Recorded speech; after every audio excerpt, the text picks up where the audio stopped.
Alright. Yes. Shashingo time. This is where I'm gonna spend the next 2.5 hours staring. Yip was a really, really chill dude. Before I start, I gotta take a quick bathroom break. So enjoy staring. I'll be right back.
Okay.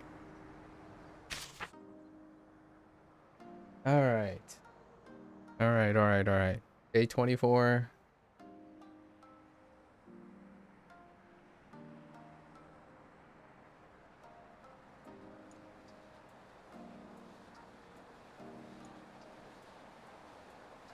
Guess what you're eating? What are you eating? Is it the same pasta you mentioned yesterday?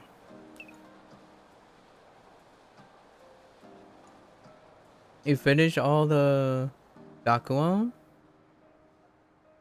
Nice.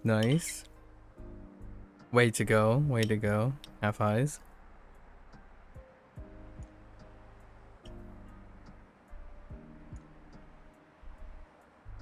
Yep. That's what I figured. Egg fried. Oh, and the pasta. Oh, okay. Okay, I see. Alright, let me get my goals. So, day 24. Yesterday. So yesterday we reviewed, right? Today we're hoping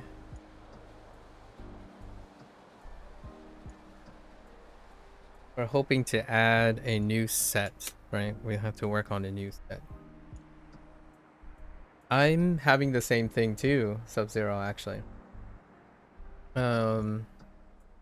Rice porridge and then eggs with shrimp. See, eggs with shrimp. Same thing. Aren't scrambled eggs just fried chicken?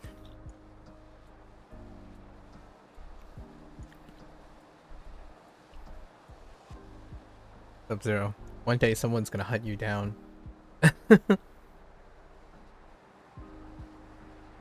You gotta be careful when saying things like that.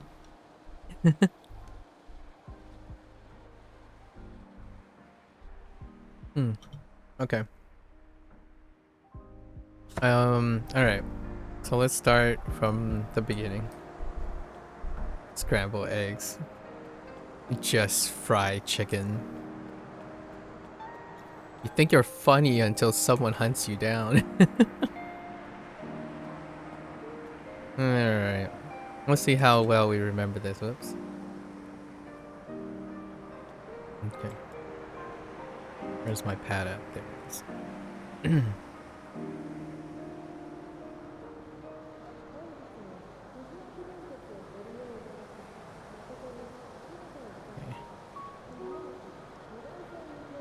Alright. We're just gonna chill here. Let's swap up some color. Let's use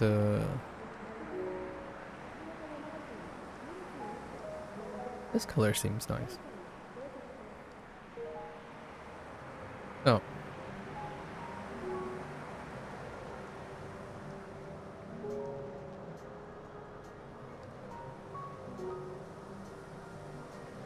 I keep forgetting this is one character. Need to squish it up a little too wide. Wide load.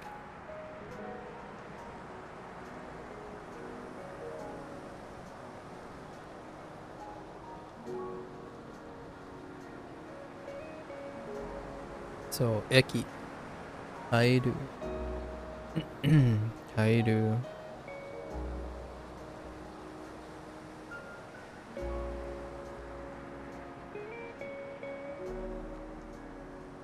We forgot this yesterday.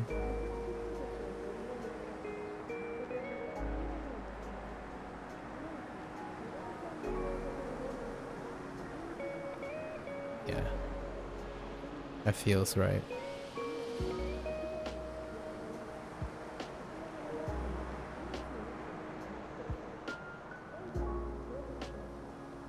Oops.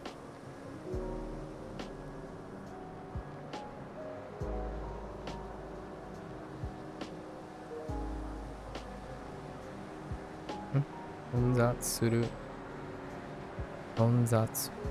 Zatsuru.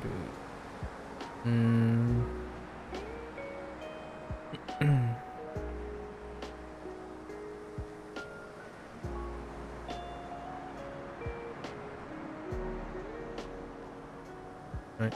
Bendy. Alright.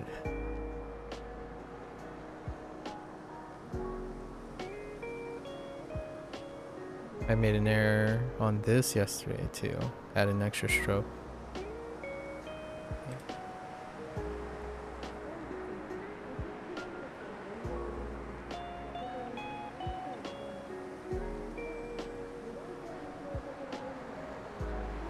Call. No, Kokoku. Kokoku. And I flipped these.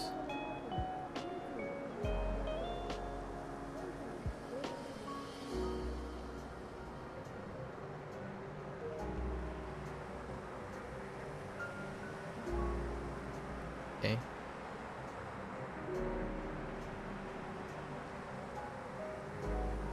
And then Suru.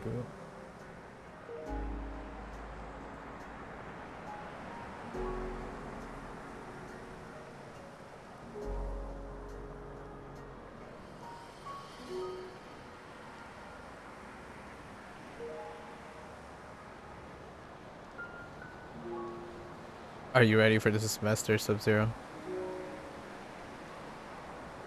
You call.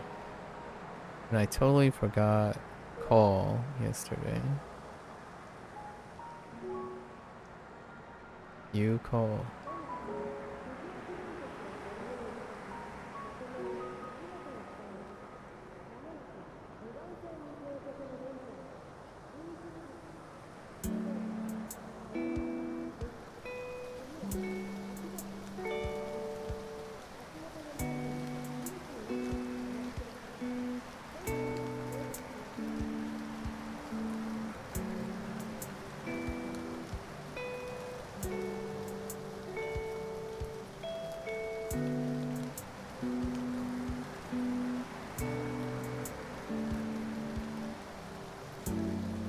Mediocre.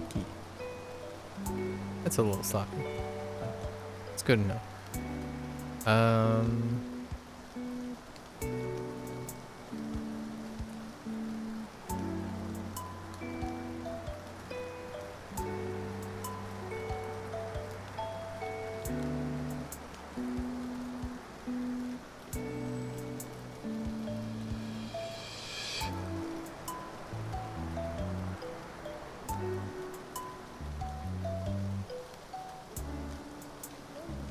Mega post-op. Not for the group projects? Other than that, you think so? Not for the group projects, huh? Are you not ready for a group project?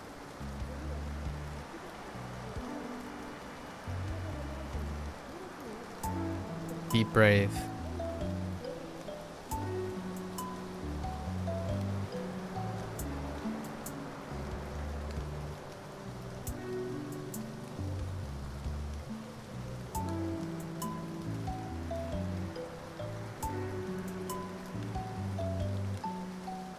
Miru? My Miru is kind of getting sloppier and sloppier.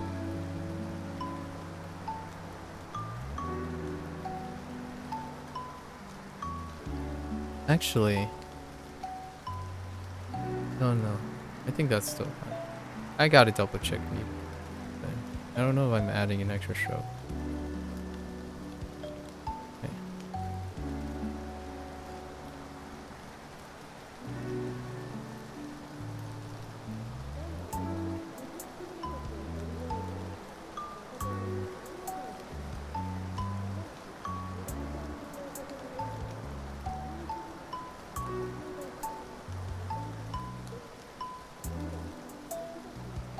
Eiga-kan.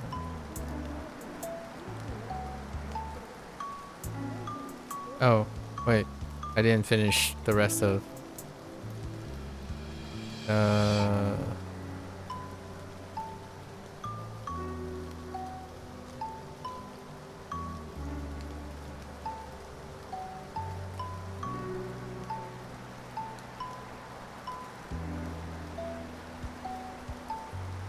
Enjiru.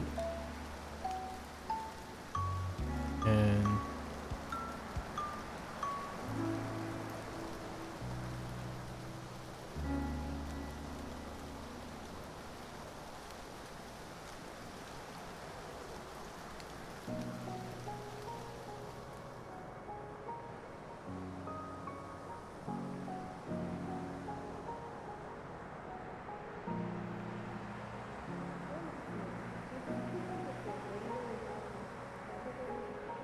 Ando Teki.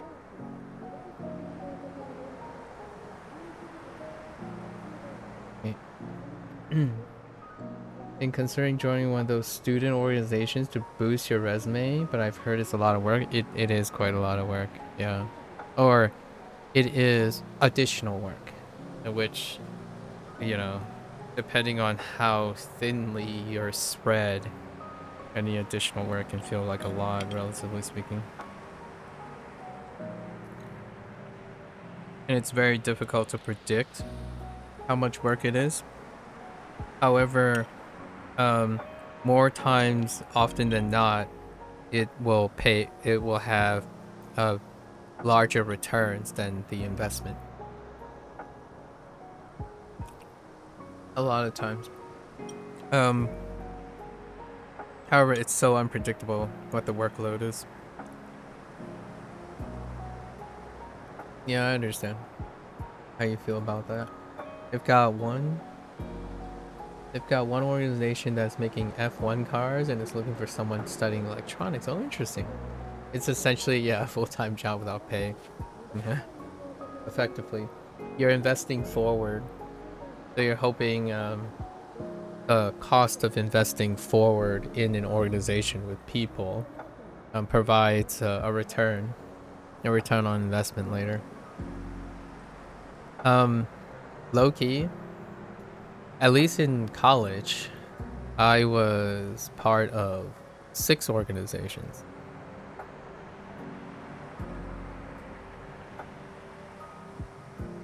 While having 5.5 classes.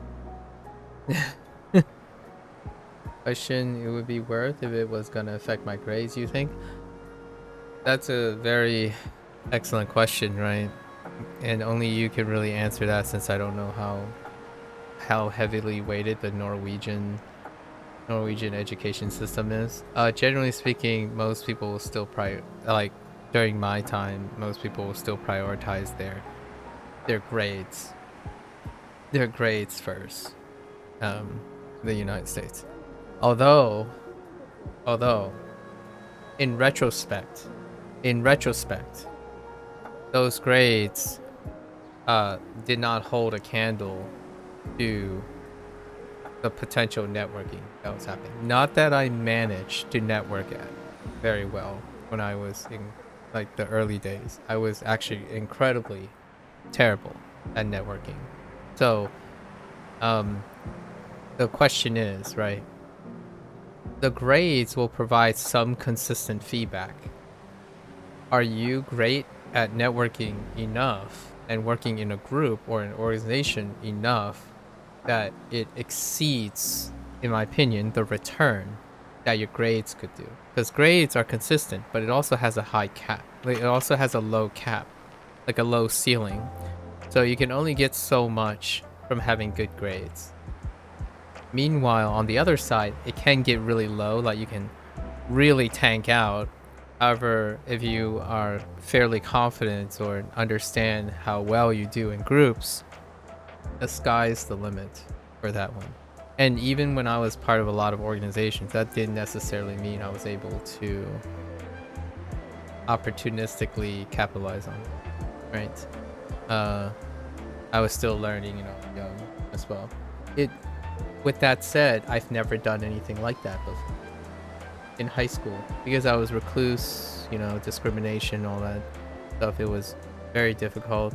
The only thing I could do was merely blend into a lot of friend groups, and that was effectively the same. I was developing my social skills then. And in college, all those organizations helped me develop social skills because that was the first time I attempted to.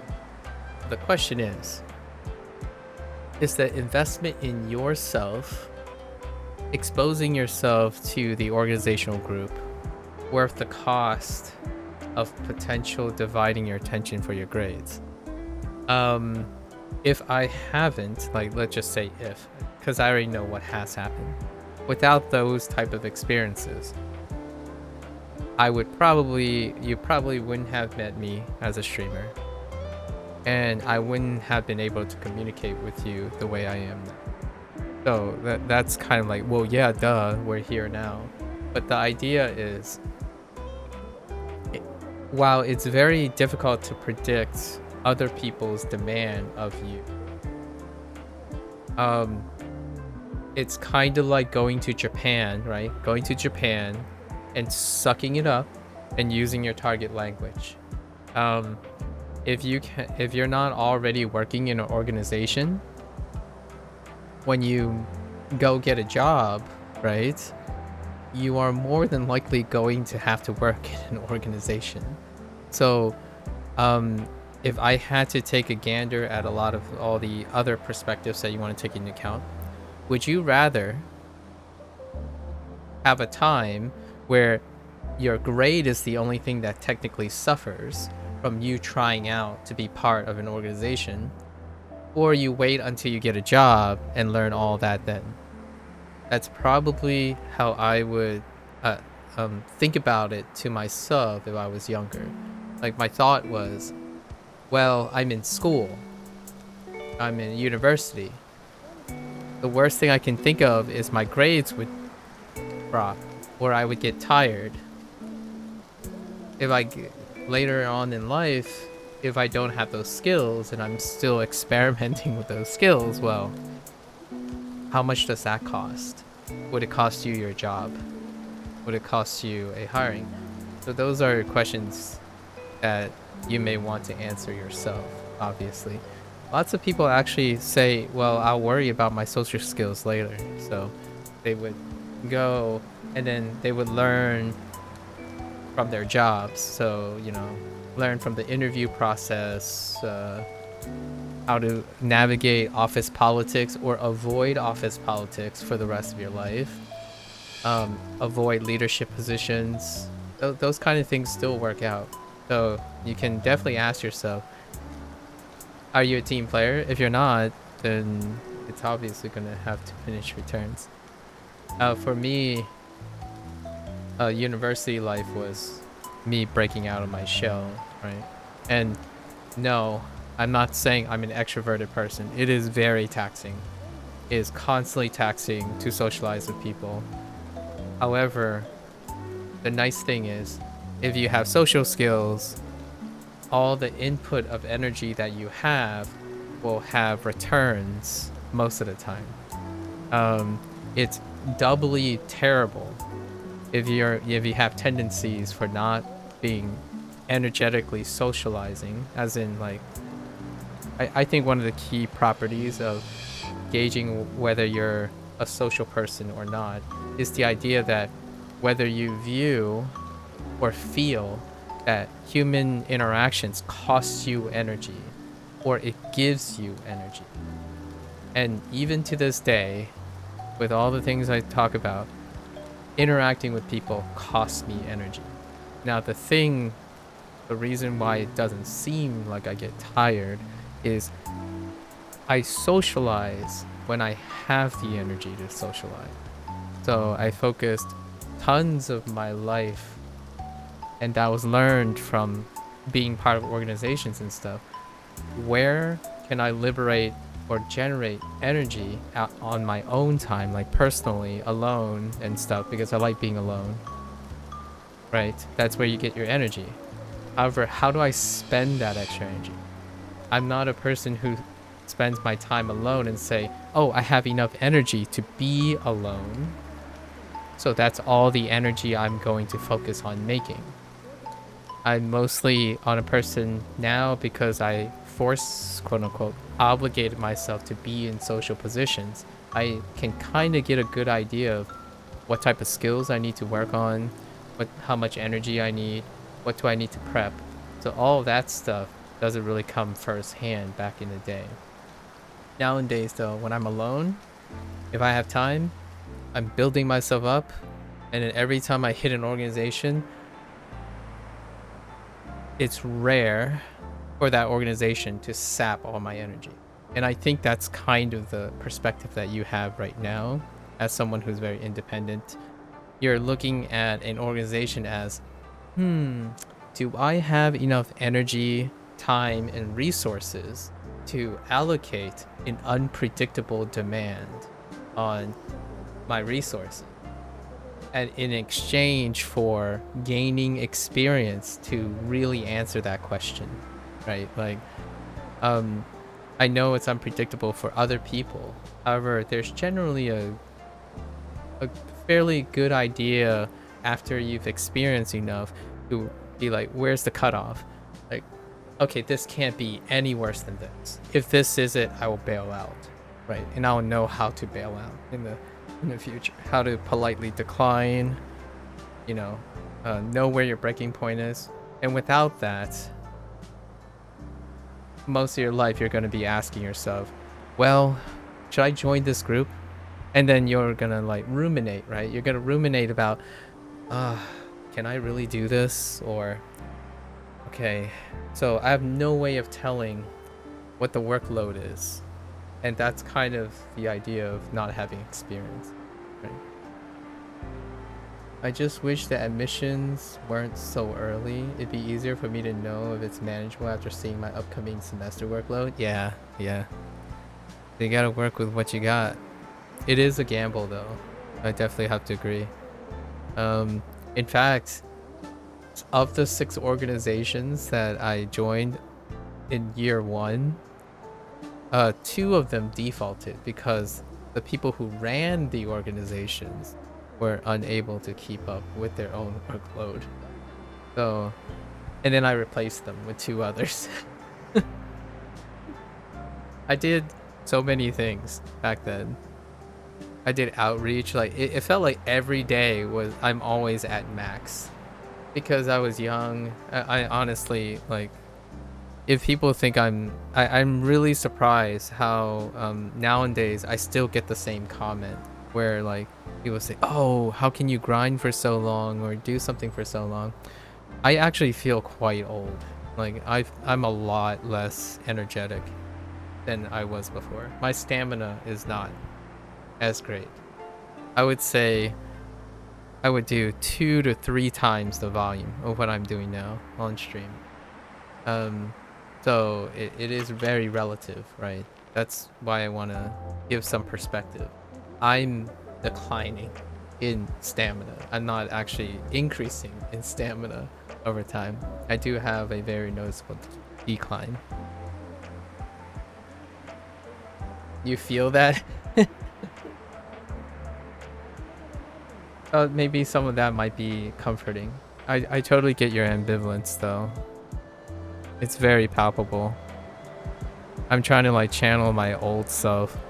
My old self would think of it in that way. It's so, you want things to be predictable in the beginning. Without experience, that predictability is incredibly discomforting. Incredibly. Nowadays, I just kind of run towards unpredictability sometimes. You were a lot more social from the very start during your bachelor's. Makes sense. Yeah, and overall studying because became a lot easier because I could rely on others and others could rely on me during assignments. I'm not as social now during my master. A lot of it is due to me not meeting up during the first week. Yeah, I totally agree with you. My graduate school times were like substantially devoted to the career as opposed to the social aspect. So its decline, it took a little bit of a dip because I was stretched pretty thin. And that is a very big concern, being stretched too thin. I suppose I should know since that's what happened. A buddy of mine, on the other hand, is super social, and in a lot of student organizations, it helped him land a job. Yeah, that's what you typically hear from social people. It doesn't have to be just social people though, so you can definitely work around that. I don't know what that looks like for you. However, that landing jobs almost, I guess it's not different in Norway, but people are people hire you. Sometimes you want to believe it's entirely like some objective thing, but generally speaking, that would be kind of erroneous in logic, in my opinion, because if you're working in an environment that you have to work with other people, it's naturally going to be affected by your interpersonal skills. There was a time when I thought naively, when I was younger, like, oh yeah, you don't need people skills because if you can do a good job, then you can do a good job. And like that's kind of the inexperience of saying, well, what's a good job? What's a bad job? What's desirable in performance? What's undesirable performance? You can't control that. That's not, you work with, around, against that. So without interpersonal skills, it's incredibly naive that just because you can do a great job and you have no way of communicating or showing that you do a great job, you're still working for other people, or you can be your own boss. But when you become your own boss, you still have to hire people unless you truly believe you yourself can do everything. That is historically in every way absurd. So no matter what, in the end of the day, you're going to need interpersonal skills. And it is ideal, in my opinion, to constantly work and do that when the risks are lower.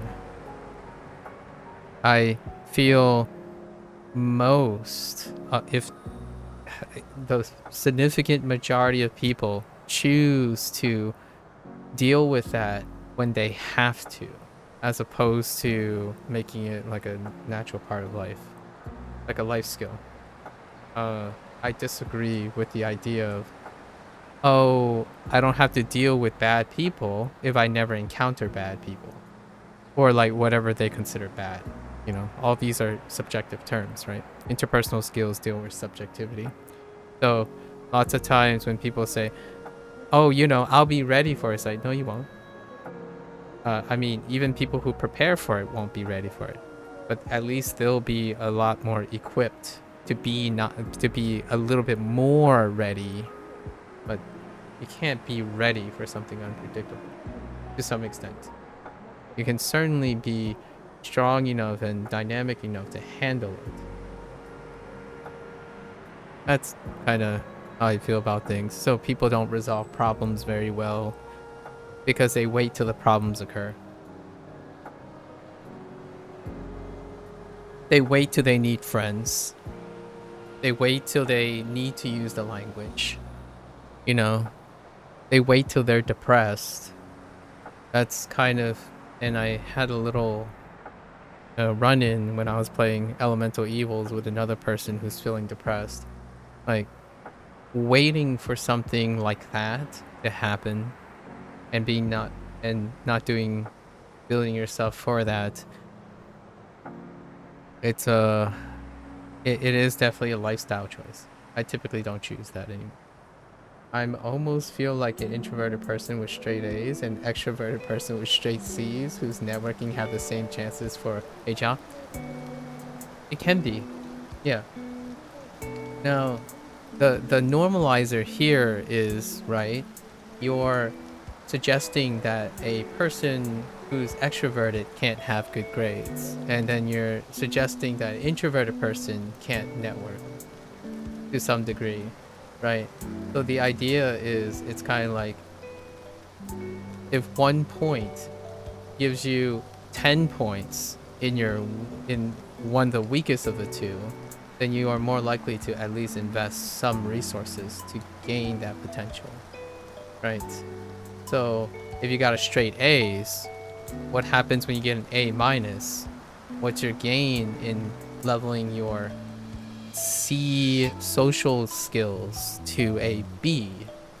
So there's a chance you can, gain a full letter grade in your aptitude for exchange of your ceiling on your others.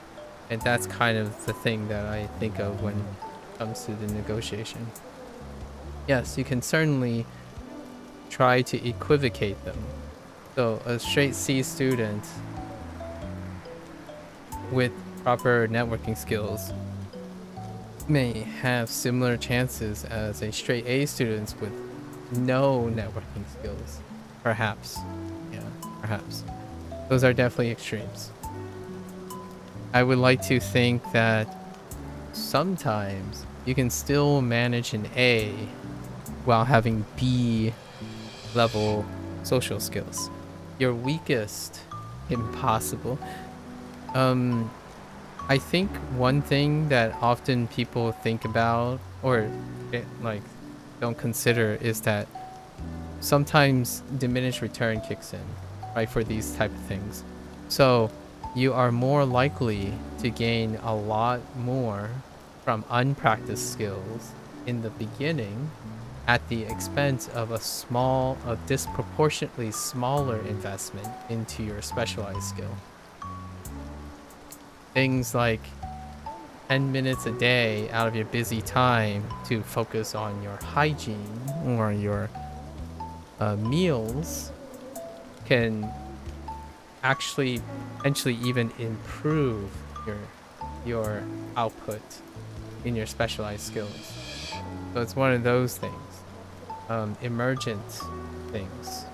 Oftentimes, weighing them 1-to-1 as though they're 1-to-1 equivalents is something more of a person who have reduced reduced themselves to components, as opposed to seeing all the variables interact with each other, right?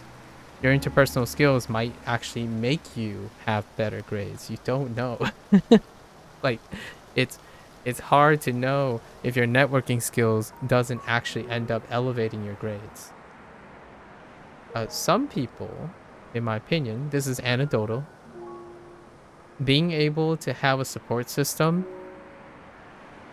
didn't not only, you know, like in the worst case, in the best case scenarios, or the worst case, however you look at it, a depressed person will be unable to perform at their best to continue getting their straight A's.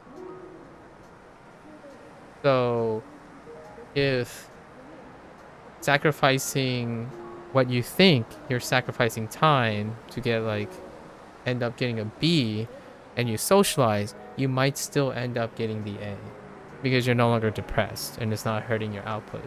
So great. So there's a lot of interactions doing back and forth. There's a lot of dynamics to those things. So I don't want to paint a doom and gloom, nor do I want to paint sunshine and rainbows. Highly unpredictable, even for yourself. Grades make things predictable. I don't think that's. I think that's a logical fallacy when it comes to gauging how much experience is worth to you, or like how much experience, the worth of experience to a person, especially interacting with other people. Sometimes when I talk to someone, I always wanted to be able to like get a glimpse of what are they doing when they have a conversation with another person. I could explain a lot of the stuff that's going on in my head in real time when I'm talking to someone. Sometimes when I ask a question, even the simplest form of questions, or like even the most direct, explicit questions I can form at the moment, would come with responses that would make me wonder, what did they actually hear and how do they communicate with other people in the first place? And that might be a little bit snobbery on my part, or maybe I have high tolerance but my thoughts are elsewhere. Like, I often concern myself with the idea that why, like, how did you come to that conclusion? For example, here's one. Yesterday, I don't know if that person's here still. Probably not, but it would be worth a while to discuss this with, like, the presence of that person. That person asked me when I was playing Elemental Exiles, right? Why don't you play a more interesting game?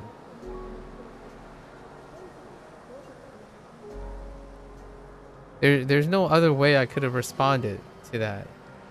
My response was, okay, well, this person is clearly an objective-minded person. So my first thought was, well, you voluntarily chose to be here.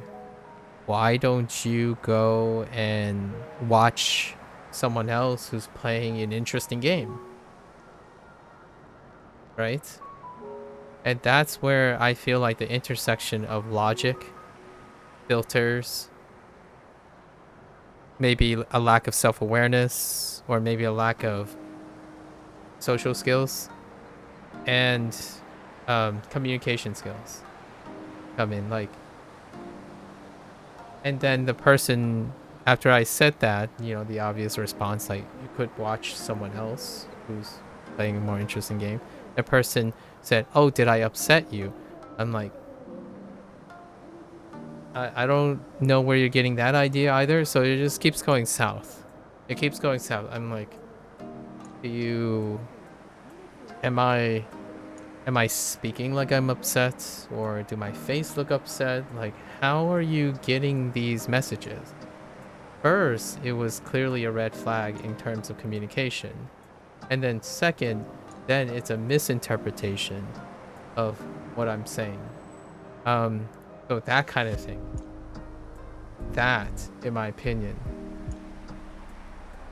is why if you go into an organization who has common goals, there's a level of tolerance and there's a level of give and take. So if you guys are all working on the same project, there's some tolerance, you can interact with each other, and there's some leeway in that. It's a bit too late. The moment you grow old get stuck in your ways, and you approach someone and you're like, man, you suck at this game. And it's gonna be like some 40-year-old talking to a 60-year-old. I'm like, thanks? Do I know you? Like, well, no, but you suck. And I'm like, have you never talked to a human being before? Like, how do you find that even remotely appropriate? And that's kind of the stuff that I encounter most of the time, actually. And they're not 40-year-old adults.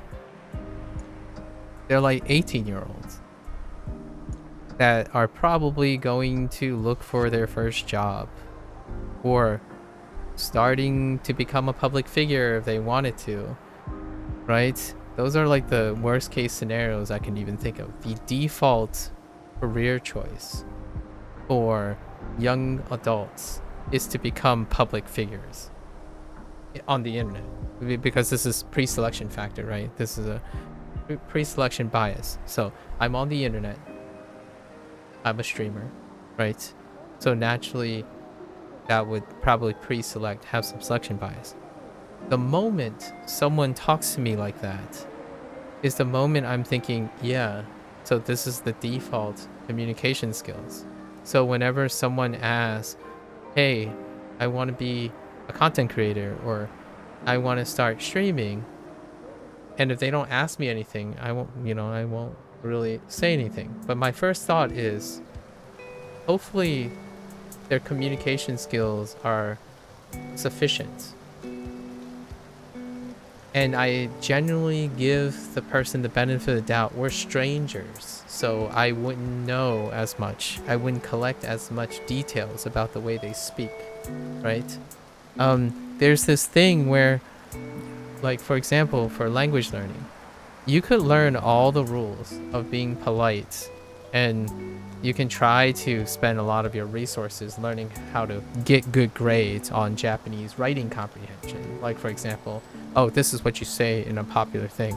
I've done it before when I was a kid. I taught myself how to smile. I studied humor so I can fit in. That came at the expense of not spending any time actually doing those things, right? I actually thought that I could learn to smile and learn when to laugh, when to ask a specific type of question. In a way, it did work to some extent. However, it was complemented by all the experience. It's kind of like taking a language, take all your input, and one day you get to use all that input and go through the messiness of output and interaction. And that's kind of how I feel about a vast majority of people now. They tell themselves, oh, I've worked myself really, really well, and they're barely happy, you know? So then they're like, oh, okay, now I need a job. I need to learn how to interact with people because I'm finally ready to tackle the problem or the obstacle that I have never worked on in my life. And I chose when I became an adult and have to get a job, have to go to interviews, have to communicate with someone, to be the perfect time, the ideal time to use your non-existent experience in communication. Like, you know, talking to your friend, you can develop communication skills by talking to your friend. The downside is if your friends are just as avoidant as you are, then you guys will learn to communicate with each other, and the sphere of your skills will be only to those friends. So the question is, when you go out, is your employer, is your interviewer and stuff going to be like your friend? You better hope it does, right? Otherwise, you're gonna spend most of your time learning how to interact with all those situations. You're gonna learn how to talk to other people that don't agree with you, or other people that share conflict of interest. and you want this job, well, there's a conflict of interest. So your first inclination is, I don't agree with you. You walk out the door. Or you're going to spend all your time disagreeing with the person and they don't hire you, and you get angry because, well, what do you expect? The person, you think that your whole world revolves around one communication style. And that's where, personally, that does not make me happy. Like, it only makes me more upset because now we have younger people who are going to go through complications at an older age, and that sucks. Like, the last thing you want is a ton of upset people. Anything you do is affected as well. You might be thinking, oh, well, that's their problem. It would never affect you. What if you do a job that interacts with those young people? You know, those young people will be angry. They will be depressed. They will be like, they're your future, right? So who's going to take care of you? You know, like, who's going to provide services when you're older and all that? You might be thinking, well, you know, you can find people you trust. True, but you can't control who you run into. And I think investment in the future generation is investment all around. So I really get upset when I see people much younger than me having communication problems, because that just means whatever I do in the future, like streaming, for example, I will consistently encounter those problems. So what do I do for I envision myself doing for a lifetime, trying to counter that problem, right? Get younger people to talk, form organizations, form groups, connect them together, explain or demonstrate how, like, I think this person goes well with this person, and put them together, and then try to demonstrate why I feel these two people can interact with each other really well. Because when you bring people together and constantly bring them together, then there's a chance they'll think that's normal, and then when they think that's normal, they'll gain more and more experience. So I'm not trying to make other people really uncomfortable, but it is my habit to bring people together, because that solves a lot of problems, or a lot of perceived problems. If you're a loner, you obviously won't perceive it as a problem yet. That's pretty much my spiel on that type of thing. It's a really great question, or really great, like, commentary. What you mentioned about needing to decide about student organizations, and this is all retrospect, by the way. So when I was in university and college, I behaved no different, honestly. Like, I'm probably really very similar to you, Sub-Zero, when I was your age. I probably made decisions really more or less the same. It could be a natural thing. Who knows? It's kind of difficult since everyone only has one lifetime, right? So I wouldn't have changed anything because I wouldn't have that perspective now if I didn't have the experience back then. There you go. There you go. All right. And now we go back.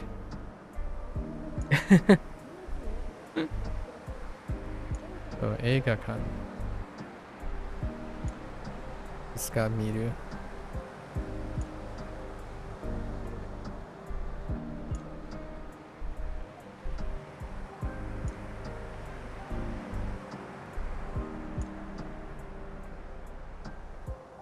Yeah, something about this character doesn't seem right. I'll have to look. Remind myself to look at this. Okay. Got something to think about Something to think about.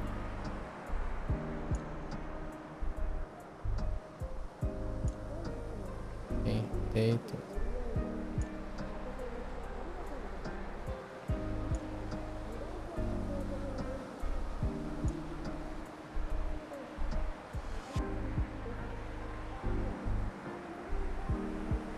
Here's a little funny blip. I still remembered when I watched and farmed a bunch of episodes of Ellen DeGeneres show by analyzing her speech pattern and stuff as a host to be more how you say elegant in a big party situation. So I remember doing that, like breaking down incredibly influential people um, who seem to have proficiency in like almost universally being liked in public. So I've done that quite a lot when I was younger. And at some point I was given the opportunity to try myself. I mean, streaming is kind of a playground for that, I suppose, if your stake isn't to become like a professional streamer. Even in the end, using streaming as a hobby is effectively doing what I described about gaining experience with socializing. Now, the downside of it is the risks can be even more unpredictable than spending some time in a closed organization, like at a university or a club and whatnot. Hello there, Escape. Hello there, Party. Hello, hello. Okay. Let's go on to the next one.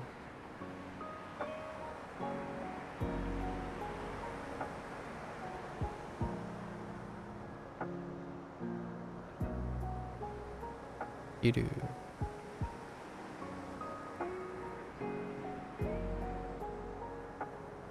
Wait.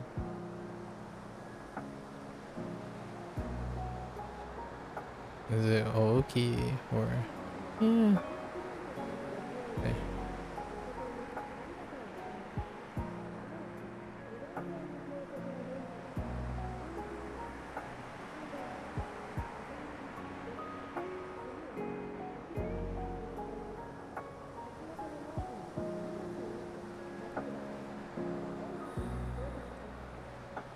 Okay.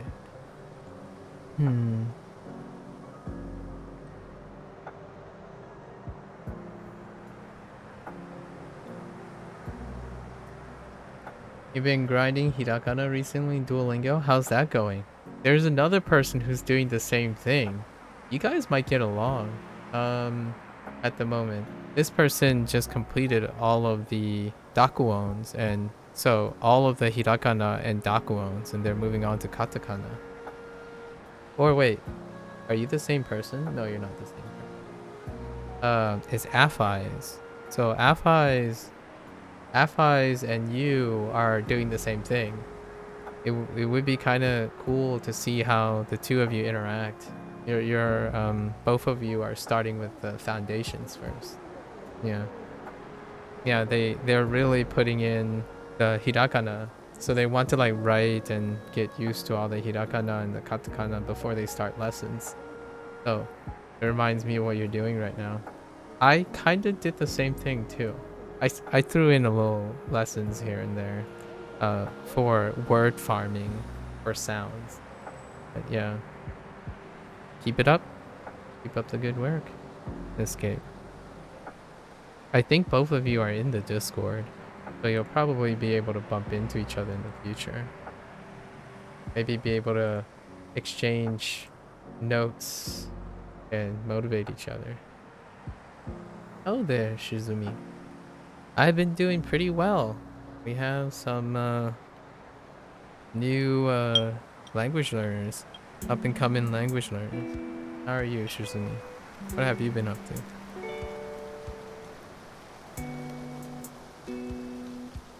Yeah, so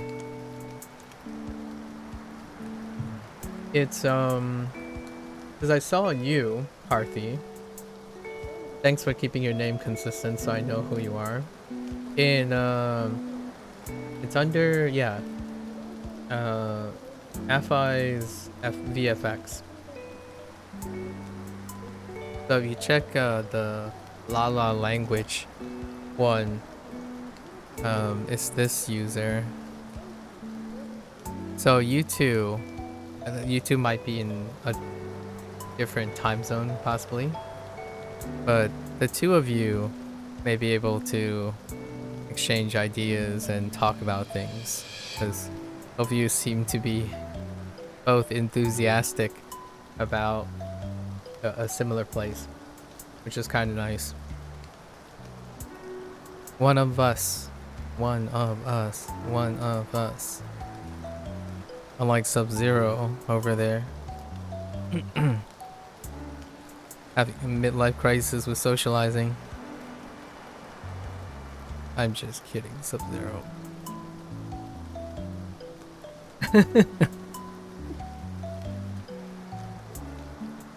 Just kidding.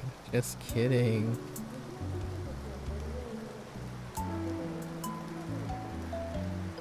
Okay. Shingoki. Oh yeah. Yeah, I'm about to hit 500. Neat, isn't it? Kind of getting a little bit kind of getting worried I might about certain things that I need to prepare for. Maybe I'll go and potentially hire some sort of moderator or something.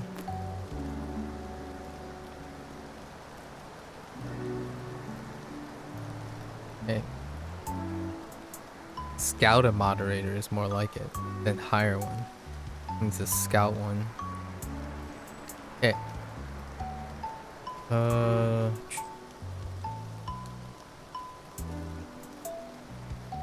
You're doing good. Started studying a list of the most common 1000 Japanese words. Solid. Going through it in a weird way. Weird is good, since you get bored very easily. Excellent. Weird is nice. I decide to read 100 new words every day and cycle back to the first word on day 11, etc. Okay. Staggered reads. Solid, solid. Yeah. You can do a lot with a 1000 word bank. I look forward to seeing how your staggered 10-day cycle turn out. You're going to hit I'm going to hit 500 soon, but I need some content ideas. Okay. I see. What are you working on right now, Escape? I wish I could check Twitch, but I forgot you forgot your account password. Sorry to hear that. Can't you like retrieve it though?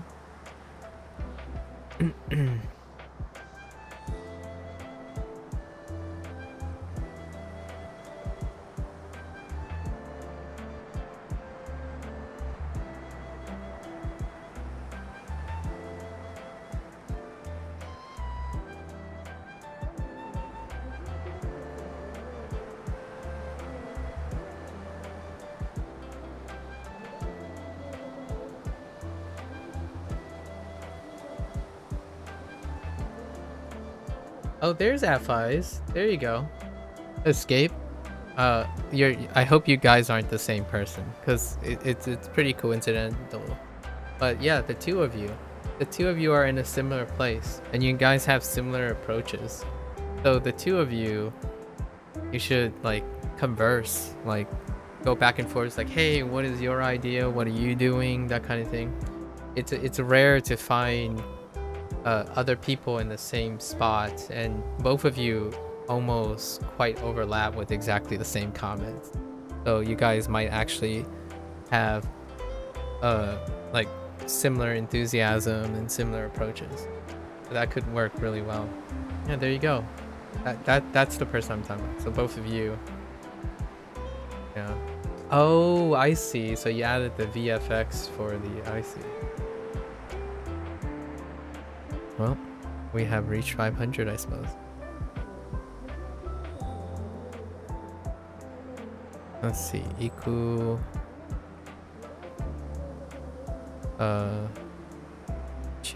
Jutai. Jutai.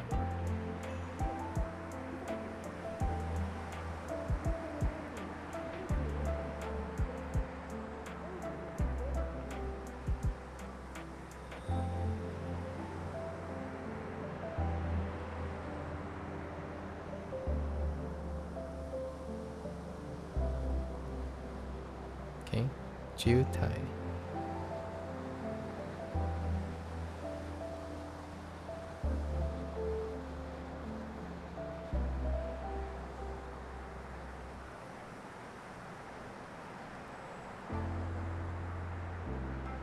Look at you too. I'm sorry. It's I like when two people are learning something and they're like starting to ask each other what they're doing.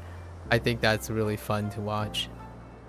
Now, I know that sounds kind of creepy, but as a teacher, the moment you see your students work, like when you see like other people working together and stuff, it's really heartwarming. I like seeing people working together. Especially when you see like a good student be like, oh yeah, I really like this friend, but they're struggling with something, and then like a month later they're both doing super well because they're both friends, and one just happens to like not be as great, but the other person was great, and then they kind of work together. Pretty. Okay, let's see.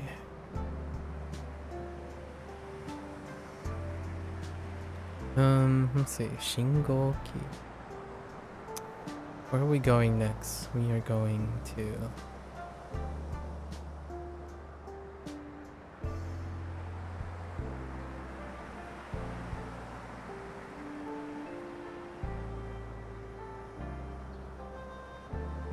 that's gross.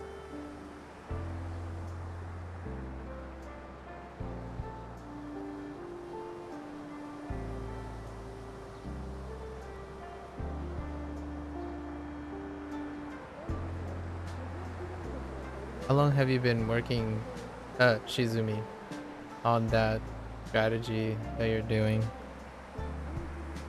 How long has it been? Since we haven't seen each other for a while.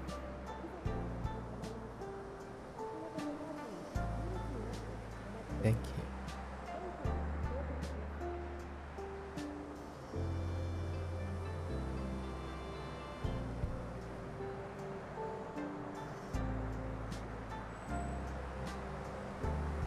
Hi.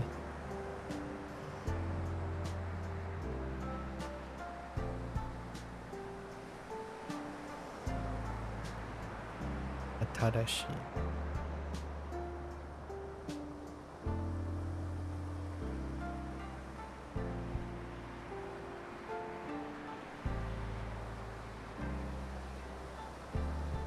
You started on Thursday, and you're also doing that with Norwegian. I see. Don't say Norwegian too loud. Sub-Zero is a poser, so don't say it too loud.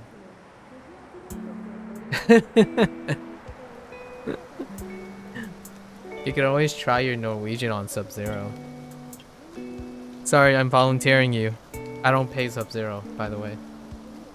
But Sub-Zero is Norwegian.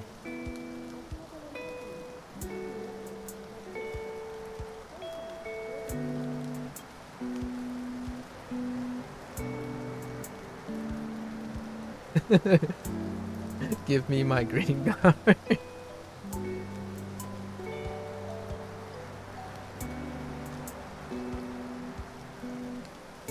And you're just a poser. Alright. Listen, even posers are good, you know?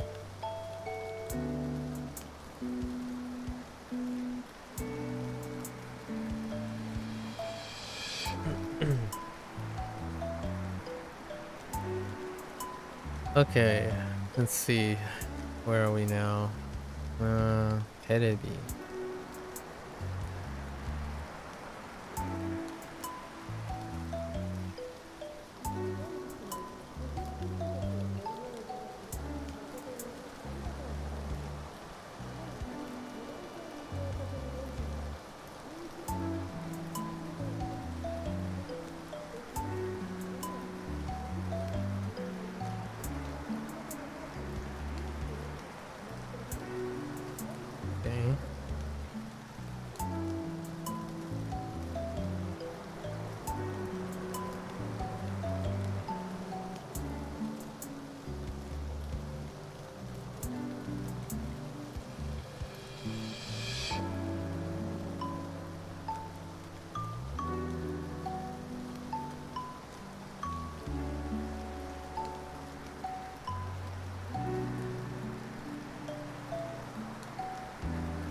Alright.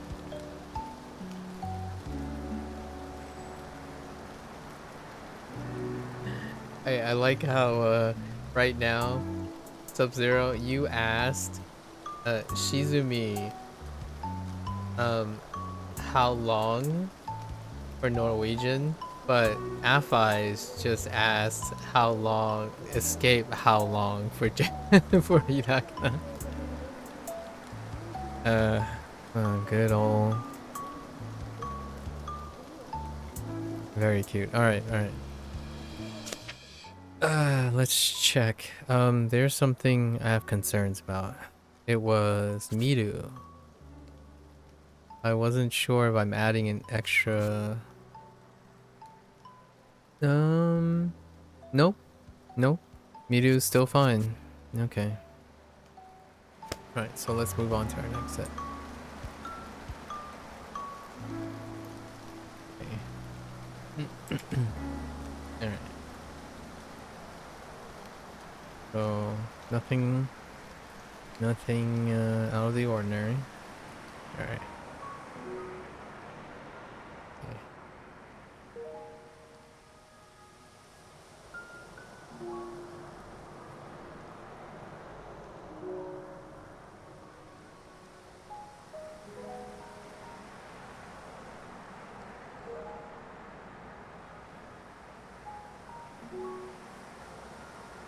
Okay.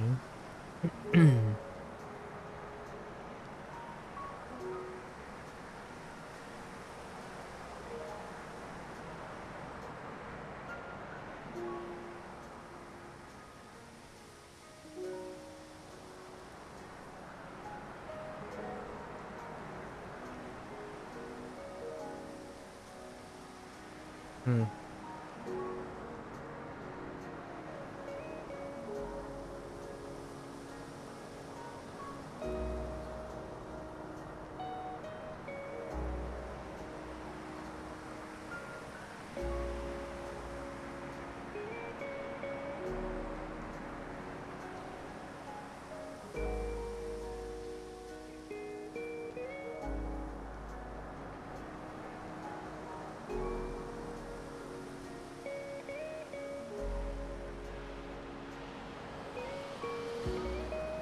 Okay.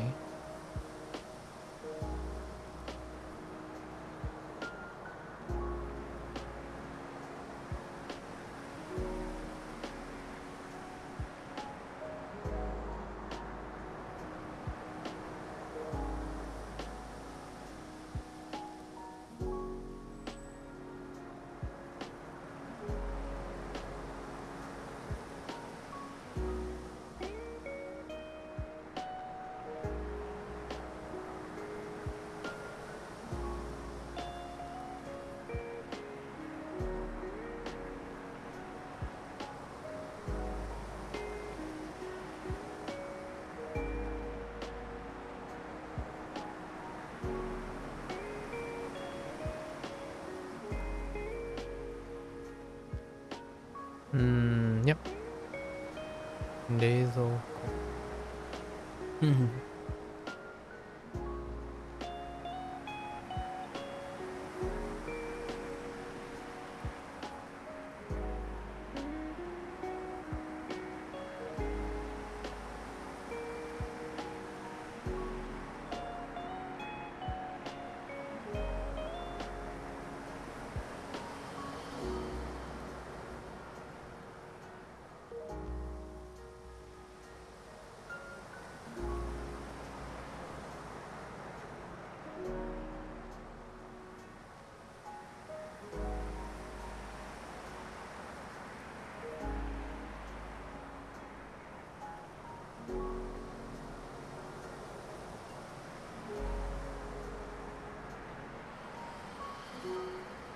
Is this the game music? It is the game music.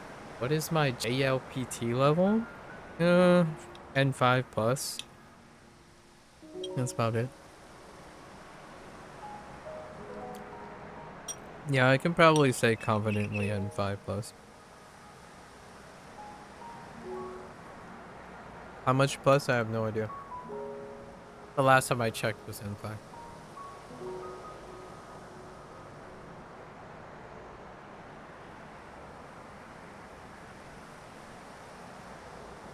Yeah.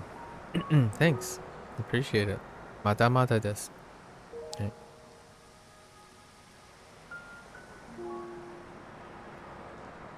Mm.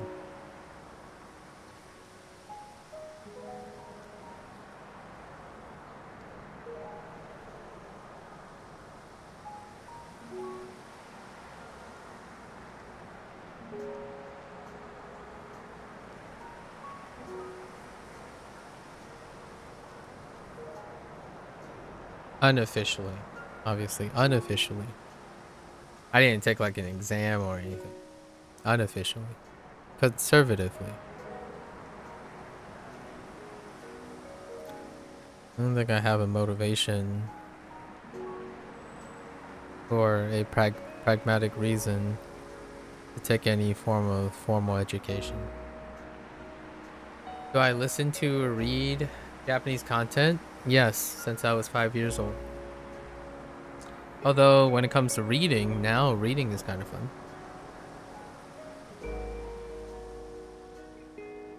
Like, that part hasn't ever changed. That part in my life hasn't ever changed. Huh.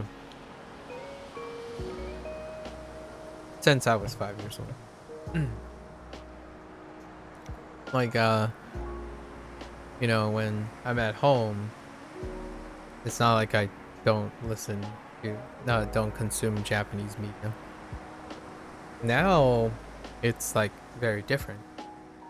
Now the experience is even more vibrant and more other things.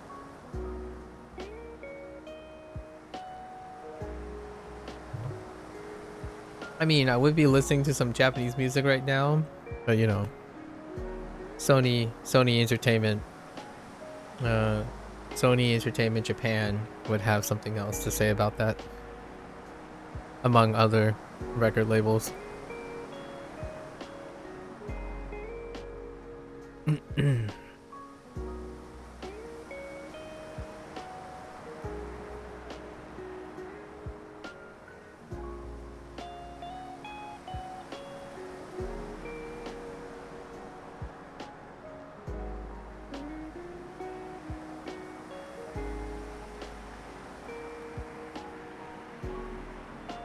Yeah, I always find that question a little bit funny, or like a little bit humorous. When people ask, do you listen or read Japanese content? And I actually think a lot of times I don't even ask other people that because they probably consume Japanese content and that was their motivation to want to learn Japanese. For me, my motivation didn't come from if I consumed Japanese content or not. It was already part of my life. Now I'm learning Japanese because I want to connect more with it, as opposed to uh, if I needed it or not. So I don't really have a need to learn Japanese, and already very much consuming Japanese content without any knowledge of the language whatsoever. By that you meant the language without subtitles or anything? I use subtitles. I use Japanese subtitles. Sometimes they're English, sometimes they're Chinese or Japanese thing. So without subtitles, my answer would be no. I generally always use subtitles.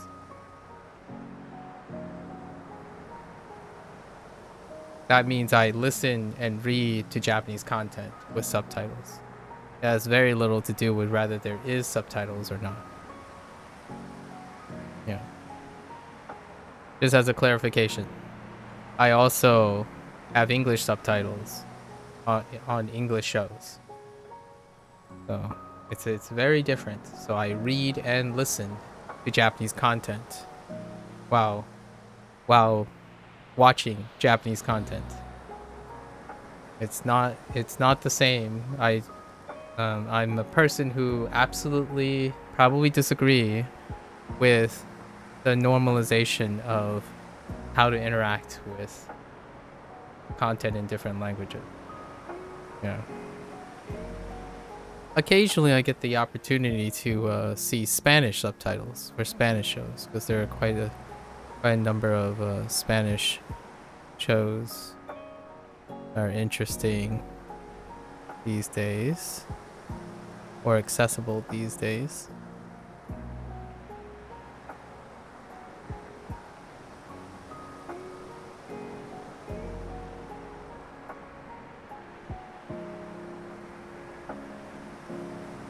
Tatameru requires some TLC in the future.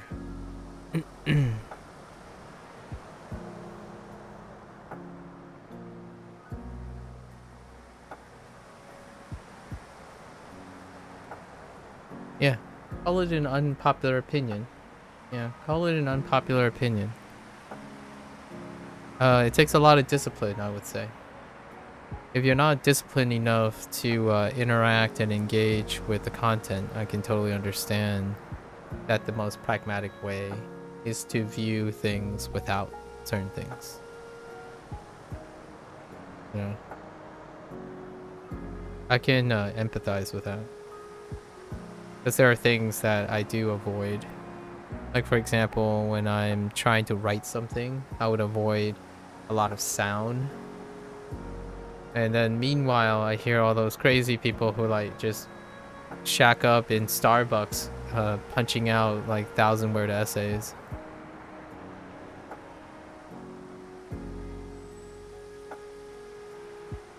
And they're like, I'm just vibing with the whole scene. I'm like, oh, okay.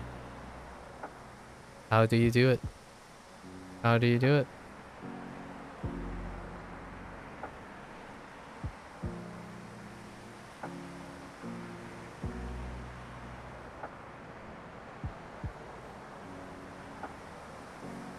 We do what works best for us? Indeed. Indeed. Although, you feel guilty sometimes for not following the norm. No, you don't need to feel guilty about it. There is one thing to be said though. If you don't do something, then you will be under practice.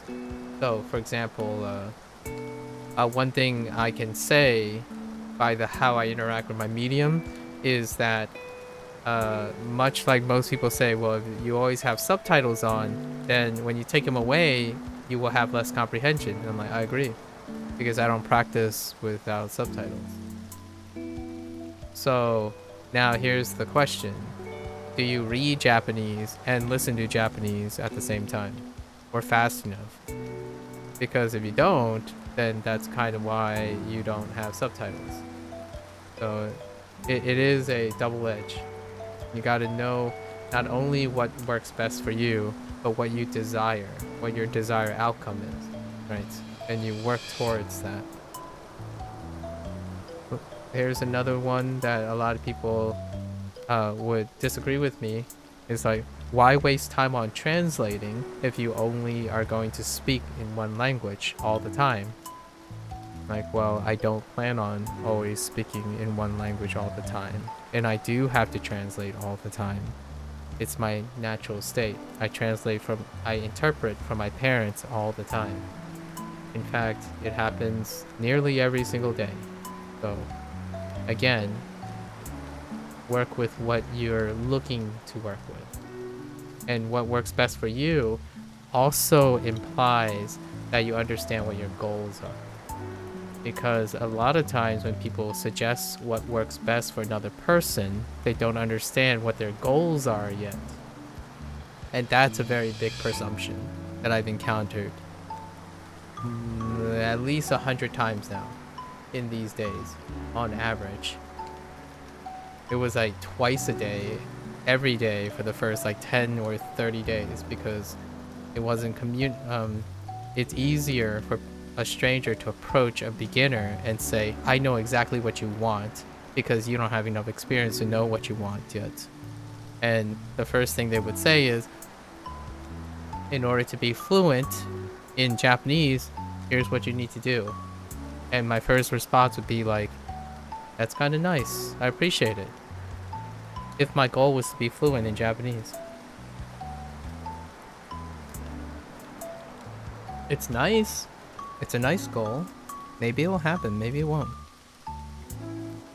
But boy, if I plan everything around becoming fluent in Japanese, then I wouldn't be planning all my extra steps in between, or all the little things that lead to becoming fluent in Japanese. You'd be sitting there doing your Anki deck and thinking, why am I not fluent yet? Why am I not fluent yet?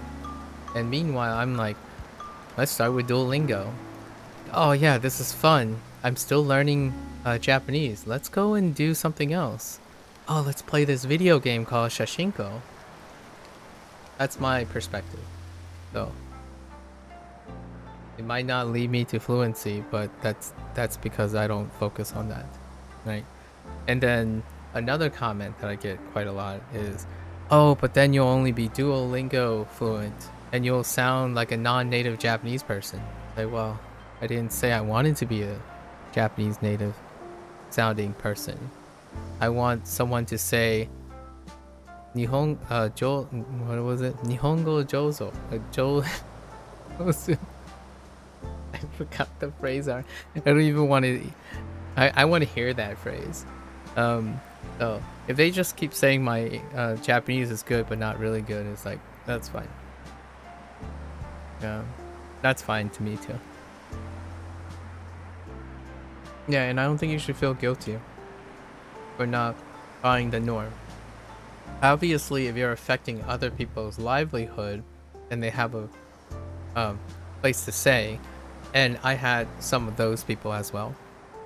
Some people told me that literally, and I'm gonna paraphrase, some people told me that it is their right to tell me that I should stop having fun or encouraging others to learn a language because I'm using Duolingo. Because Duolingo will make a lot of people suffer. So their goal was that if I am here using my whatever skills I have, I guess I'm kind of charismatic, right? They think that I will become a bad influence because I'm enjoying language learning, I guess. Or they say, first they say, you're doing yourself a disservice. You're going to be upset in the future. You're going to be disappointed. I'm like, okay, I'll deal with my disappointment maybe a year or 2 years in the future. Thank you for your concern. I really appreciate it. It's out of the kindness of your heart.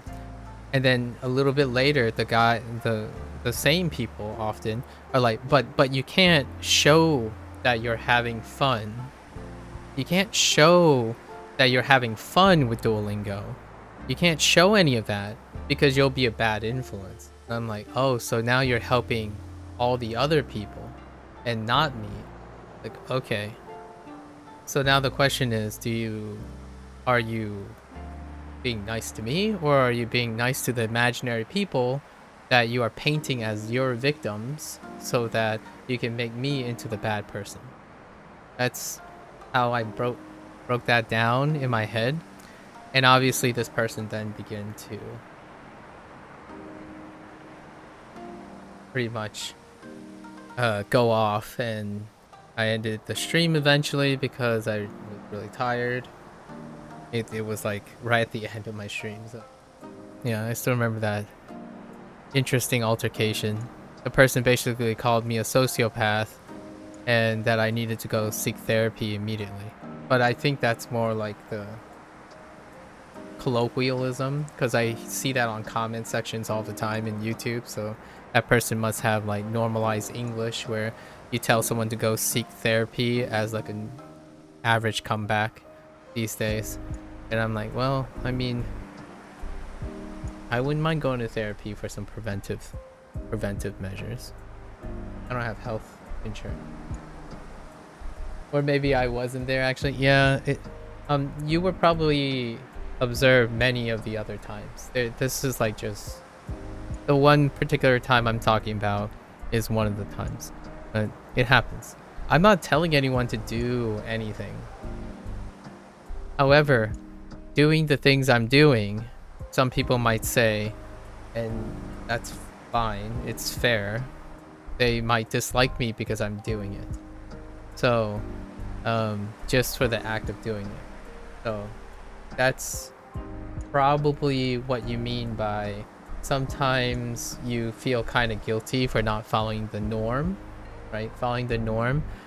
And yeah, and I'm doing it publicly. So if I'm not doing the norm to becoming Japanese fluent, if you don't feel guilty, like me, I don't feel guilty, then someone is going to try to make you feel guilty. Because largely that's kind of the level of communication skills we have nowadays. Someone is going to come by and tell you to feel guilty. They are going to attempt to make you feel guilty.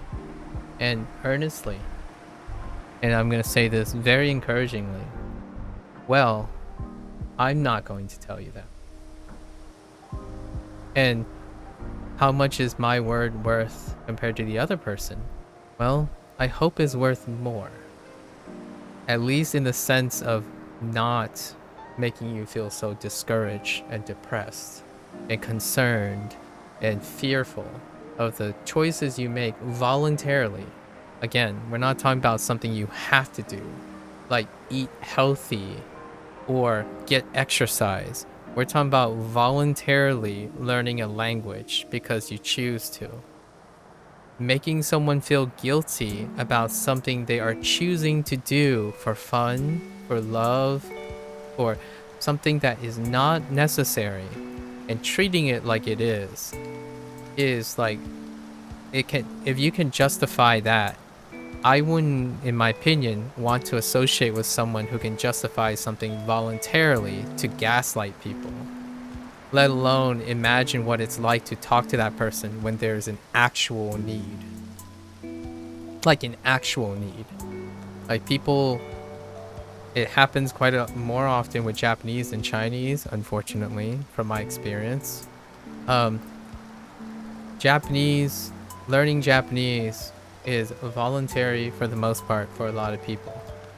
Making it into something that you need and then justifying to be toxic to anyone else is something that I can sort of tolerate, but I don't want any other people being victimized by that toxicity.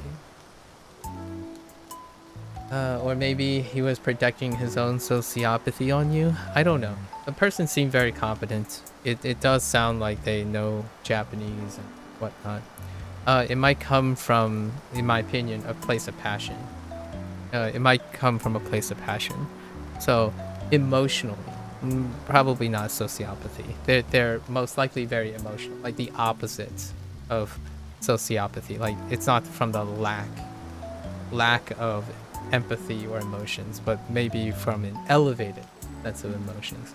So they're like incredibly emotional. Well, you're gonna go now. You're gonna go practice hiragana. Go ahead. Escape. Good luck. Good luck. I look forward to hearing your hiragana practice. Arthi. Good luck. Good luck. All right. We're gonna refocus. Yeah, Japanese has a noticeably freak study community. They're very hardcore. They're very hardcore, analytical, passionate. I was actually expecting this. I honestly was expecting this. Now, here's a caveat. I did mention Chinese, but lots of Chinese community learners and stuff, they hang out in different spheres.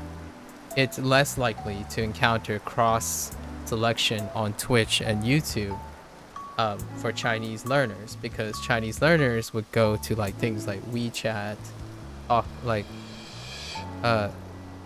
Live, or Hello Talk and stuff. So you not only do you not encounter the passionate people, those passionate people are unlikely to be on Twitch.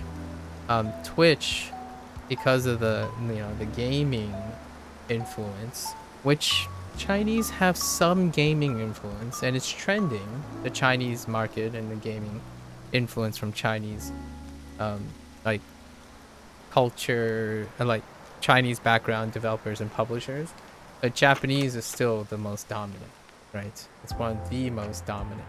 So you are more likely to also encounter people who are incredibly passionate about it. Speaking of that, yeah, Black Myth Wukong drops 2 days from now or 3 days. Yeah, so Black Myth Wukong drops. Yes. Speaking of Chinese, Chinese developer and Chinese folklore. So I hope you guys are gonna enjoy that game or engage with other streamers on that game. I'm going to wait, but I look forward to watching some of my I watch a few older people play those games. So I'm looking forward to hearing all the what is this, or oh, so this is like the influence, like the mythos and stuff, because I'm a Journey to the West kind of. I have a very big passion for Journey to the West, so I love that there's more exposure for that. So I want to see the imagery and what people think of the imagery that this developer decided to include dealing with Wukong, right? Wukong. Anyways, thanks for entertaining my rant. It's not coming from a place of malice. I have no hard feelings towards people who are incredibly passionate. I honestly think bringing people who are incredibly passionate together would be nice. It would perhaps discourage them from feeling alone or aggravated by people who don't share the same passion. Like someone learning Japanese who don't want to who don't have the goal of mastering the language. I have no aspirations to master any language. I haven't even mastered English. I'm a scientist. I studied biology. When I'm studying biology, I'm not learning English. So an English person who maybe majored in linguistics and English might end up concerning themselves with mastering English or a language. I'm neither of those things. So professionally and humbly, I would say most people may want to temper their expectations on throwing around words like expert, mastery, and completing a skill. Because largely, most professionals, in my opinion, and most specialists ultimately will say the opposite. The more you learn, the less you feel like you know everything. I have not once ever told myself, oh yeah, I spent 18 years in science and I feel like I know more than I started. I actually feel like I know relatively less than I started. Every time you learn something, you come back with even more things you want to know. Now that's not to skirt the imposter syndrome kind of thing. I know I'm competent in a manner of speak on the things that are established. But boy howdy, that is in no way an illustration of some sort of finite amount of knowledge regarding specializing in a skill. And I think often when someone thinks they can master a natural language, to me, I hope they mean they'll continue to try to do that for the rest of their lives to feel fulfilled. Not because they truly think they can. There's a difference between successful people who always have goals, unattainable goals, and love to continue to strive for them, versus people who truly think they can and have mastered things. And I usually do not resonate with the latter. I resonate with the former. True expert, in my opinion, and wisdom come from the idea that knowledge about something is not finite with these particular things, like a natural language. Other things, maybe, like a video game, for example. If you literally saw everything in a video game, it's finite. That's the stuff that normalizes this expectation. Like, oh, I've beaten all the Souls game. That means I can beat Japanese. You might be thinking, oh, that's outrageous. Well, it's not like that direct. But when one behavior breeds another behavior, it often spills into other things. If you can beat video games, then most certainly you can beat interpersonal skills and communication skills. The answer is no, in my opinion. Respectfully, no. If you think you're on your A game with your communication skills, wait 10 years and see how relevant they are again. They require constant maintenance. So does Japanese. So does any language you're probably going to learn. My English gets rusty. It's not that great. I think a lot of time away from university life and other intellectuals have made my English very specifically appropriate for things like this. When I step into a laboratory again, I might not sound so eloquent and appropriate. No cap. Like, if I go back into the laboratory, it's gonna take time. It's gonna take me time to get used to it again. Like, say things that I am like appropriately saying how to communicate in a laboratory. It's probably the same when I get employed again. I haven't worked in a professional field for like over 5 years, so it's gonna take time.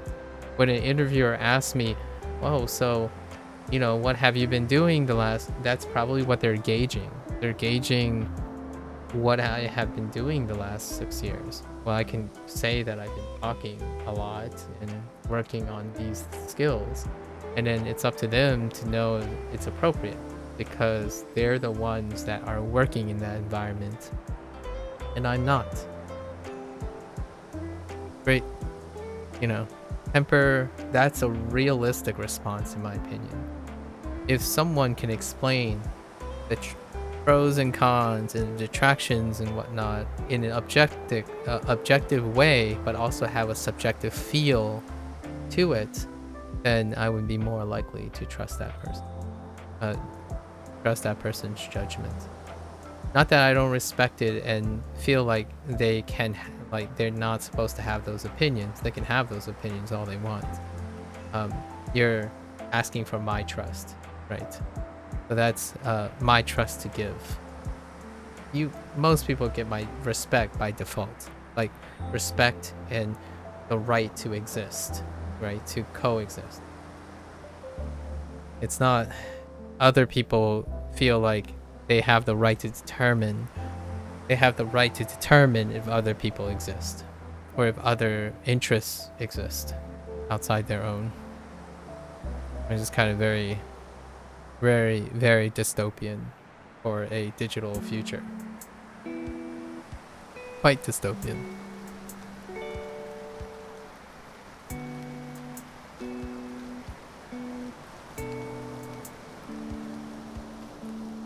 Alright.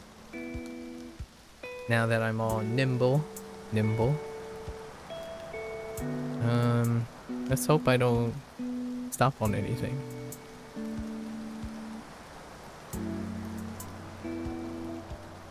If I stop on anything, I'm just gonna blame Sub-Zero.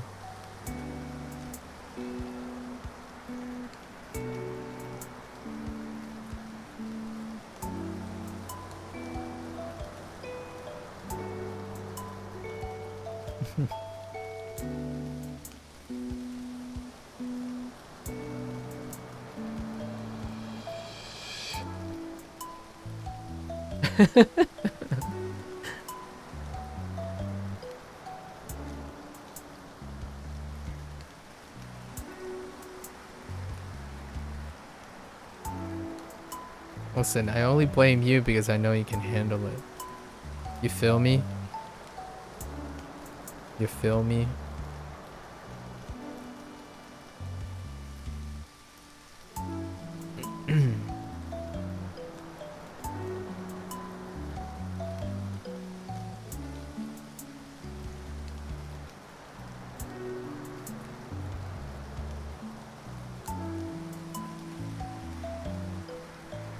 You are family.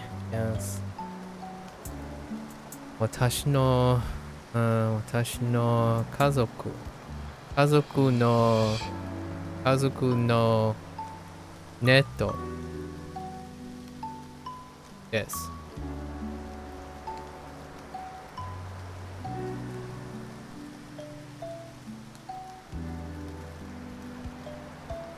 I mean, oh wait. Sub-Zero is not learning Japanese.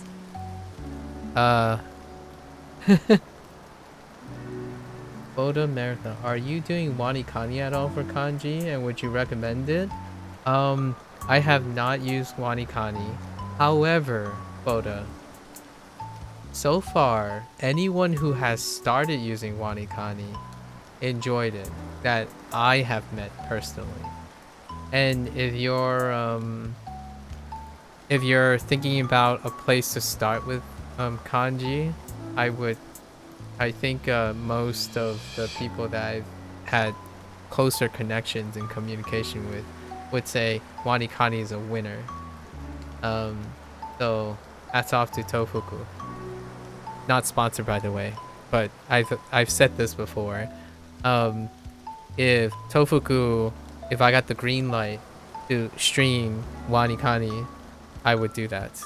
But I have no connections with Tofuku, and Tofuku is a big business, like a bigger business thing when it comes to that. But I think not my personal, like from my personal experience, but a lot of people find Wanikani fantastic. So grain of salt, I cannot recommend something or talk about anything that I have not used personally. However, it's really good from all the people who have started using it. In fact, one of the fun things that I would love to do is learn kanji through Wanikani, and then transcribe all the Duolingo stuff with kanji before its kanji introduction. So I know someone who is both using Wanikani and Duolingo, and what happens is Duolingo takes a very long time before they focus on kanji introduction. I just recently got to that point where they're basically just using kanji introduction. That's after like 2,000 vocabulary words and 6 months of hours of studying, right? So instead, this person also used Wanikani. So my first thought is if I had access to Wanikani and whatnot, it would be fun to do extra recall by doing Wanikani on the side. They will introduce a lot of the kanji as it's going, and as an extra layer of reinforcement, you can take Duolingo prompts and convert them into kanji whenever they see fit, or vice versa. So if Duolingo introduces a hiragana read, and you just so happens to hear that hiragana read in the kanji that Wanikani is introducing, you can attach to those things. I do the same with Shashingo here. Anything I learn from Duolingo or any other source, I remember it because it comes up again in Shashingo. And then whenever Shashingo pretty much taught me, like, I've extracted like 40 kanji so far from Shashingo, and half of them showed up now in Duolingo. So that could be a way. The idea, in my opinion, if I had to recommend something, I tend to recommend it if you have the time, right? The resources. That includes time, money, and motivation. Those are your 3 resources. If you're able to juggle more than one thing, have them connect with each other. Have them interact with each other. Find clever ways to connect those two forms of input. And that, to me, is worth it. That means you're going to ultimately spend more time in your target language, develop more memory reminders for those things, and also, if they're different, you are less likely to consume more of your motivation. Because largely, when you're interacting with more than one thing and more than different ways to learn, it doesn't get boring. It won't get you to feel like it's a grind. In my opinion, the moment you think you're grinding is probably a excellent time to consider adding something different. You know, changing it up a little. So, not once have I felt that I'm grinding Duolingo. It doesn't stop everyone from thinking that I'm grinding Duolingo. And I actually use it in the title too. So, that's kind of mischievous of me. But it's the rule of thumb. It's the word. So hopefully that provides some inspiration as to how, if you ever want to consider Monikani. I know that the people around me really enjoy it, but I have not. I have not used Monikani for kanji. I just pick up kanji wherever, outside of Duolingo. Shashingo is that right now.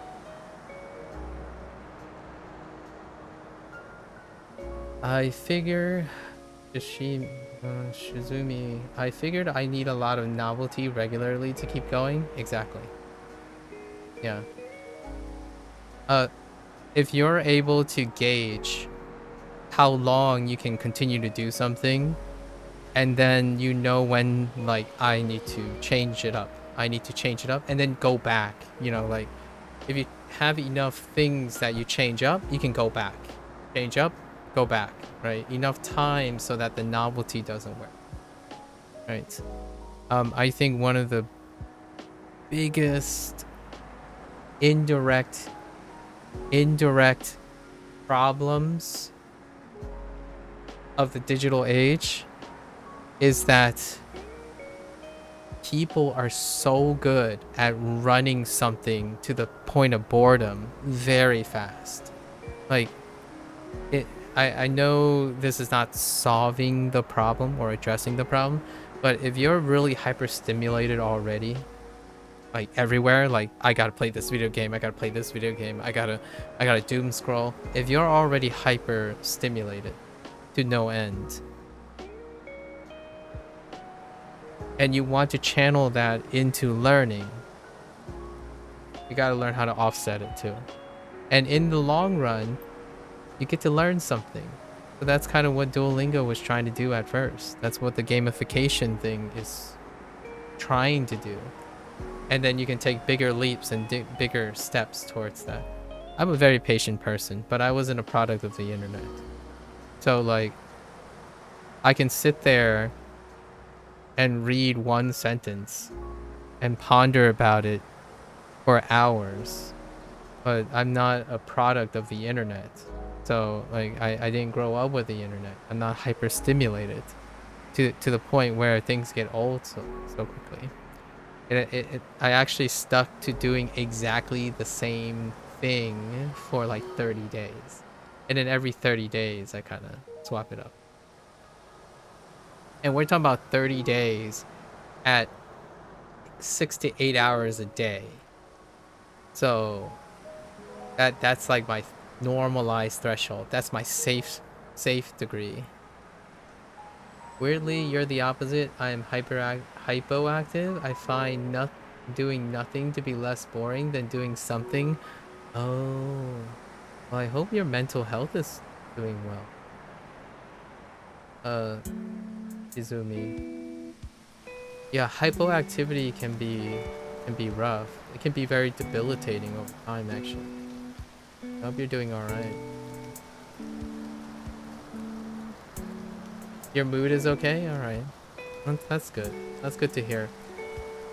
Hypoactivity, like chronic fatigue, is very real. That's like that is something that borders necessity. So there's a difference between hyperactivity. Hyperactivity, at least you can do things, right? You can start tackling things, but not doing anything. That is a not like that doesn't work the other way. You can't choose not to do anything. Oftentimes that leads to some very, very not so great places. So I'm glad you're finding something to keep yourself entertained. Language learning sounds like a very healthy thing to keep it up. Trying to find motivating ways to things, yeah. Exactly. Keep up. Keep it up. Shizumi. Keep it up. Low key, if language learning was the key to hypoactivity, I would probably encourage everyone to do language learning. Unfortunately, that's not the case. So if it's not language learning, if it's not Japanese, I hope it's something else to keep you from being chronically fatigued. It doesn't, in my opinion, rarely does chronic fatigue or lethargy subside magically as one gets older. So it's one of those things. If you see someone lazing around and they just don't feel like being involved in their life, you can make the difference. I think life is too precious for people to squander by being lower in activity. I know some people have debilitating dispositions, and even those people would agree, like, if they could, they wouldn't laze around. So it's nice to see people vibrantly being alive, right? I'm glad you find language learning to be one of those sources. Hopefully it continues to serve you well.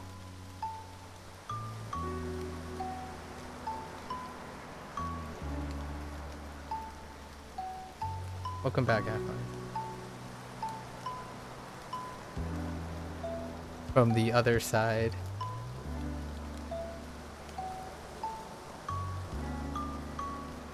The dark side. I'm just kidding. I have no... YouTube is YouTube. Twitch is Twitch. Okay. Akatsu.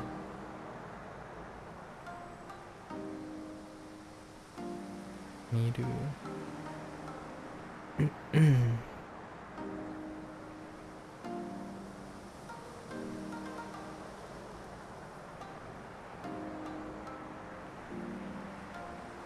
Wait.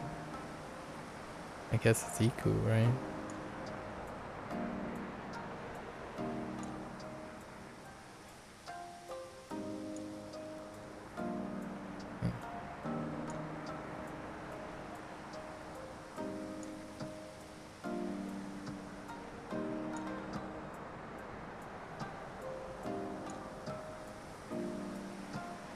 You think you can read this? Let me see and understand it. On Tadoku? I can tell you if I already read it before.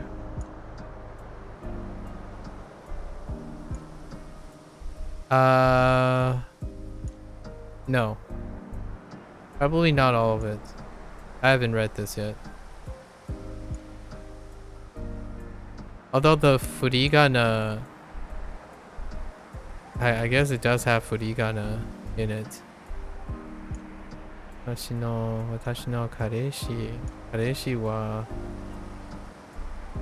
abura koi. Oh. Interesting. Abura ke ga suki. Interesting. Well, does it have furigana for all of it? Okay, possibly. I would give it like a 60%. I think level 2s are kind of borderline. Level 2s are borderline on Tadoku. I use Tadoku as well. Yeah. FIs. Oh, actually. Wait, are you reading that, FIs? If you're reading that, that's impressive. But no. I would say that's pretty borderline on Tadoku. It's borderline. I don't know enough to make it like completely like the idea. It's borderline to the point where the gist is not enough. I'm just like roping through like level ones at the moment. Onya. Onya. The furigana helps though. I think the furigana makes it comprehensible.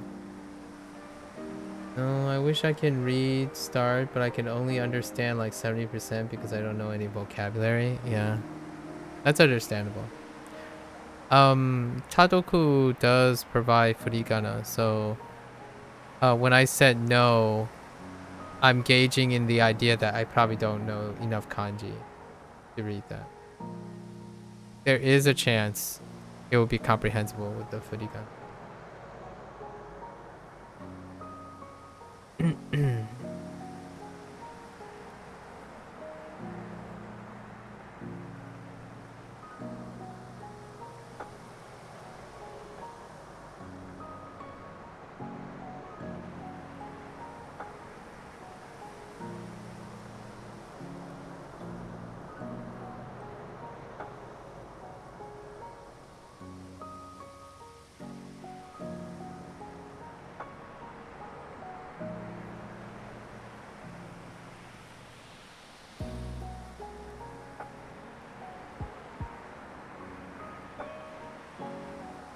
Oh, I remember talking about this yesterday with with Lotus. Blue War. Blue War.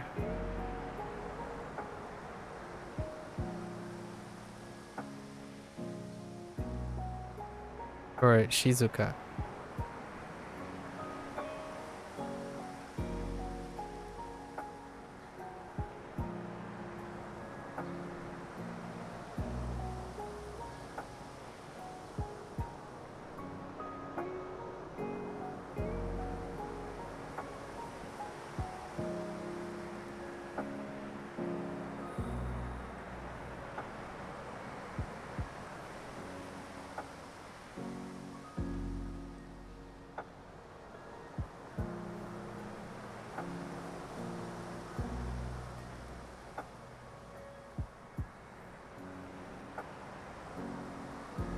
Oh, shit.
Slow and steady. Slow and steady. FIs.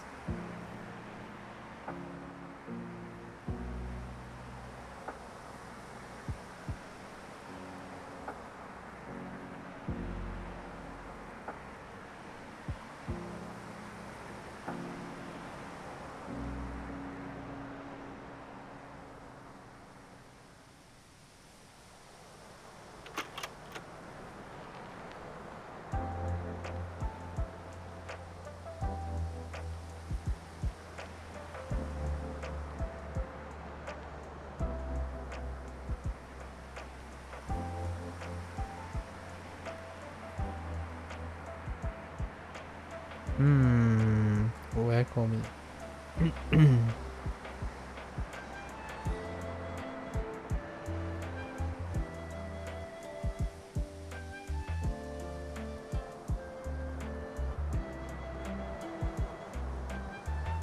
Shizen. Ugh, my Shizen needs to. Hold on, hold on.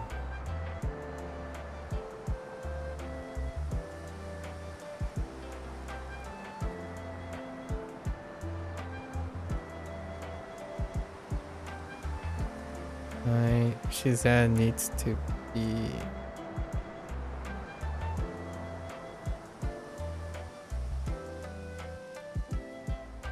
Okay, a little bit more tame. Okay.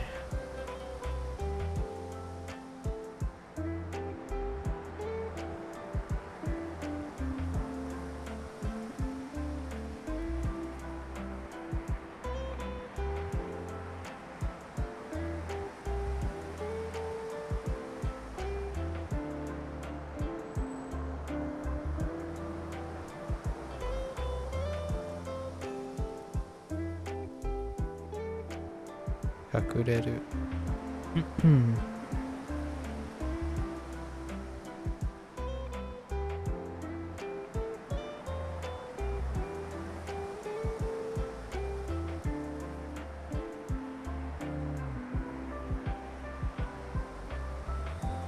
Okay. Do I have any? No, no, I'm pretty confident. I'm pretty confident in this.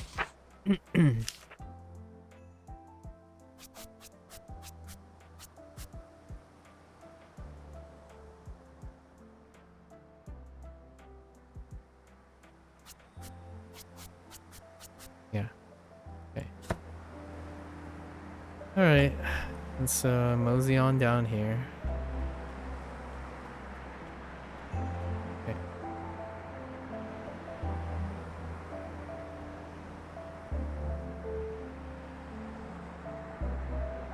All right.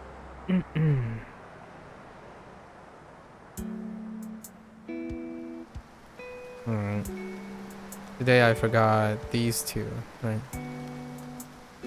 Or yesterday, I mean. But we're okay now.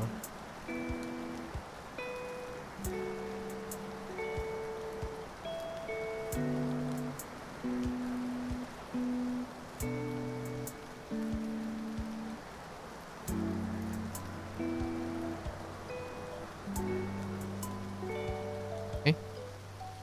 Bolshu Toide. Toide.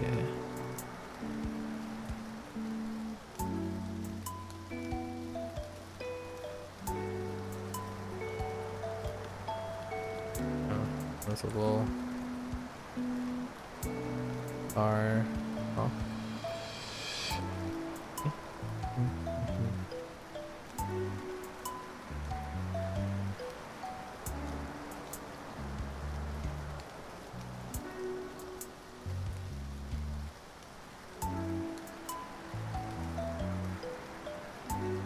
Okay.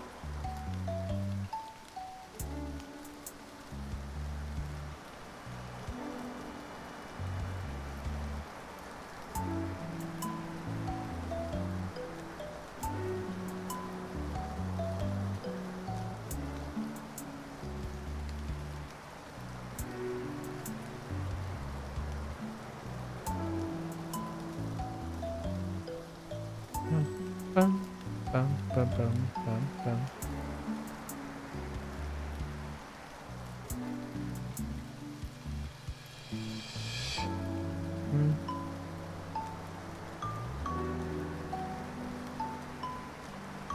Izuo yaru.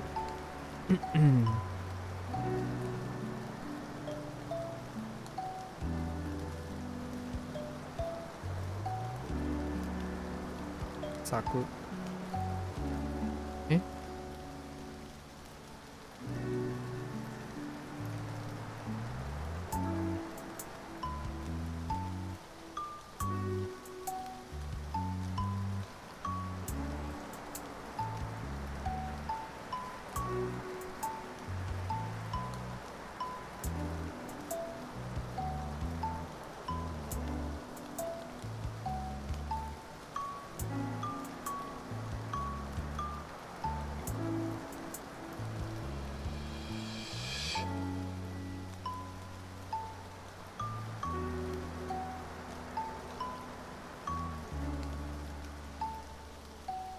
Dohan bike.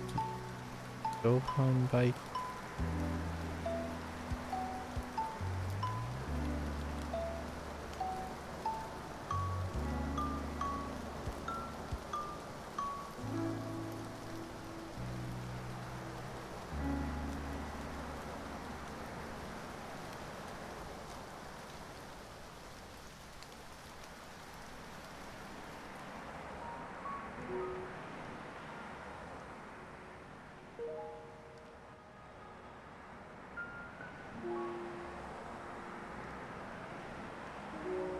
Oops. I got a little hyphy there. Yeah, see.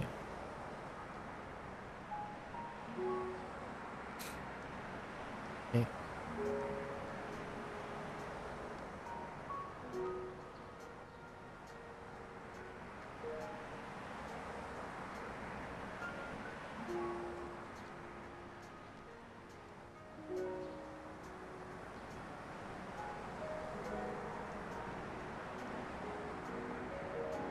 Okay.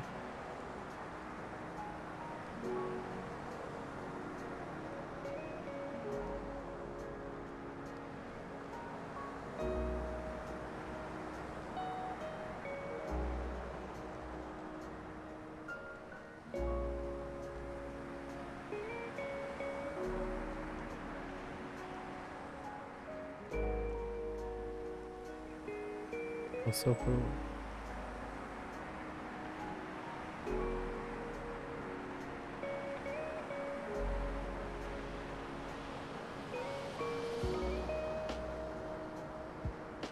Sawayaka.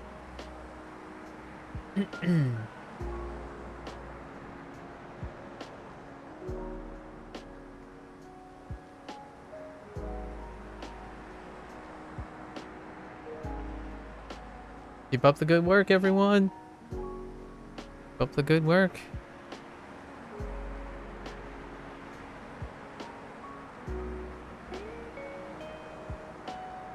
I can't wait for a game to come out. I can't wait for a game to come out and we can kind of like play together in it. There's some future games. There's one that I'm really interested in, which is like dealing with constructing kanji by keyboard and inputting as quick as possible.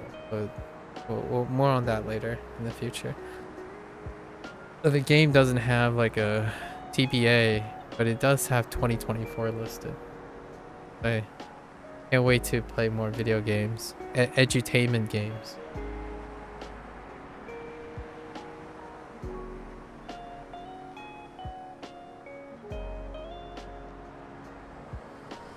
This one was a lot of fun.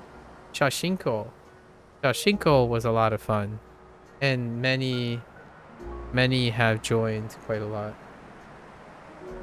So I hope that there are going to be more accessible things like this.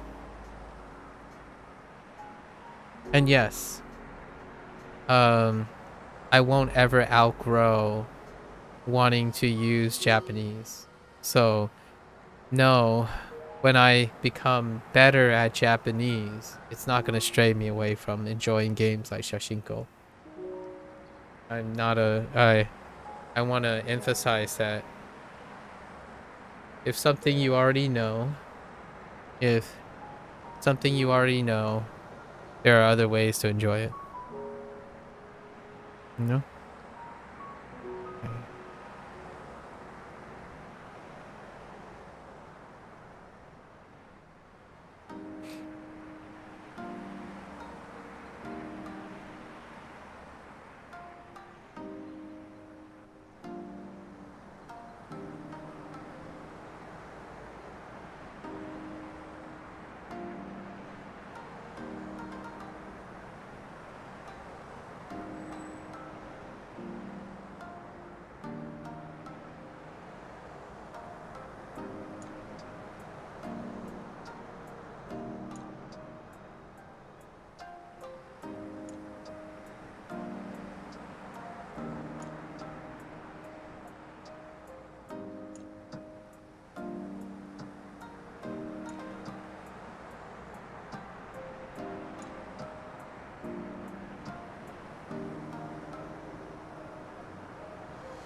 Wait a minute.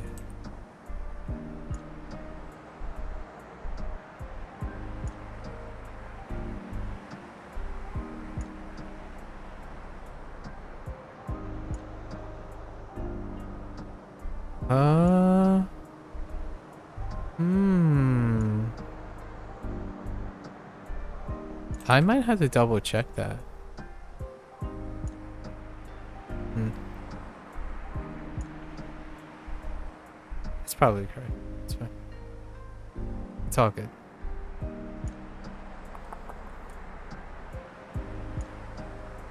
네, 리사이클이 Oh, just kidding. It wasn't. Yeah. 리사이클.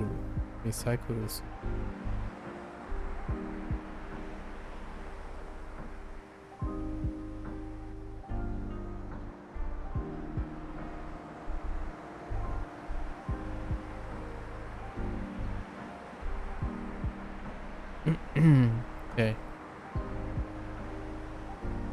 Uh,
okay.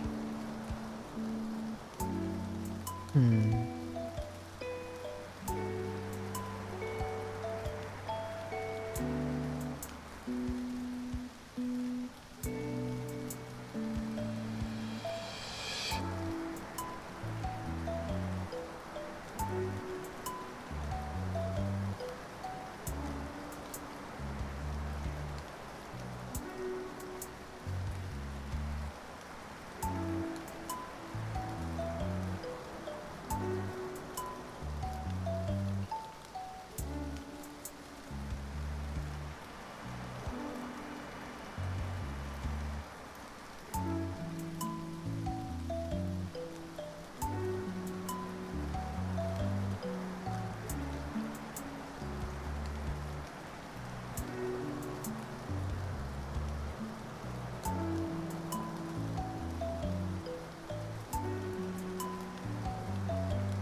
Hmm.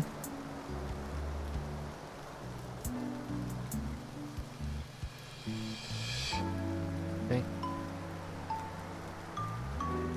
You're going to sleep? Made progress on your story. Nice, nice. Good luck, good luck. Sleep well.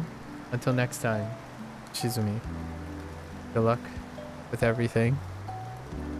I'm looking forward to hearing how your weeks go as you're doing your common Japanese word studies. Oyasumi nasai.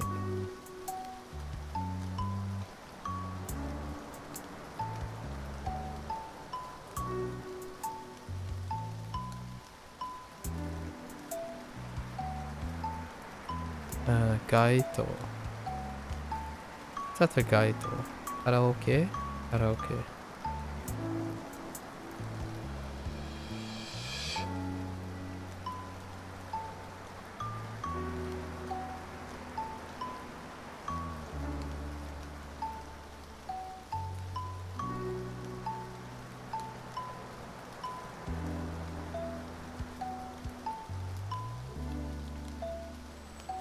Parao.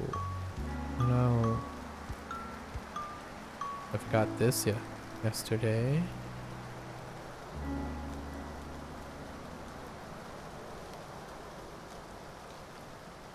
Okay. Ureshi.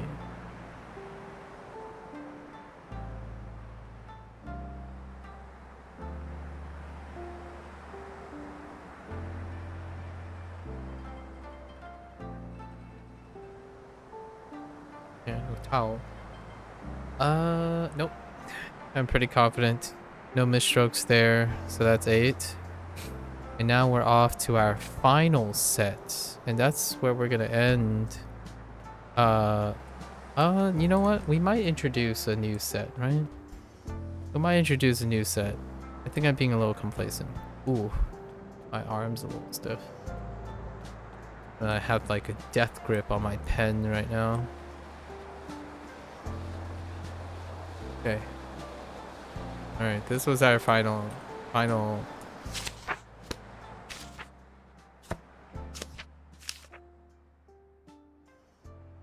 Just double check.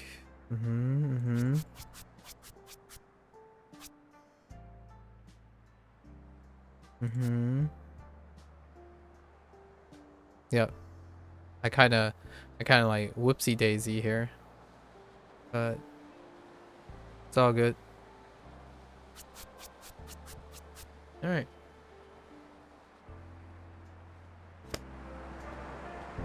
Yeah, we'll do it tomorrow. Yeah, we'll do it tomorrow. I want to really iron this one out.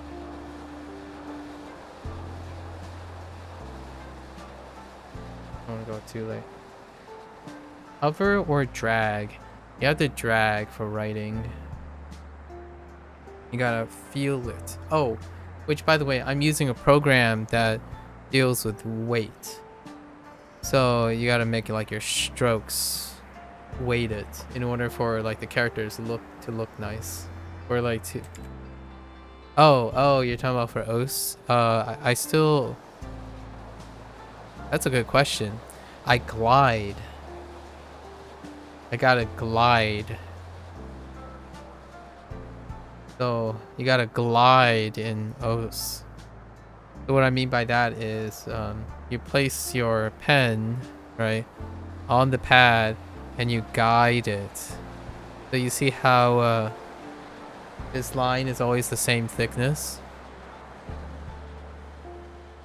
It's always guided. So if you're hovering, nothing happens. So I can demonstrate it in the art program. You see how nothing is happening when you're hovering? So that's a hover player. This is a guide player. And then this is a drag player.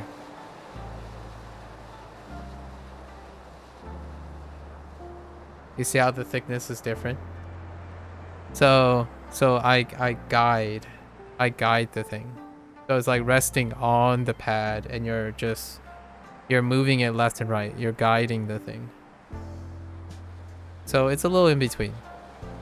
I know that might be also considered dragging. I'm not sure. So like this is dragging again. Dragging. This is guiding.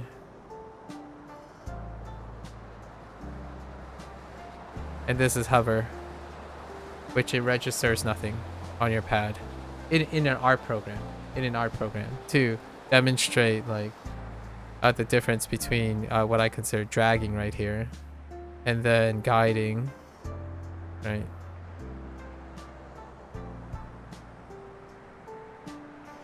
It's less strenuous on my wrists. It's less strenuous. And how does this matter to writing? Like what does it matter to writing? When I use a pen, I usually use a pen when I'm handwriting, so I would guide the pen. On the surface.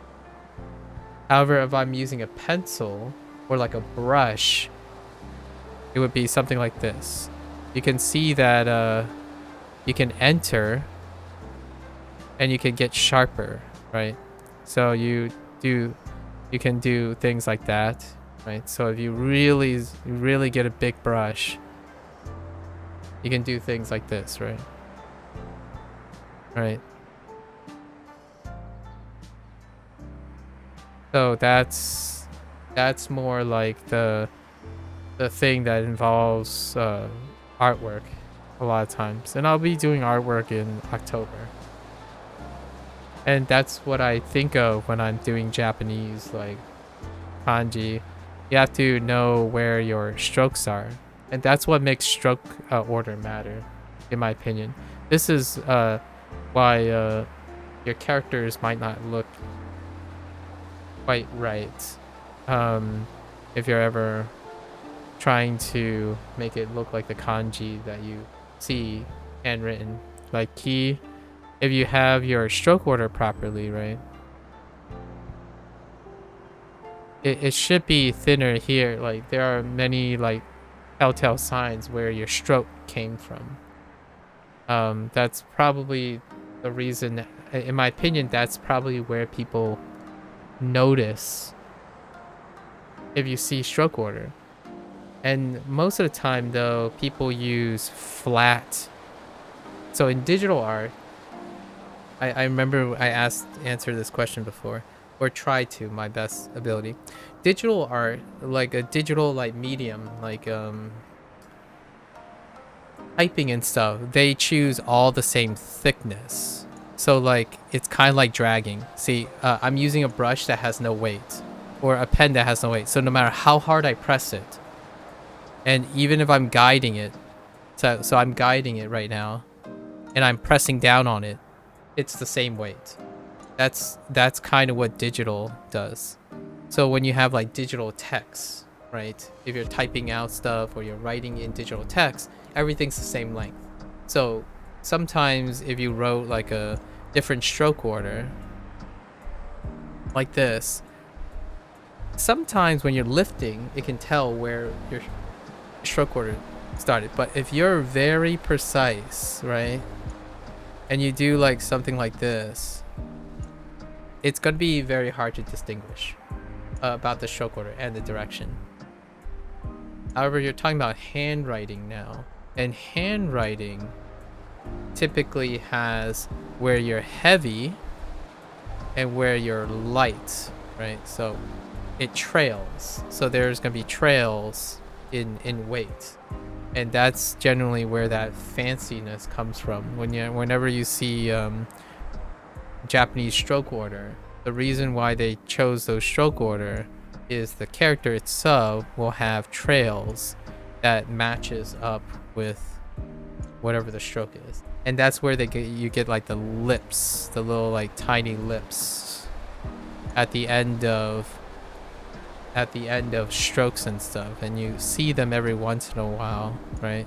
So all those like little pull-ups, and it's really hard actually. It's kind of, or not really hard, but it's kind of a limitation that isn't as bad nowadays with like art programs. Art programs can kind of imitate a liftoff and whatnot. Back in the day, you can't do that, so you would need to like write on paper and pieces of paper and stuff. So now, thanks to like, that's why I'm using an art program to write stuff, so I can kind of get an idea of how hard I'm pressing when I'm making like strokes like this. It's not necessary though, so I want to make that clear. I think people will still be able to read your characters. They just won't look as maybe aesthetically pleasing or whatnot, and obviously that's provided a lower threshold. If it's too messy, well, no one can read too messy in general, like in any language, right? There we go. A little bit longer answer for the whole stroke order thing. Okay.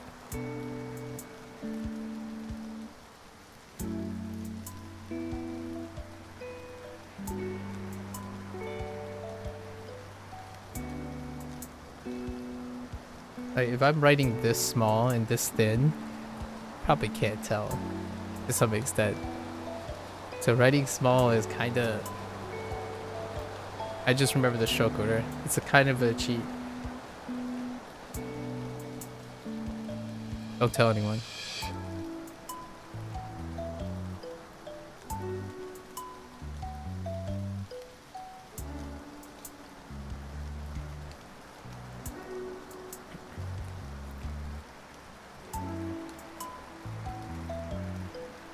Obi shop.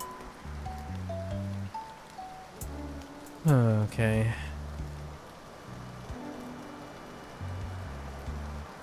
Oops.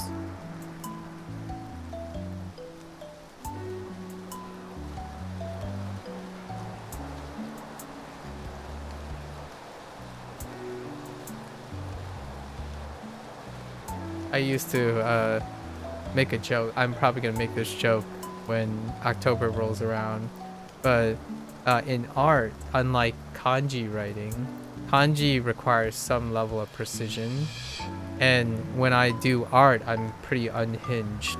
Like, my art is pretty unhinged, where, okay, I start with something, it looks really messy, and I'm just gonna cover it up. So I'm just gonna keep covering it up and willy-nilly with enough details, so it's more like a art, it's a crutch, or like it's a fun thing about art. You can be as expressive as possible, but in kanji you need discipline. So it's kind of like taking your artwork that you like to do and you're relying on line art only, so you have to be very disciplined with your kanji. And that kind of reminds me of line art, where people just draw the lines and no color whatsoever, just completely rely on lines. It's a great way to practice line art, actually. Writing kanji on the side. That's low-key another reason why I like writing stuff. Other people may not be interested in drawing or something. I am. So, while I don't have all the time to draw, writing kanji kind of helps with the whole hand-eye coordination thing anyways. Will it help you with os? Probably not. But, you know, hey, at least you can aim. Very slowly. Doo-doo.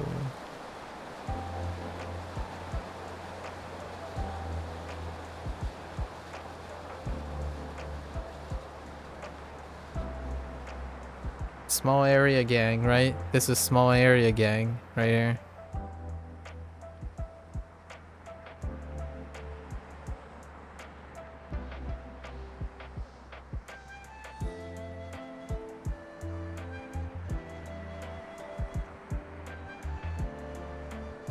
Kumitateru,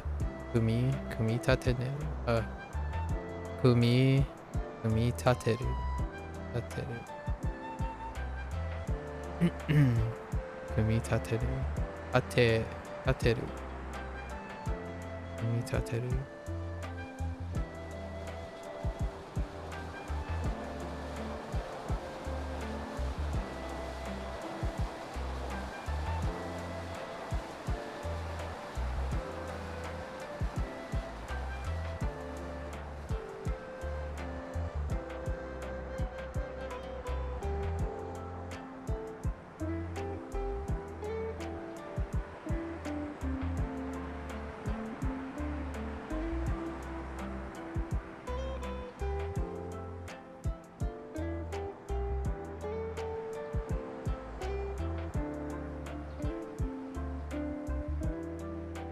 Shumi.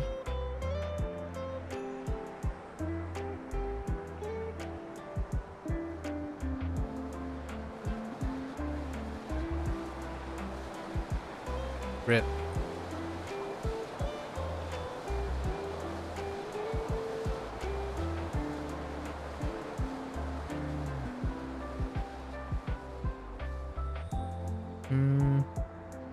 Game Center.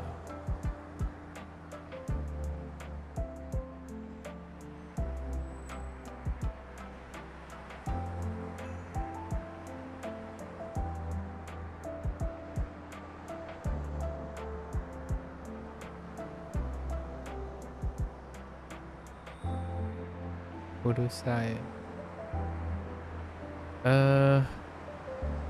Okay.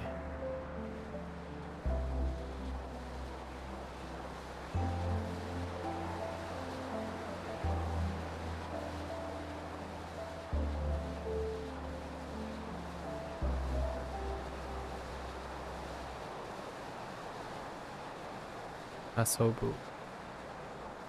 Okay. We're still pretty good.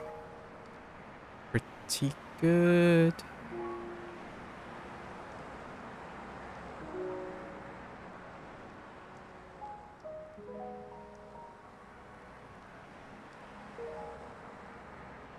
No one saw that. That's fine.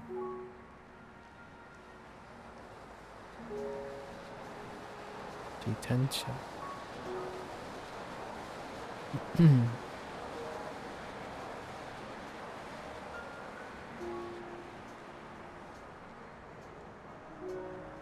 Aye.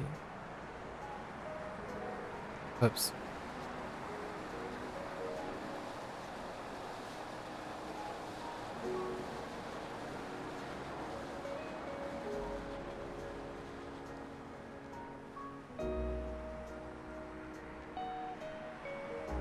Okay, Omoi. Omoi.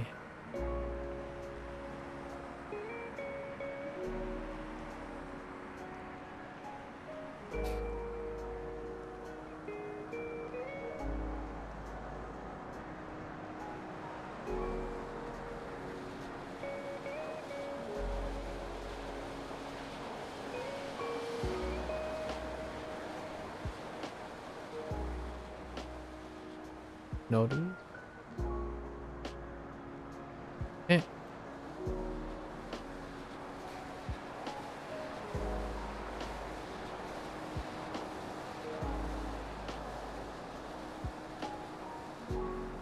Kamera.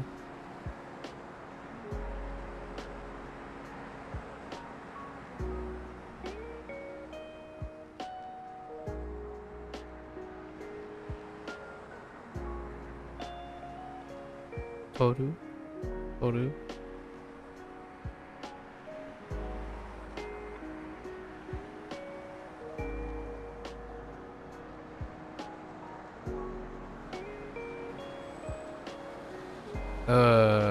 That's kind of ugly. No, we'll keep it. Oops.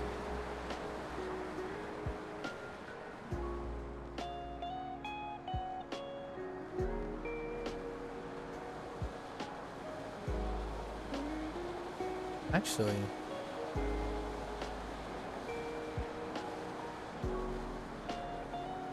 is that really the top? We'll have to double check that on Sashi. Okay.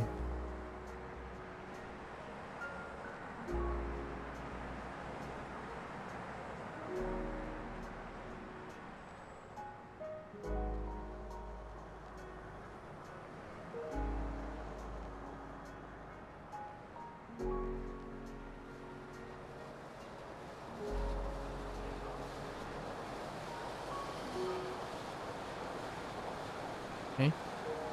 Katsue Suru. Alright. I'm getting to the finish line here. And things are fresh. Very fresh in my head.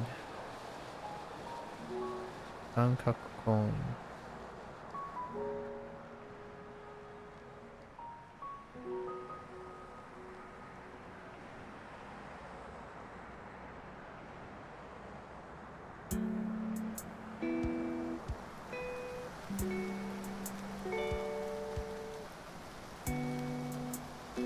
Ongata.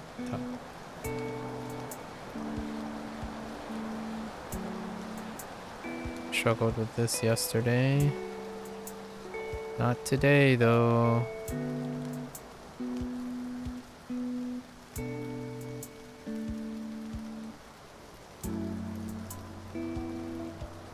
Boku.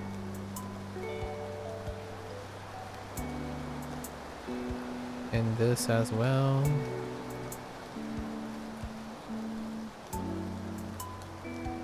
Not today, though. Told you.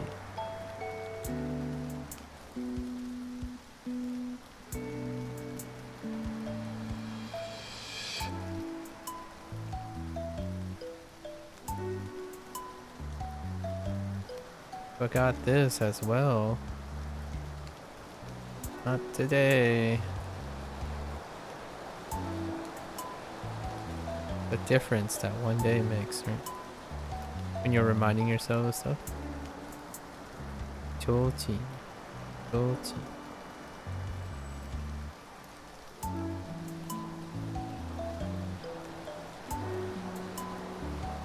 Akarui.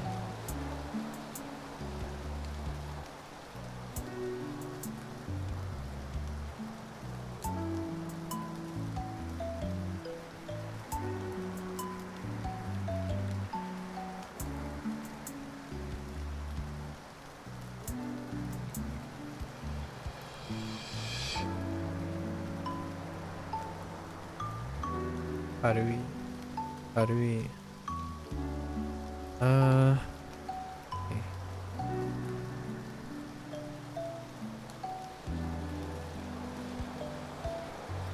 Ira ira.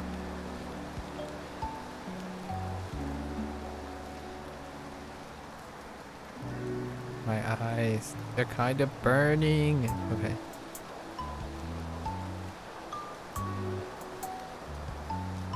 Where were we?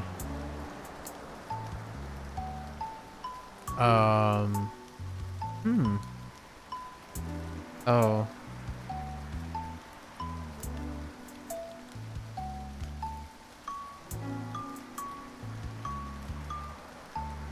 Toru. Kureito.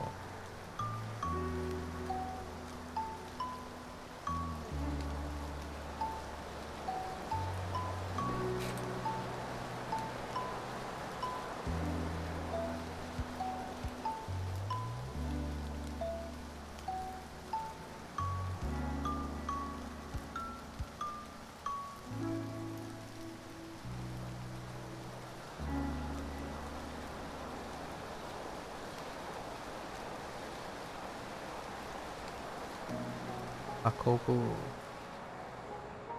Akobo.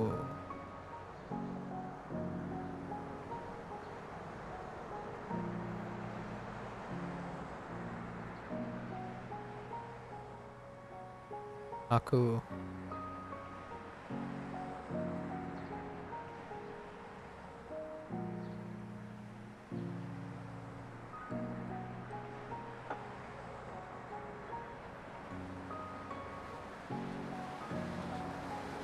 Uh-oh.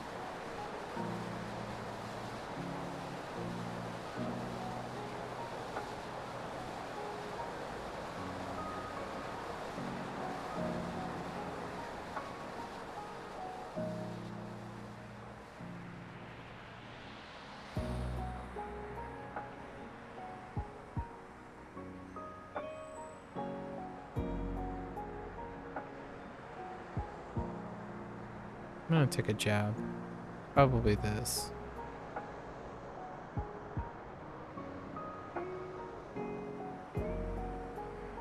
Wait. Oh, no, wait. It's not. Oh.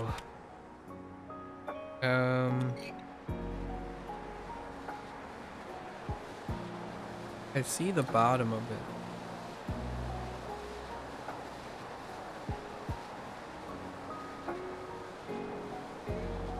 I don't remember the top.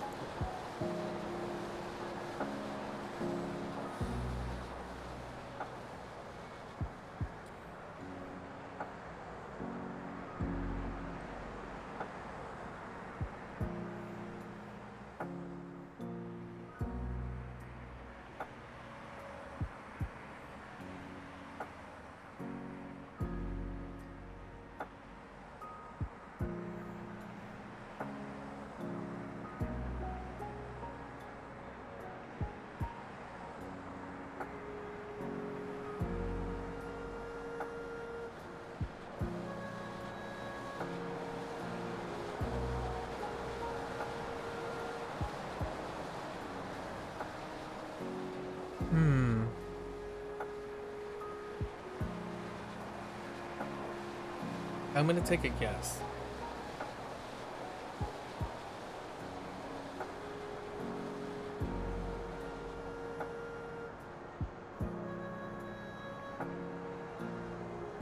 Yeah, I'm gonna take a guess.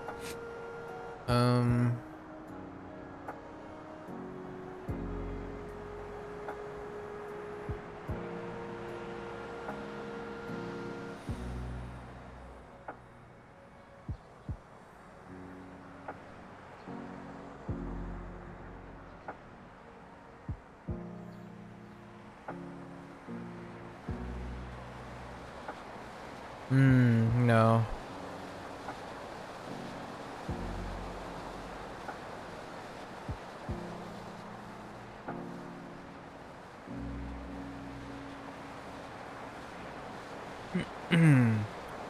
So I'm missing the top radical. But I know the bottom one is something like that. Okay.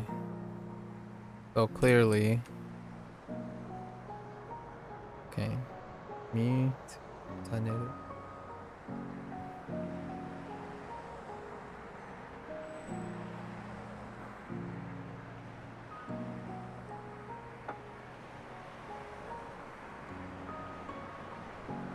Okay. So we did drop one. We'll write it again. One last time.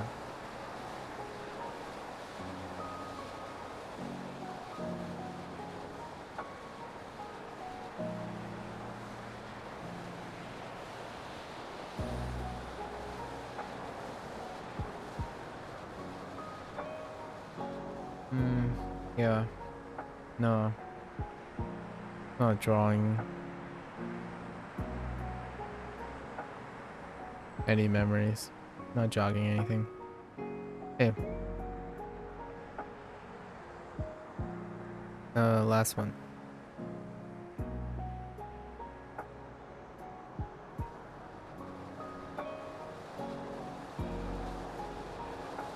Tsukaiki. Tsukaiki.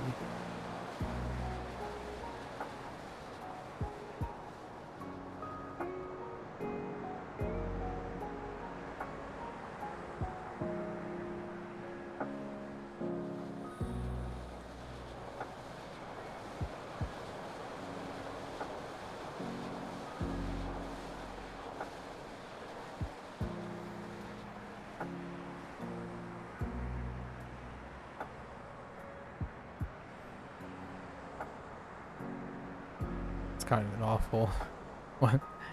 Don't look.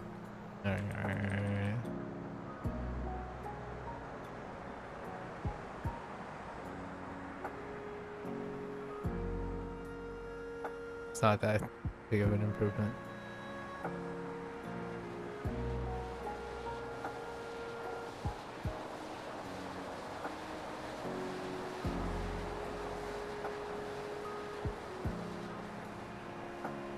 Osoi. Oh no, Omoi. Oh, this is Osoi. Oh, I screwed up. I mispronounced something. This is Omoi. I think I might have said Omoi when I meant Osoi earlier. Nawaru. Okay. Do I remember it?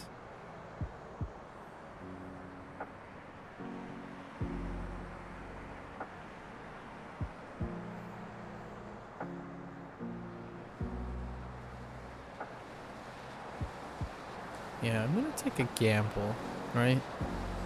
I'm gonna take a gamble.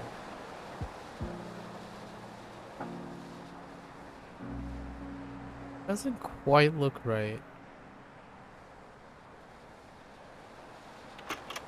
But we're gonna go with...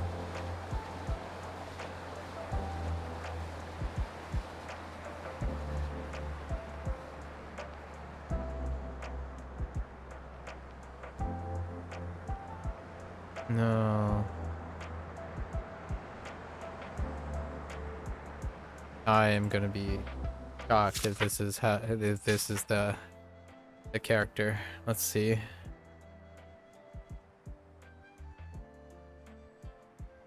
Okay, let's just make sure everything else is in order.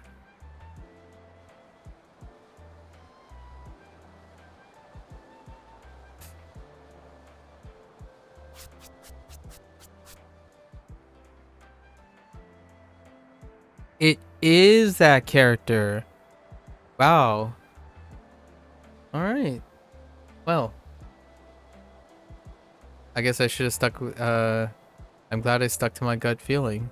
It is that character. Really? It felt a little wrong. It's a little wrong. All right. When all else fails, follow your gut, right? Although my gut was betraying me there. Alright, so we didn't make any errors. To my surprise, actually. We didn't make any errors.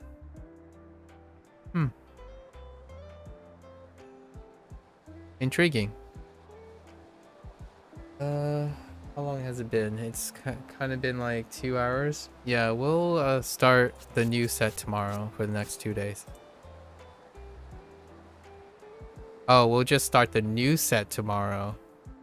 And then, oh, if I should start the new set today. I got an hour and a half. Start the new set today. Because Monday is Neverwinter.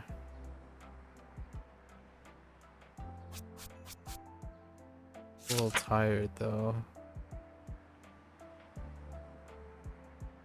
All right, we're starting a new set today. Let's take the new pictures.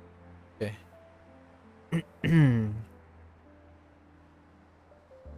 Oh, we got some new characters.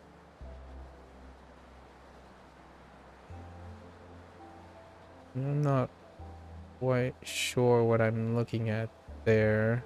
Oh, kinda.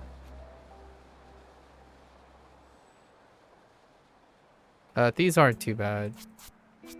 Oh, okay. Oh, there's some ones. It's actually not too bad though. I already recognize some of these and have some mnemonics for others.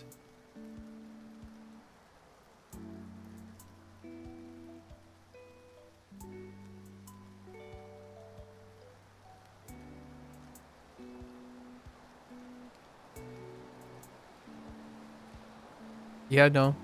Yeah. Let's do these.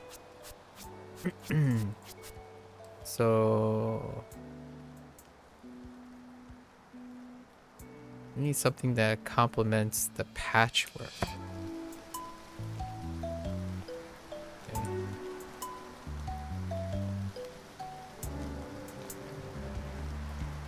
I'll look for a particular Manhodu. As I jaywalk. Okay, we'll use this one.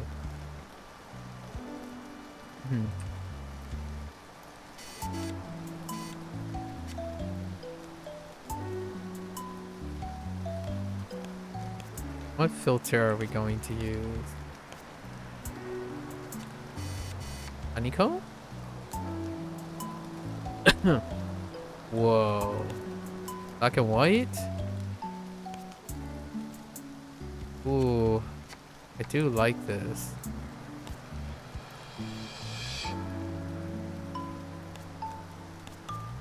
Ugh.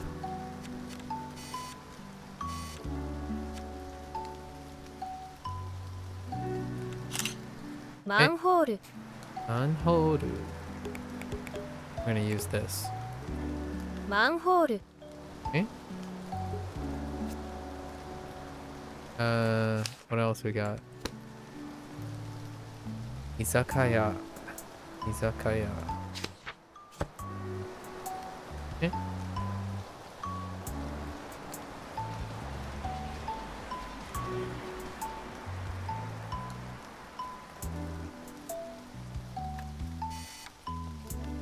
Ah, yes. Izakaya. Izakaya. Okay. I mean, 食べ物.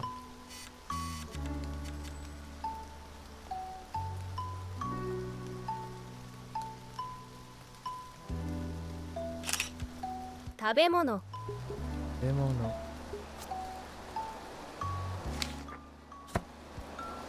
Okay. スマホ.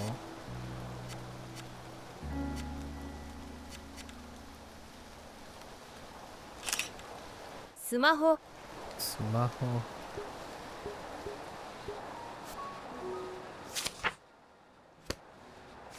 Oh. トラック.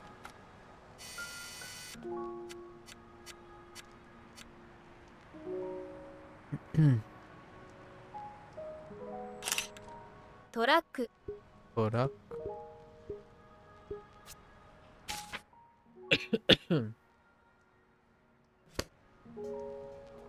게이지반. 게이지반. I kind of like the other 게이지반. Outro 게이지반. It's so cursed. Alright.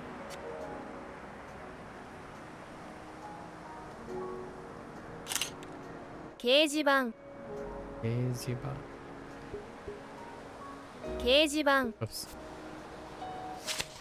And we're good? Alright. So we're gonna work on this new set. I'm gonna stare at the park. Okay. I actually have to learn. There are actually new characters. Look.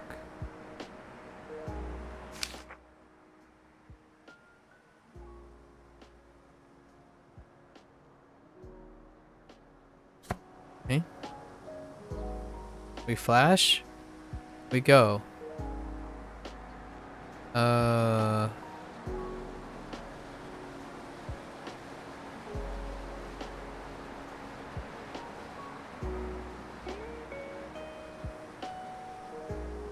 Manhoru. Hello there. Don't judge me, huh?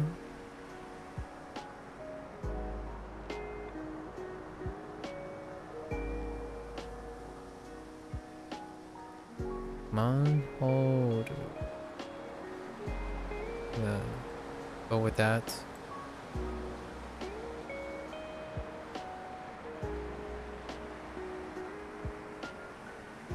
I take a jab at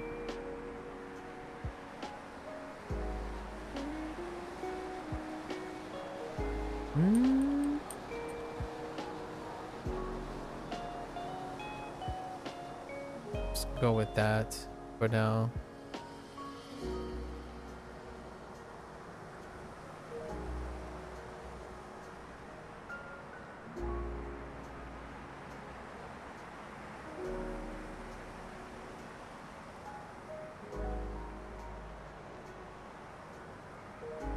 I'll go with that for now. Izakaya.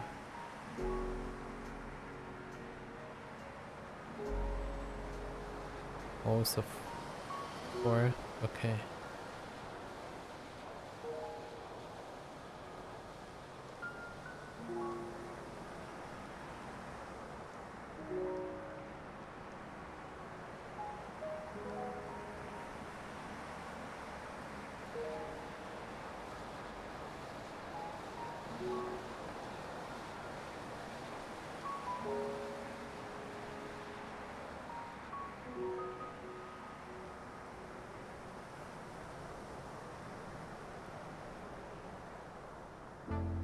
Oh, you know what?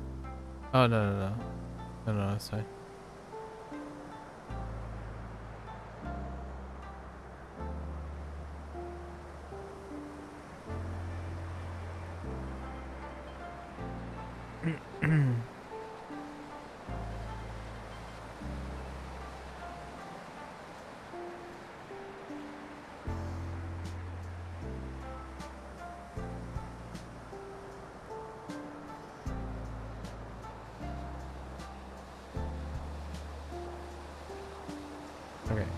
Let's double check.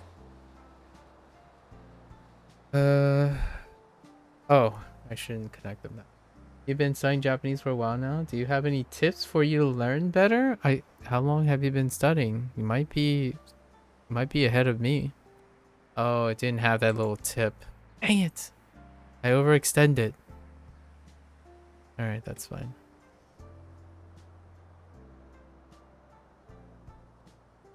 Okay. And when we have Isu Keijiban. So I have to actually look up Keijiban.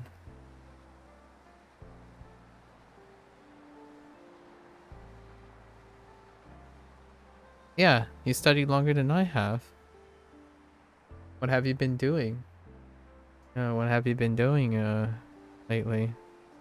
What works for your 1 year? Do you like studying still? By studying, like learning and practicing? Oh, I totally didn't take a new picture of these things. Dang it, hold up. I need to take a new picture of these. You love studying? And I think you're good to go. What have you been doing for your studying? The learning side and the practicing side.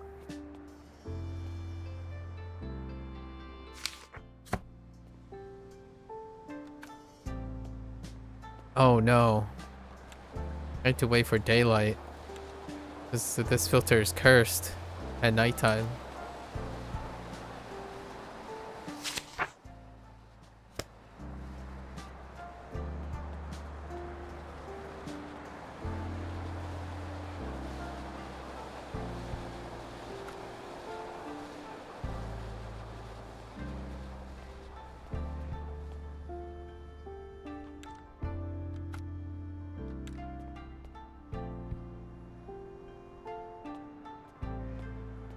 I need to advance the light cycle. Come on. You listen and you know hiragana, you use Duolingo and watch Japanese podcasts and YouTubers. I mean, that sounds amazing.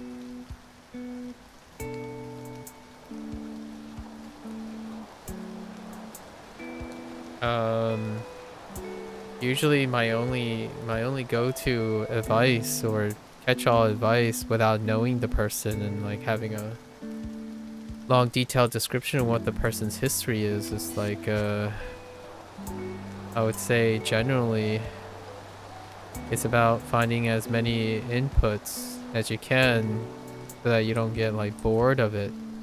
You know, like if you're constantly actively engaging yourself in different ways, that stuff just kind of flows on its own, right? 椅子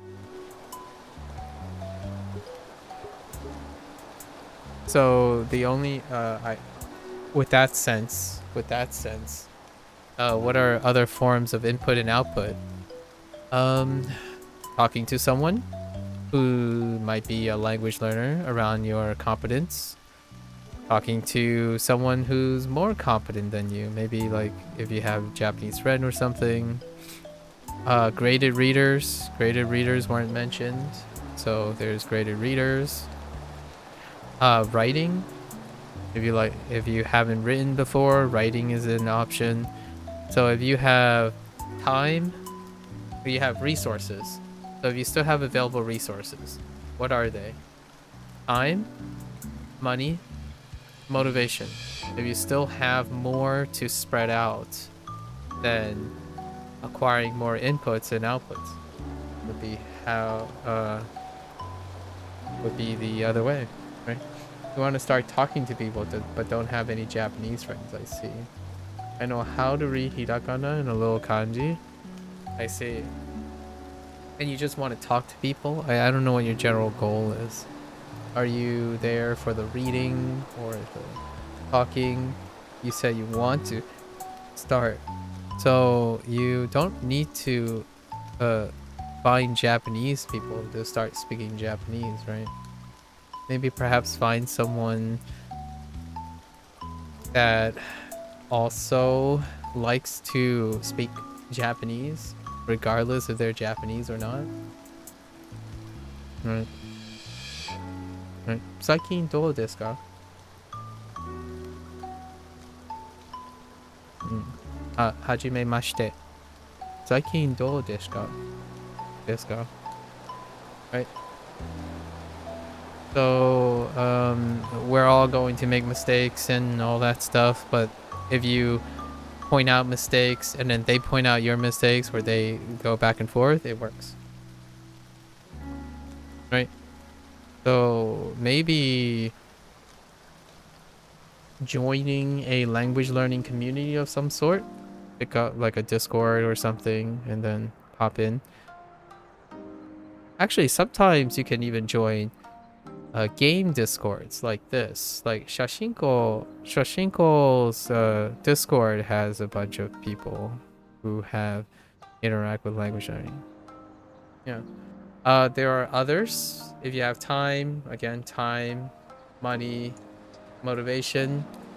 There's italki, which you can pay to have teachers. There's also teachers that are willing to, but largely I focus on like free accessibility stuff, right? Just free stuff. So graded readers would be another, but that wouldn't help you with conversations. I think conversations, one thing, write a story, right? So pick out a book. One thing that's always generally free is self-dialogue. And somebody got on my case about this, but write, speak in Japanese, right? Or type it out if you want. Type or write, up to you. Handwriting, where not I'm more of a handwriting person. Right? Speak in Japanese. Explain yourself.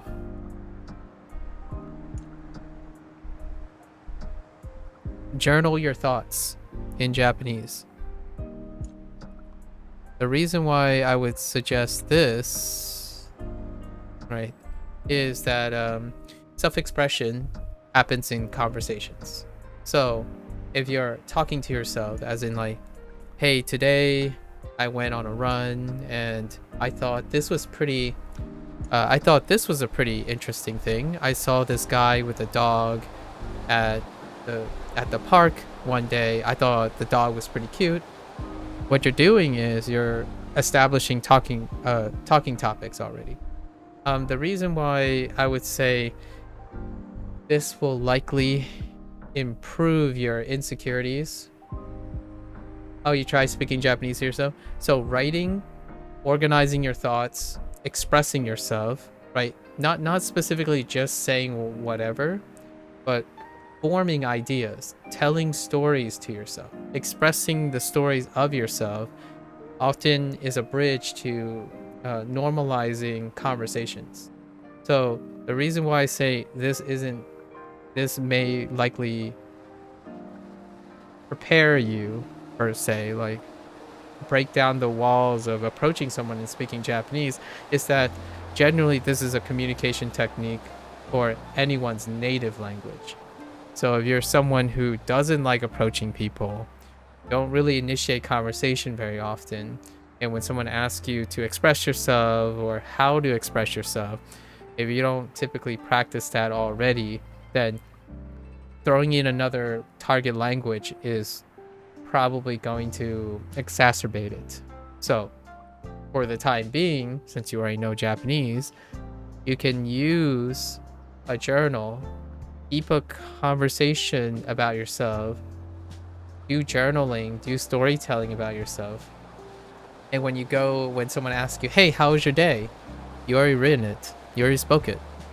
You already know what happened yesterday because you already written it. You already spent the time constructing the sentence and the stories and the paragraphs. Admittedly, I'm still farming vocabulary, so I still haven't gotten to doing this regularly as much as I want to. Now, here's the thing. you don't stop yourself. In my opinion, here's my little flavor, my own flavor.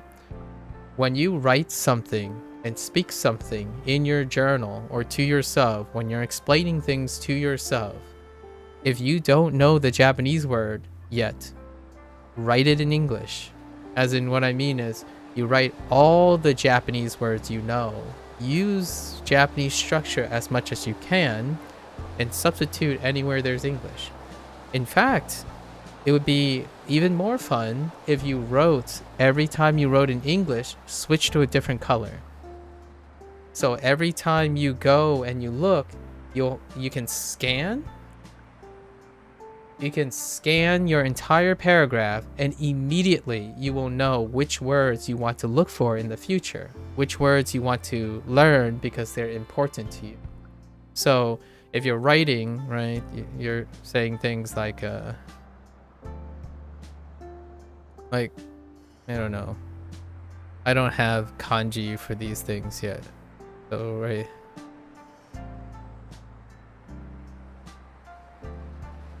They can say something like,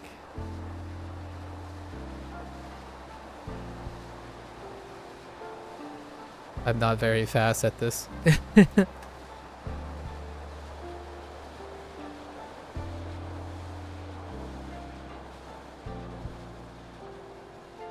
So like, if you don't know like benkyo, right?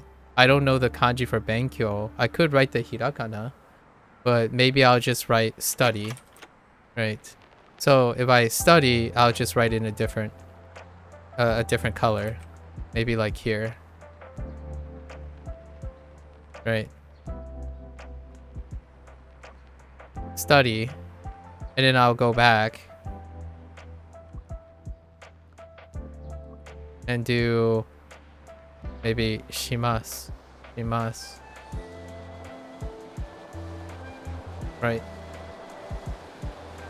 So basically what you're gonna do is, oh, and I would probably write it in a different font because shimasu, suru might not actually be in suru. So I'll write it in a different letter.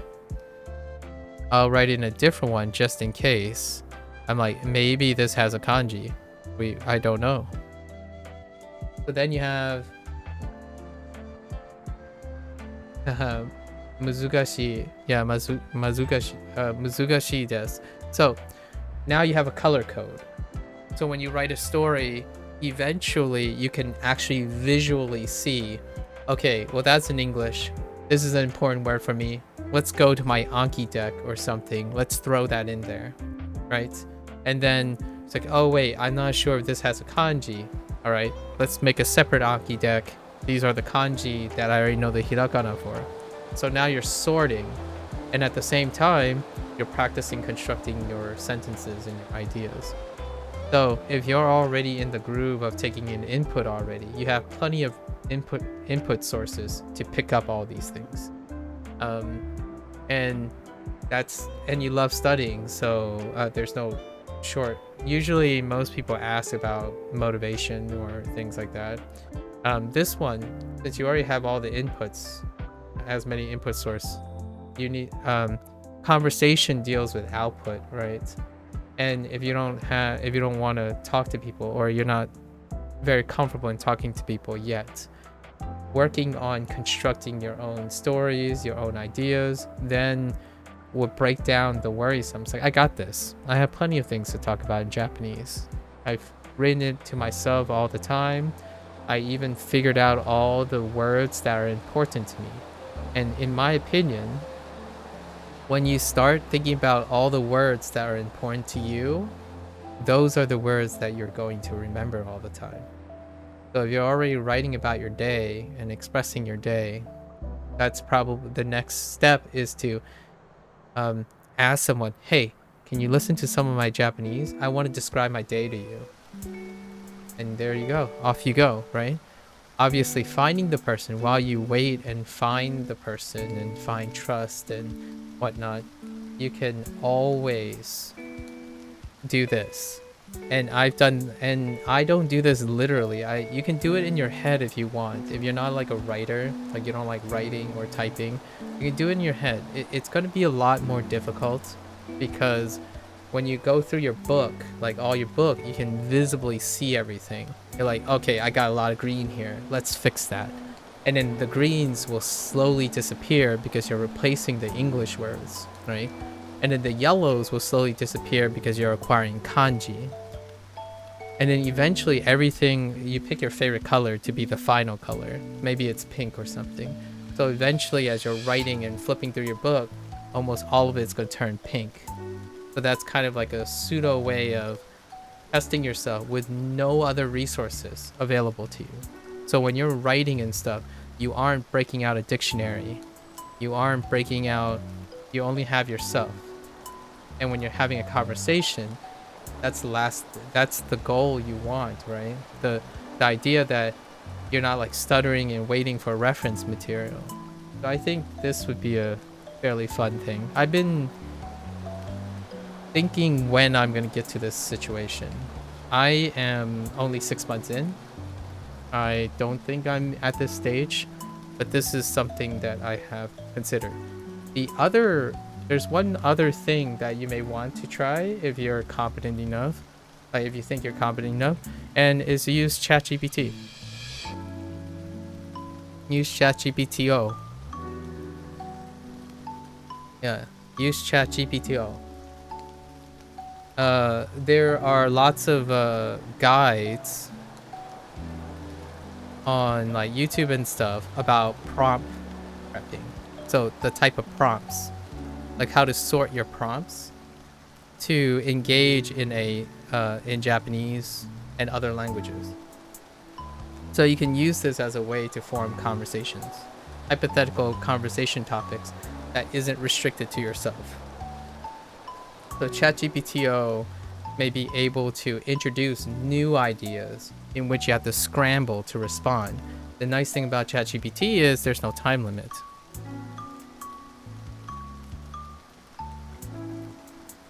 So that is another bridge if you don't have another human being, like if you don't have friends or something.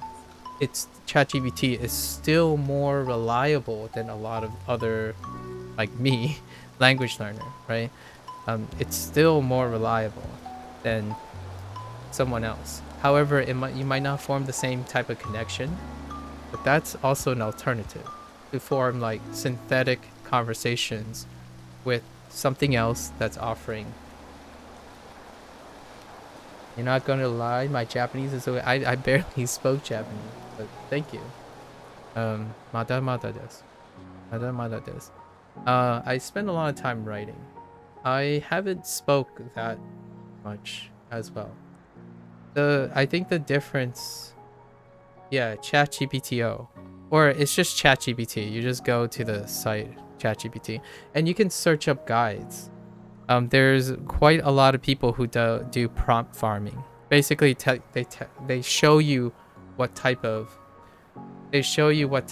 like inputs will get you a conversation in Japanese. So like proper like how to look for things. So there will be a lot of other people who actually use this technique, and you can you can start with their suggestions, and then you'll develop your own skills to get ChatGPT working. These are my 2 stages, by the way. Like, I'm basically sharing what I plan on doing after a year of Japanese. So it's not going to be for another 6 months before I either stream doing something like this in the future. It's stuff that I've been planning in the future. For now, I'm like vocab farming and doing like basic sentence structures at a time and having conversation. Yeah. So hopefully that helps. Don't worry, I'm not judging you, but it sounds like if you love studying, there's really no concern other than hopefully you continue to be enthusiastic. You have time, money, and motivation, right? You don't need any more motivation. You love it, and you need time and money. So These would be the natural ideas if you don't want to talk to someone. I know that socializing can be tough and you can't have the luxury of other people. I would say these two exercises are probably a natural place to bridge. Hopefully that helps. Yeah, no worries. I try my best at least. That's a good tip. I'll start learning some kanji and katakana soon. Oh, okay. I see. Hey Blair, you just started cooking. What's for dinner, Blair? What's for dinner? I just looked at Tokini Andy's Genki 1 live stream and it looks pretty good. Or after you learn Hiragana and Katakana. I can see that. Yeah, Genki streams are pretty to build the foundations outside of Hiragana and Katakana. I agree. I haven't had enough sleep to do your Wani Kani reviews. Horrible recall today. Oh, sorry to hear that, Blair. Hope you get some rest. Soup. Beef stew with potatoes and carrots. Oh my gosh. Classic. Classic. One day you're gonna have to try curry. Like, it's just a thicker beef stew. Or pork stew. Sorry, pork stew. I said beef stew. My bad. Pork stew. Welcome back, Escape. Welcome back. Oh yeah, no worries. Good luck. Good luck. I look forward to hearing your progress. I come back every 3 or so months. I look forward to it. Maybe we'll find each other and we'll converse in Japanese a year down the road. That would be kind of fun, wouldn't it? All right. Good luck. Good luck.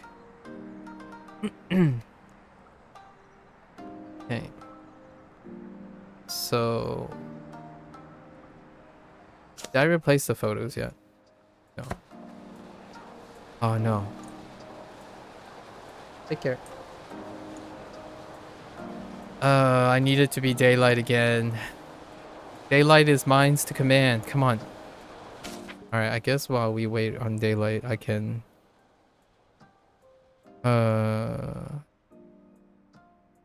study these. So, Isu. We already have Isu from Duolingo. So that's legacy now. Let's go to...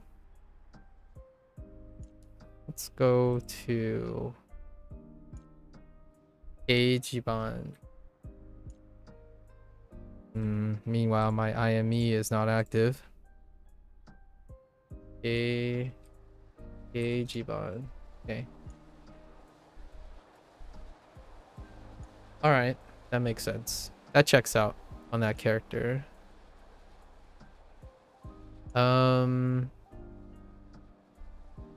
Yeah, that kid checks out on that character too. Okay. So let's practice. Wait, what up?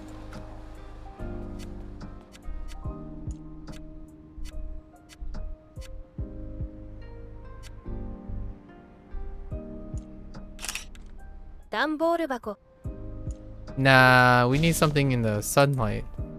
Let's go get a box that's in the sunlight. As I jaywalk right towards a vehicle. I think some of these boxes over here are in the sunlight. This filter needs some massive light source. What light source can we get other than this? Ah, wait, hold.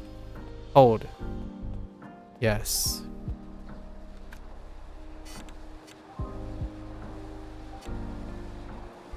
Wait.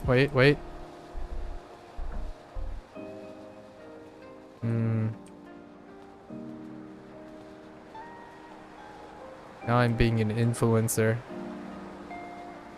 Gotta bolster my Insta. Okay. Okay. Alright.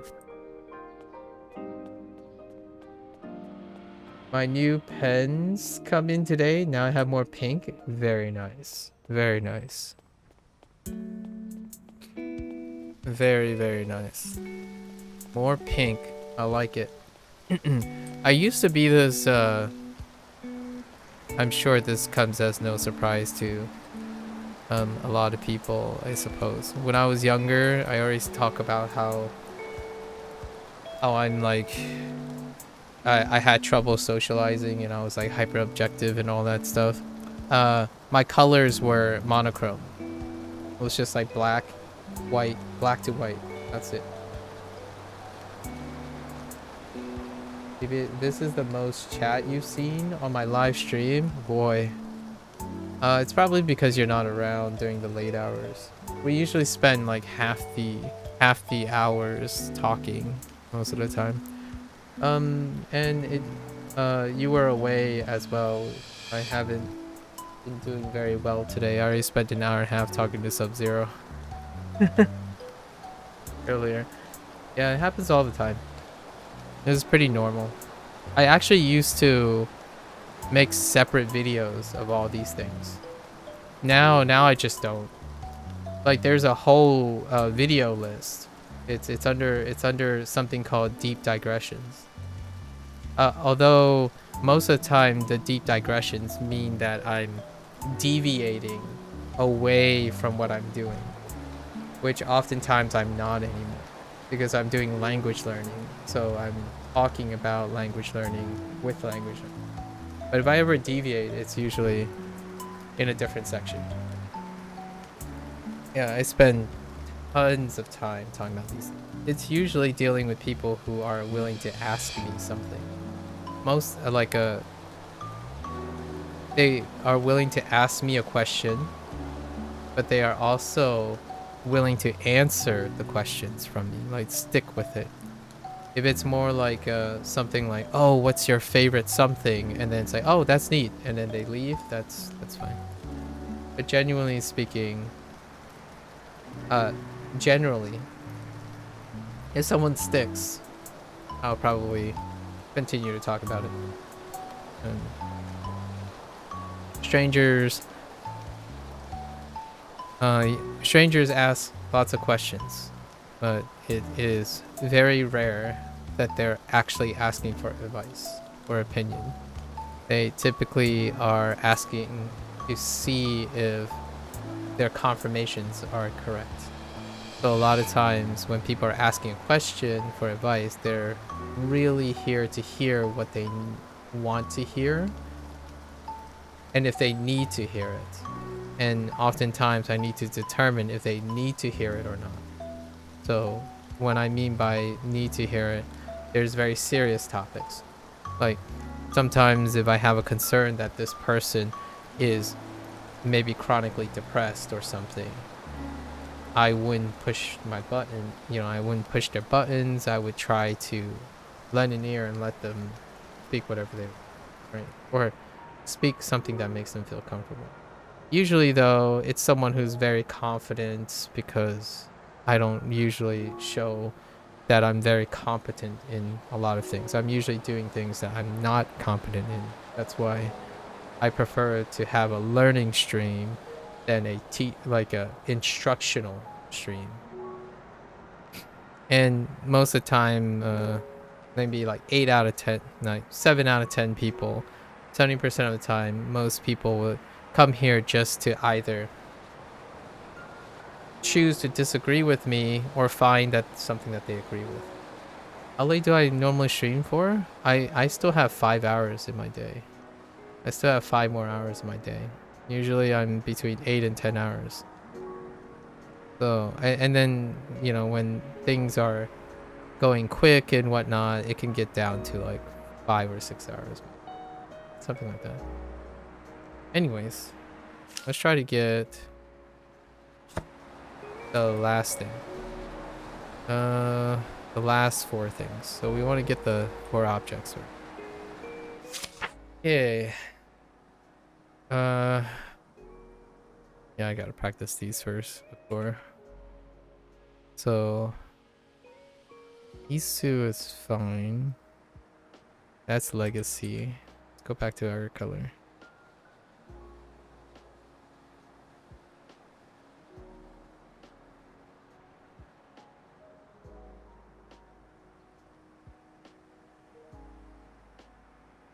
What I would love to see in the future is that everyone that I took seriously, right, come back and show me how much they learned and flex their Japanese skills.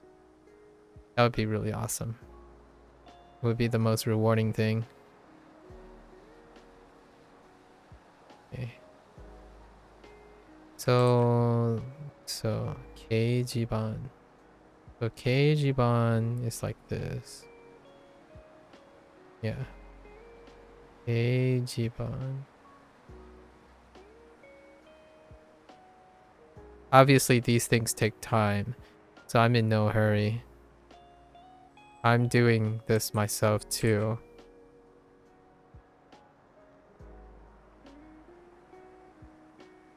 Have I ever done a setup tour? You've seen most of it already. Right, it's a corner of a room. Like the only other thing you haven't seen are two makeshift table desks with like two monitors on it. Yeah, I don't own very much. It's a corner of a room. You're seeing most of it.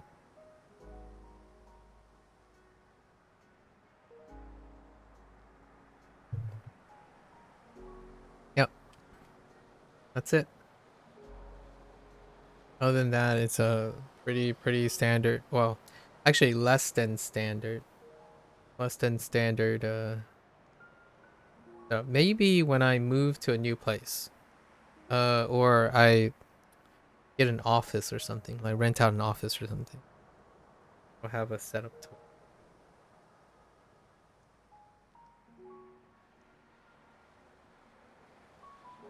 あ、トラック、トラック、トラック. That's self-explanatory. And okay,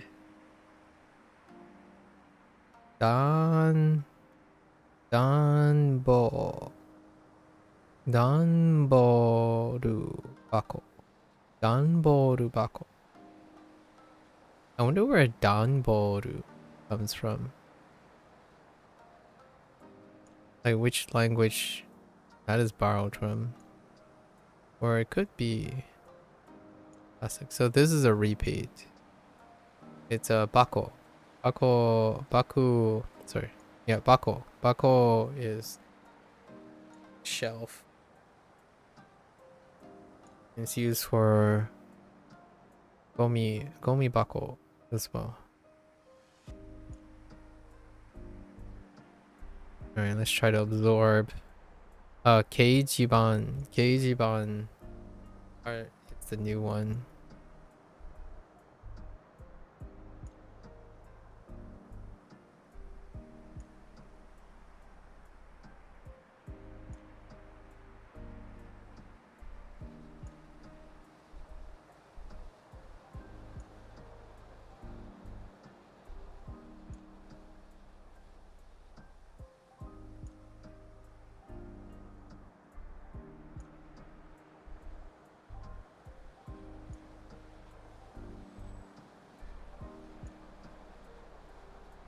I've seen Bond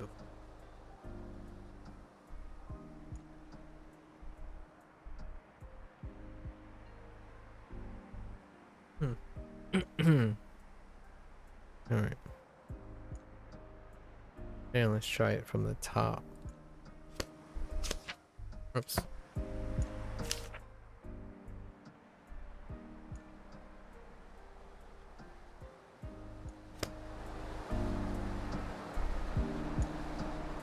Okie dokie.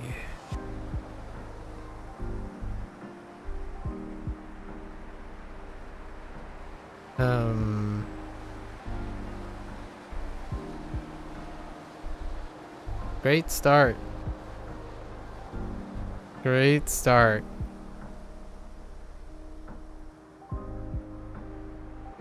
Oh.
Yeah, the room is pretty alright.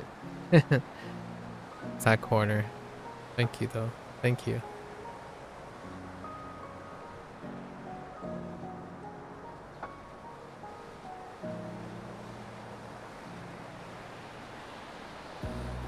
That's the nice... That's the double edge of, the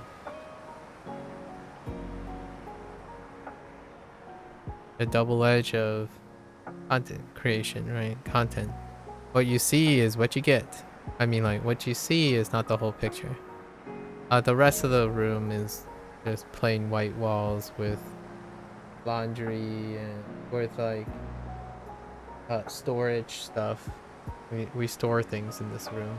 So there's a lot of boxes and stuff stacked up to the ceiling.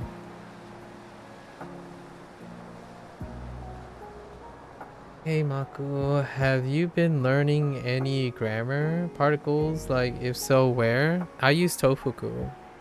But I only use Tofuku when it comes up in Duolingo. So whenever there's a new grammar point that is implied in a Duolingo exercise, then I look it up and learn about it in on Tofuku's site. Tofuku is the people who are behind Wanikani. It used to be like exclusively a blog site to some extent, and most of their like articles about grammar and stuff is still in like a blog format. They cover most of the grammar stuff. They have a searchable grammar section. They don't comprehensively cover all the grammar stuff, but enough for me to no longer feel that I can't construct sentences. I cover most of the foundations and then some in order for me to construct sentences. So now I'm not really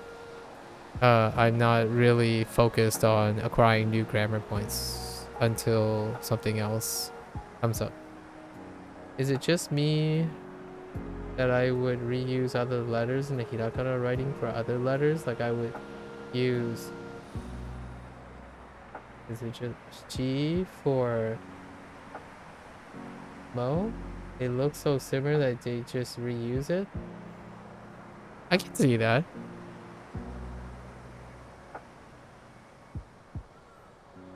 That's a good point about she and Mo, though. I don't think it's a coincidence. It's not a coincidence. Strokes have lots of semblance to each other.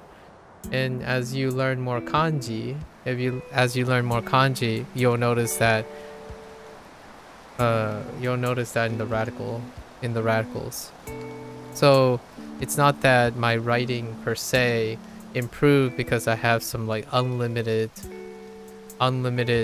knowledge of remembering unique strokes and stuff. Eventually you get to the point where you kind of get used to all the very common things, and most people use the phrase, like the words radical, as a way to summarize recurring like elements in the writing, which I like that wording, so I use it too. However, I didn't go out of my way to learn all the radicals separately. I just write a lot and they come to you. Who is so interesting, TBH? Yeah, and who also changes with stylization. The font changes a lot. It's one that changes quite substantially, actually. Yeah.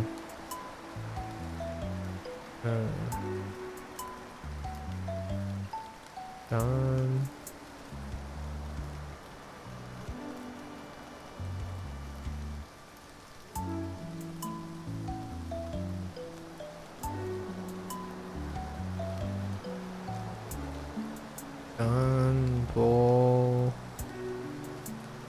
Danbo Rubako.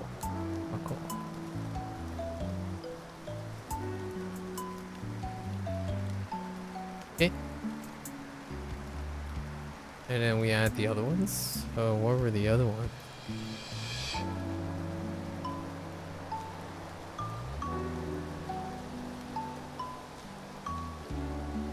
I remember 3 of them.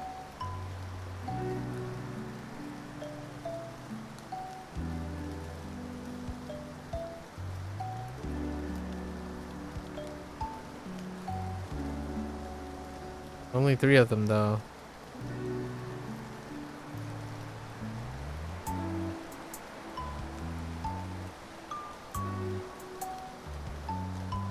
Kodaku.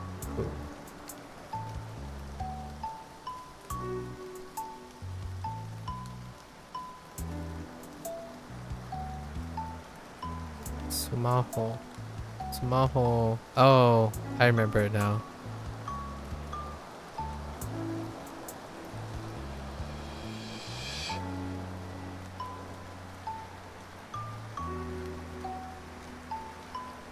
I need to stop connecting these.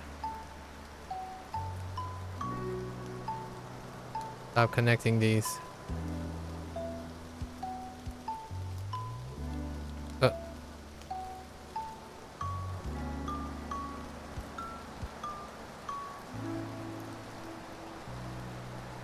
on hold.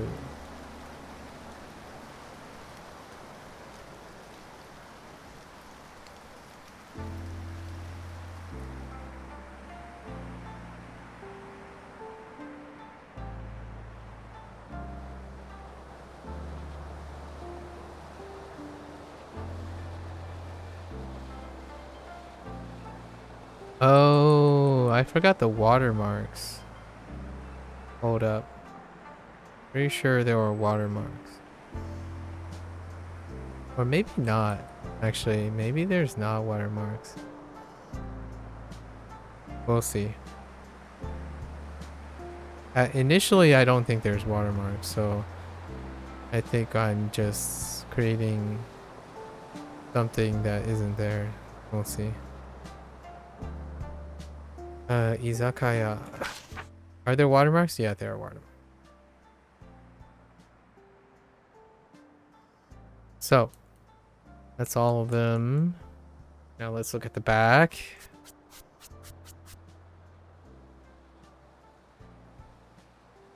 Boy.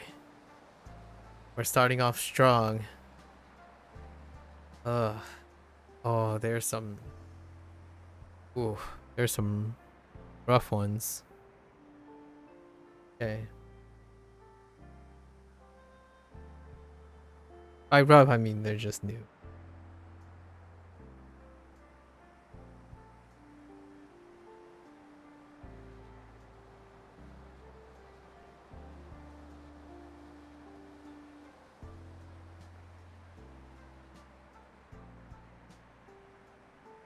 Oh, what the heck is that?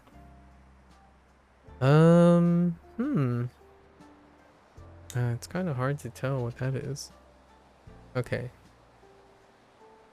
Alright, let's start off one at a time.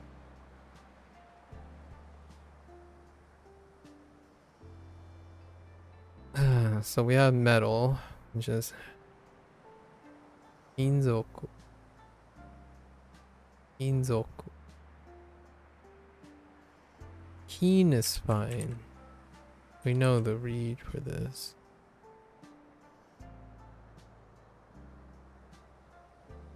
Probably Onyomi. Keen. Very close to Jin. Inzoku.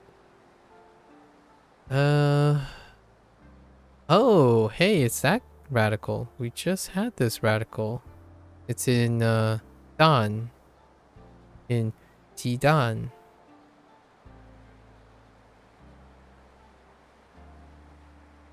I'm gonna guess it's the same. Oh no.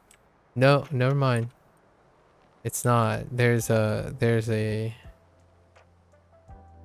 extra radical.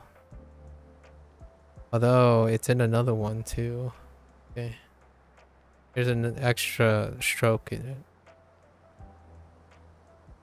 What do I do in Shashingo? You take pictures. You take pictures, they'll tell you the vocabulary. All these are pictures that you take. So that's the goal of the game. You're supposed to take pictures and collect them. And then you come with vocabulary. マンホール And then they tell you. 金属穴丸い乾杯飲む手頃 They tell you what the part of speech is or the part of the sentence. And there's a quiz mode and a find mode. So you can do listening only, reading only, and then you match them. Sumaho wa yasui desu. I don't know about that. So desu ka? Oh. You just learned Sumaho wa yasui desu. Oh my gosh. Okay. Alright. So let's continue. Heckin' smartphone are cheap? I don't know about that. Okay. So yeah, Anna.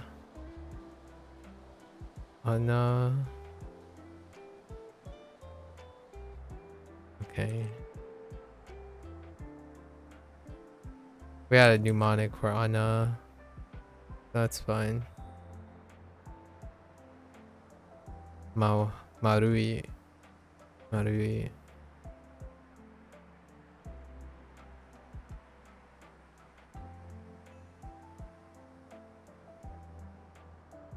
Okay. Alright. So kinzoku. Kinzoku.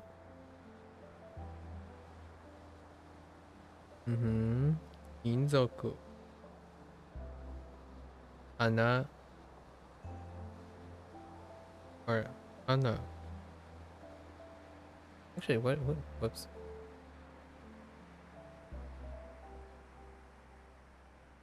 Ana. Ana. Okay. Ana. Marui. Okay.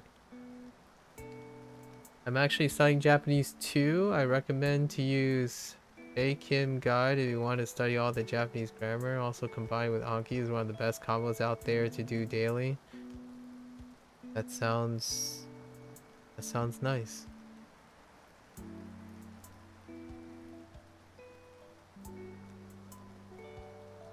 Okay.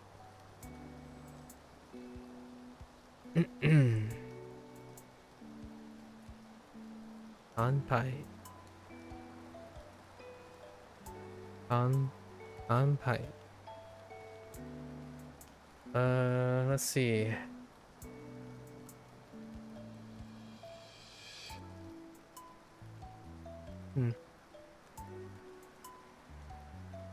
No move.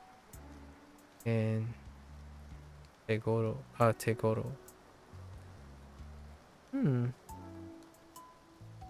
Interesting choice. There's the hand though. Alright.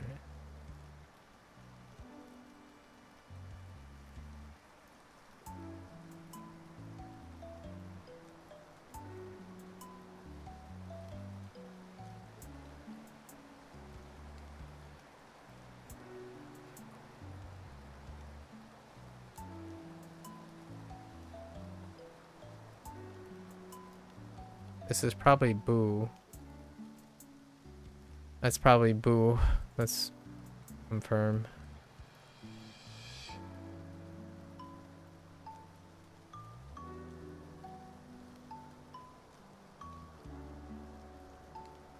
Yep, it's Boo. Okay.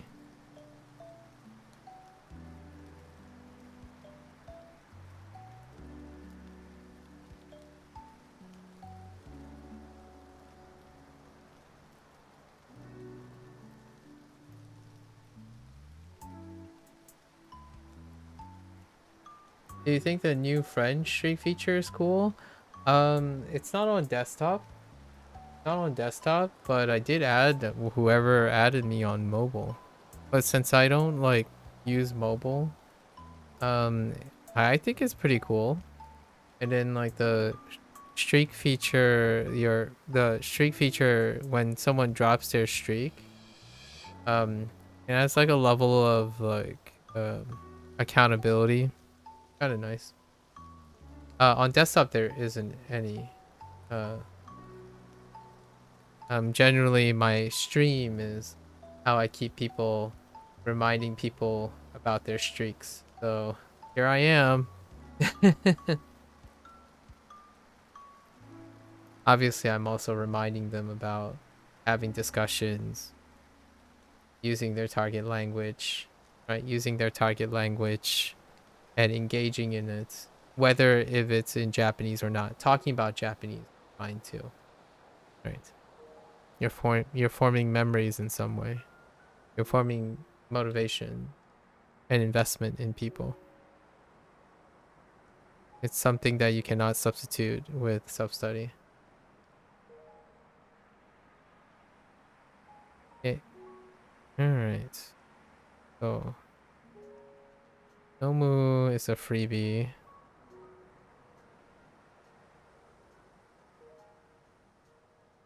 And Tegoro, we have and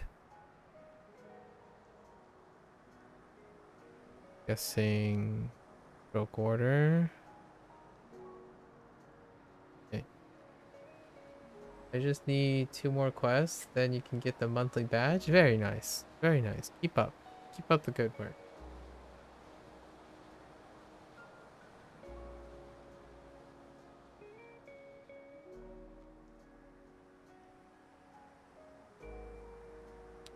So let's put that into our memory. Kanpai.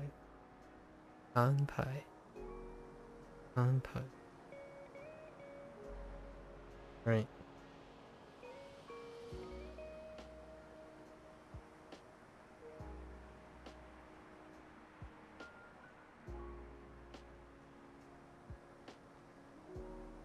Yeah, it's been a while. It's been a while since someone just randomly drop a verbal diarrhea of unsolicited advice that deals with it. One is kind of new. The other one is pretty cliche.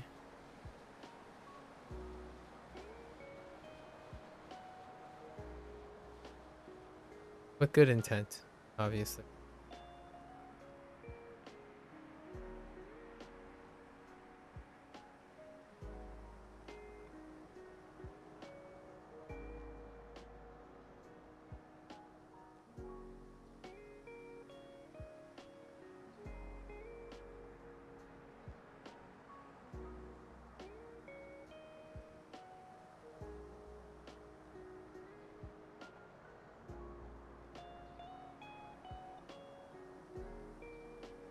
Hmm.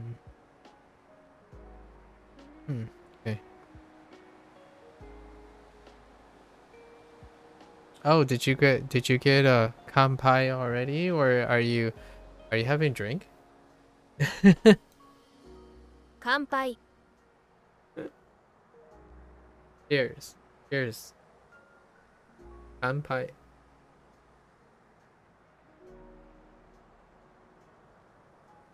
Okay. So, what was the bottom there? Probably tabemono. Is it tabemono? No, it isn't. The heck?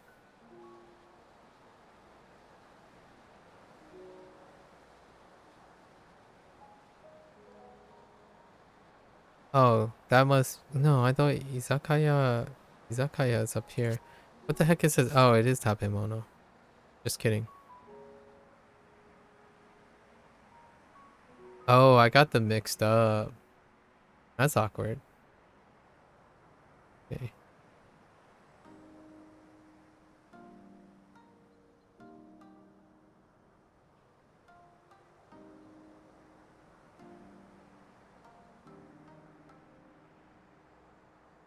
Oh, taberu works.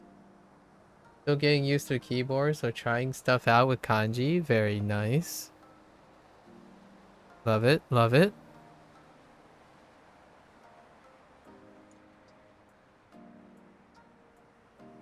In before you type a swear word. No, I'm just kidding. I'm kidding. I'm kidding.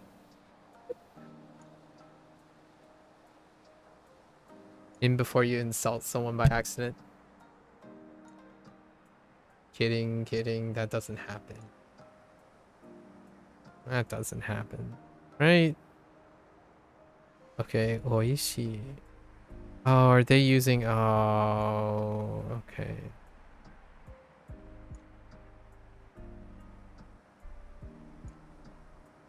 Okay, fine.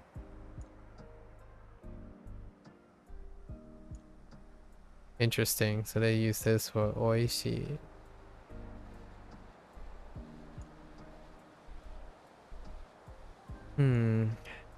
But I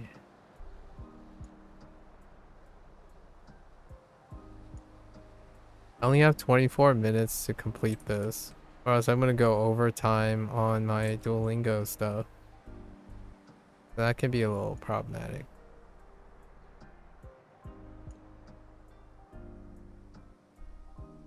But I... Okay.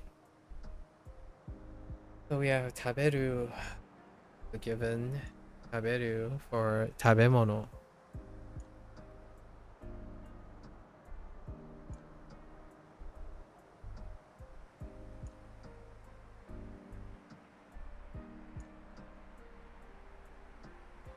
But I...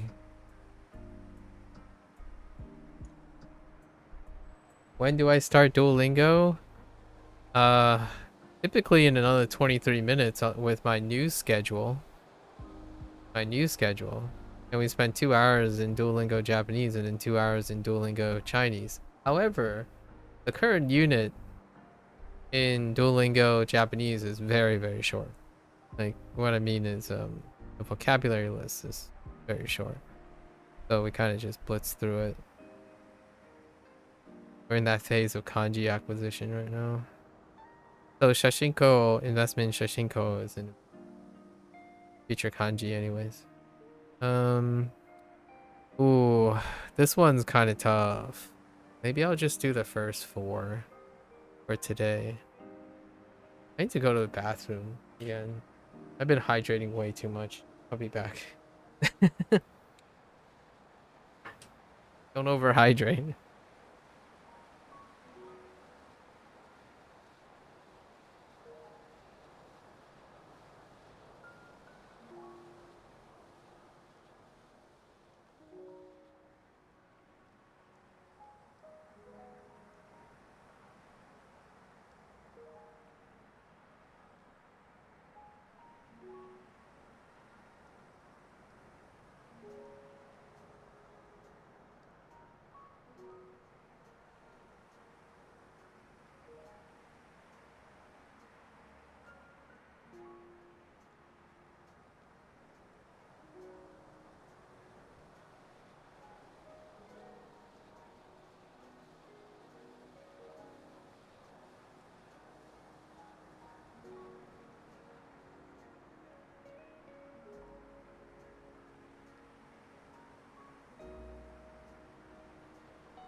Uh, so, you know, now that I'm like 300, 300 mils lighter, I'm just gonna consume more.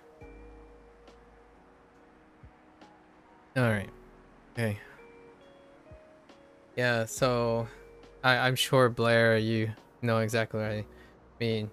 That that example right above you in the chat box, that's kind of more or less the type of thing I try not to do too often. Um, you have to know the information first. before suggesting anything.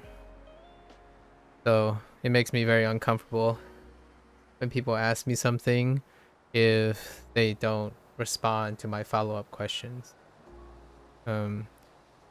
Uninformed advice is still uninformed advice. No matter how competent you are, you cannot sound competent or relevant to someone like myself, who's a thinker, and yourself, right, Blair? It would be selling you short. It's kind of like a little classical jump the gun. It's like, I know what your problem is. I know what you need. Here it is. And then the person in at the opposite end of the chair is saying, wait, how do you know? You'd even like, how do you know? And then you go around, it's like, I know. And to me, that elevates the level of incompetence. So more like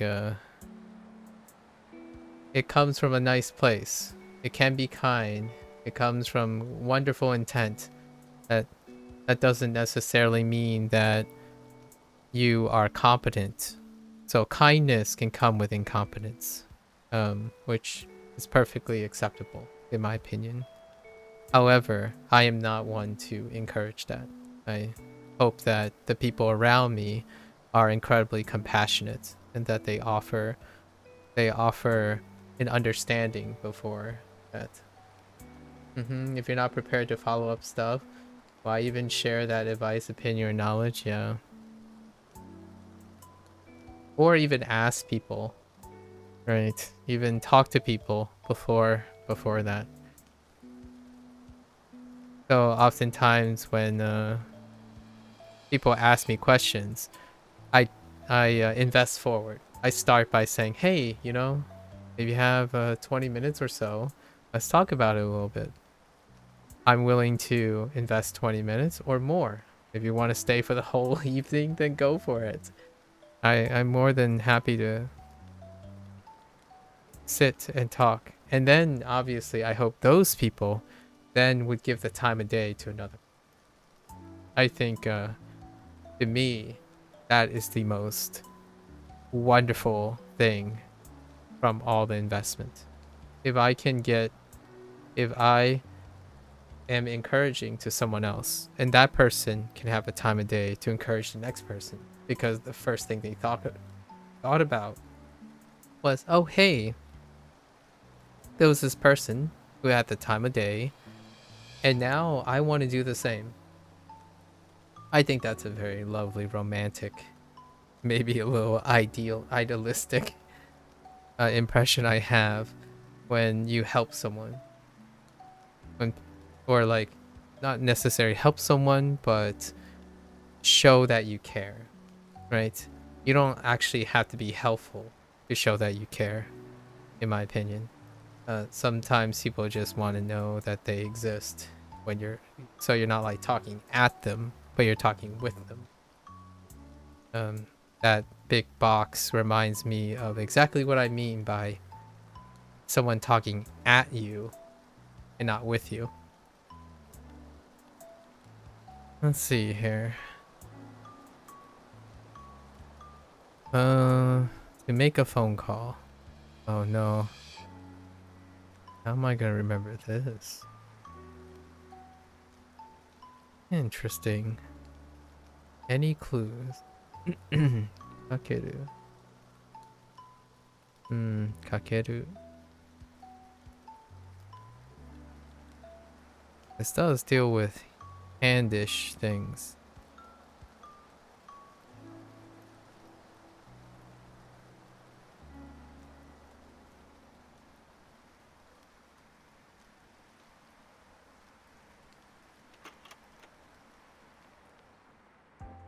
Kakeru. That one's gonna be rough. Charge, not so much. Maybe? Yeah, charge, not so much. Yeah. Ju... Juden suru. Juden suru. 充電する Gyuden suru.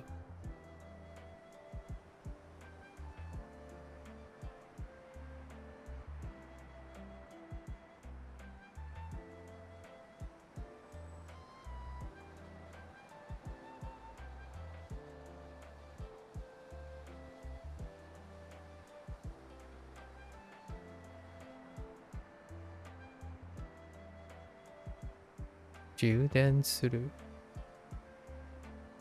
Okay. And then I need to, the only one that I need to remember is Ban. They have a new, I think it's the same Ban, but I can't really make it out. So let's,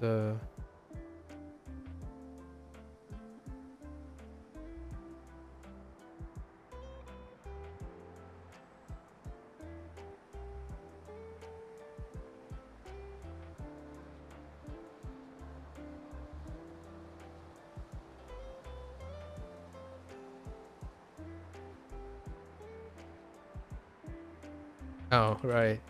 I'm, I'm like, wait, that doesn't come up. I'm like, oh, I'm typing Chinese.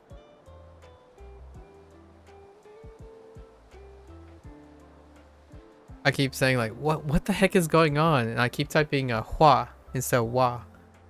Dianhua. Dianhua bang. The more time passes by, the more hiragana you learn. Absolutely.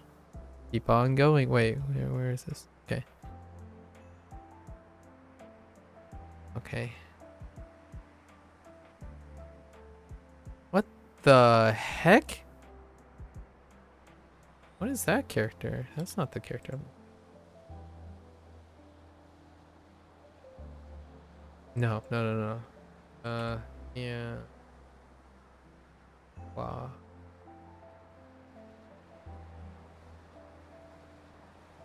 This is what I'm. So, Dian is fine. Wa is fine. Because they're onyomi. Dian and Wa are onyomi. And then Ban. Ban is not. Or at least I don't think it is.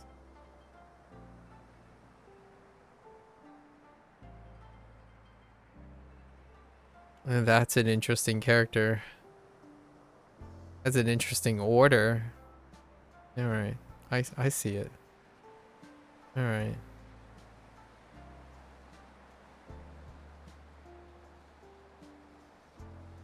Oh, interesting. Oh, I've been writing it a little bit weird. Oh, that's a stylistic choice. Oh, that's a stylistic font. It makes it look like it's two strokes, but it's not. So I need to correct that in Shingoki. Shingoki. It's the same character as oh. So no change. No change in it. So the other three characters are kinda at their legacy because of Hanzo.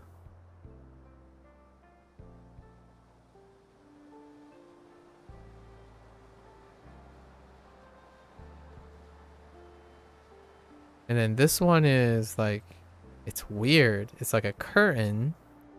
Then it gets sliced. And then you have your box. Interesting.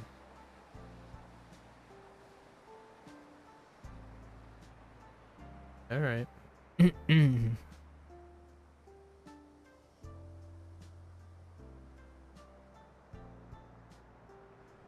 Yeah, we might just learn the first half. Okay. All right. All right. All right. So.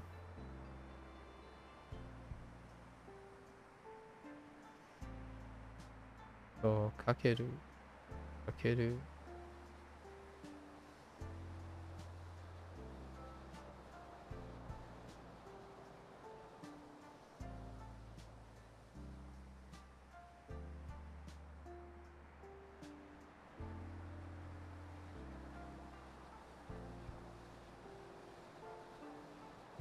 Jidensu. Jidensu. Gu, no, Chu, Yu, and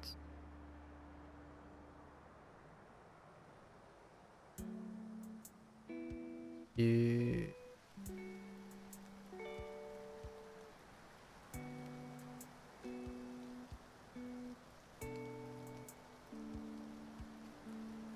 And what? Uh,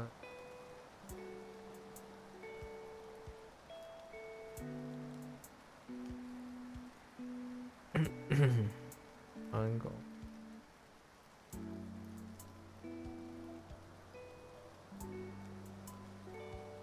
All right, one more time. I think we can squeeze in the second half.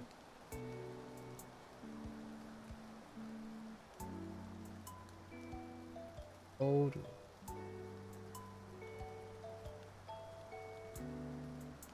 Inzoku.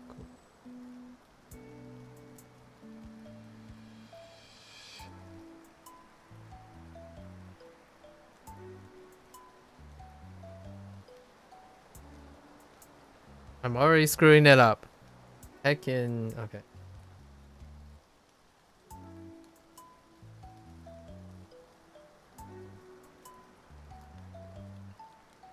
Okay, Hinzoku.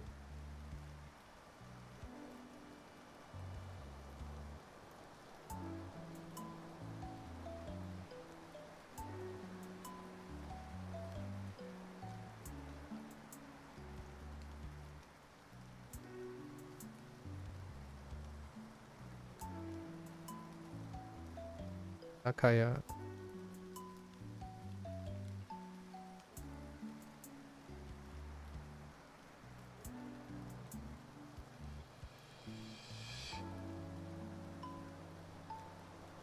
Right.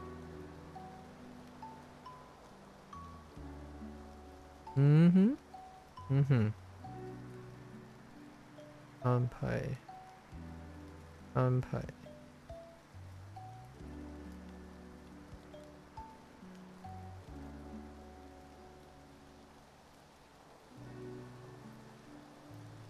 Bleh. Okay. Oh, those characters. Kanpai. Kanpai. Right.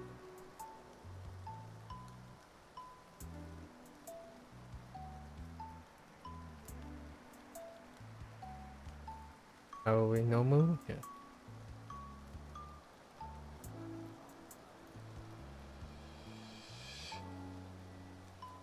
Goro. Go.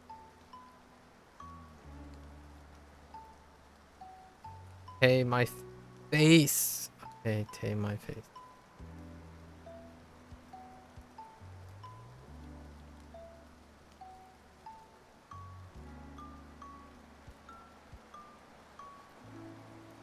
Sabemo.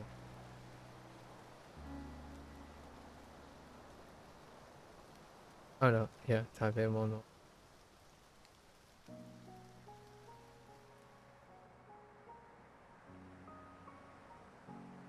Able.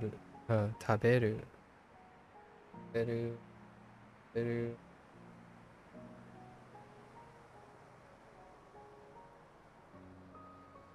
Oishi.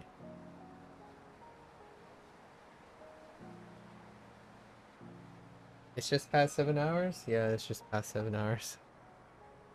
Today looks like it's gonna be an 11-hour day. Because we need to. Oh, it might be a 12-hour day. Because we're running behind. I might make the duo Japanese session. Depends on how quickly I can get the lessons done.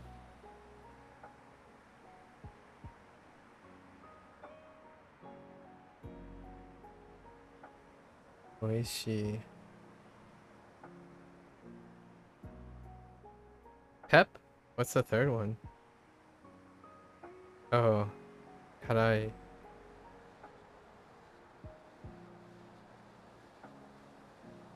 And then the toughest one.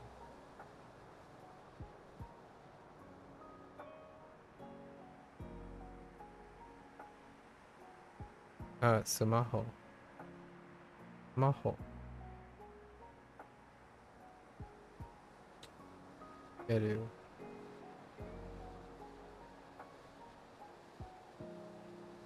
Oh, Kakeru is gonna wreck me. Kakeru. Okay. Use the emotional feelings, right? Use the emotional feelings. Got this. You, you, you densuru. You densuru. You densuru.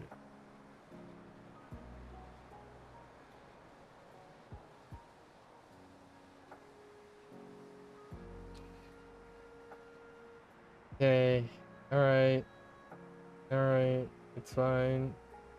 It's fine. I got it. I got it. Mm-hmm. Mm. Mm. Mm. Mm.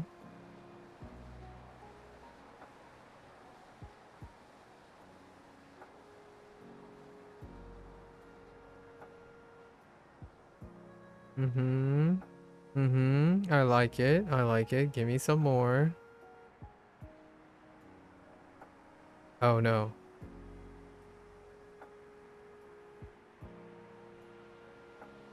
Okay. Yes. Mm-hmm. Mm-hmm. Alright. Let's give this arrow. Okay. Whoops. Okay.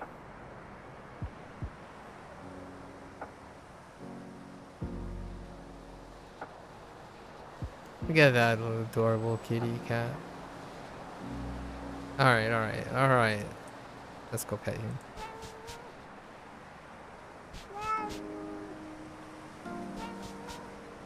Okay.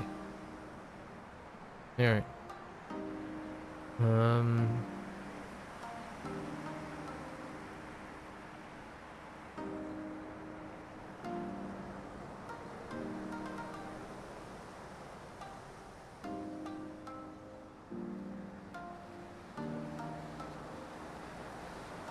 Okay. Manhold.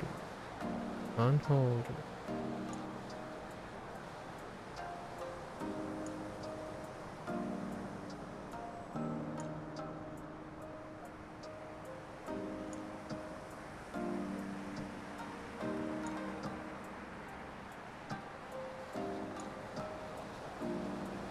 No. Oh wait.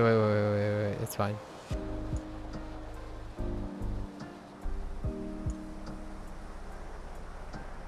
Okay. Inzoku. Inzoku. Ana. Uh.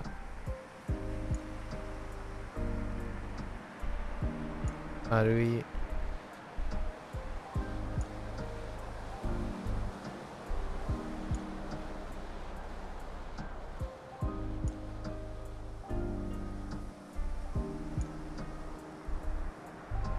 Izakaya.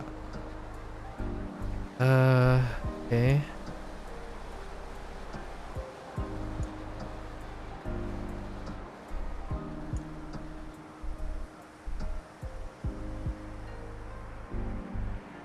Izakaya.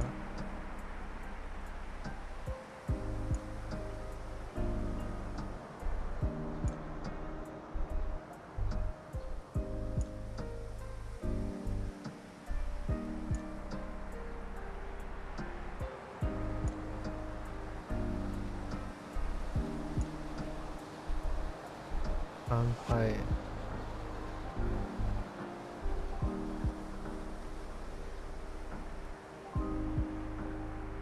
Not like this. Wait. Hold.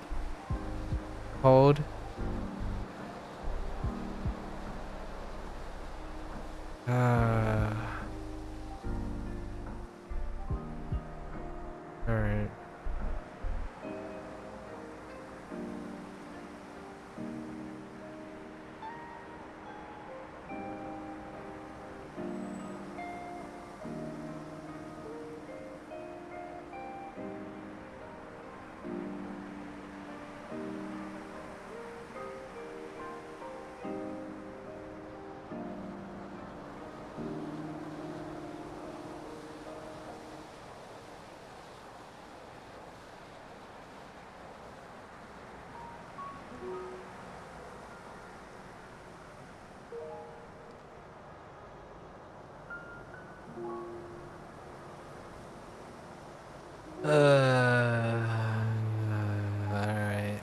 That's a blank too. Okay.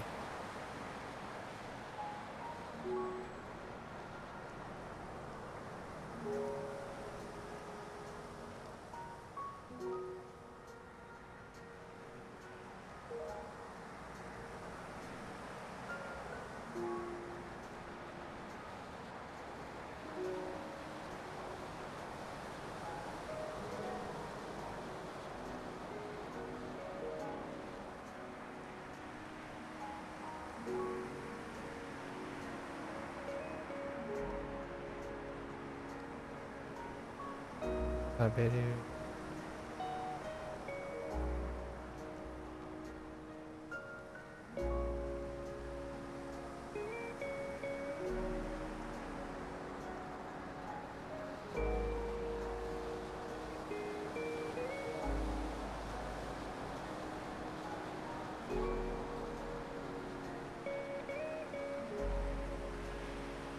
Oishii.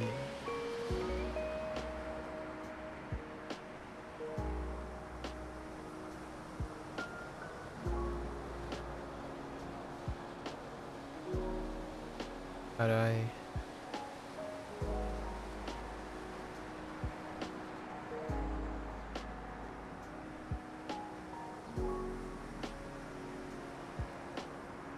Oops.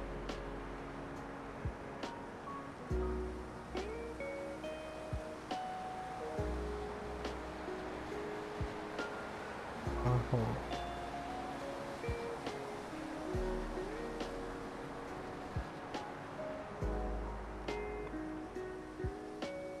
Of course I remember the one that I said I'm not going to remember, right? That's how emotions work.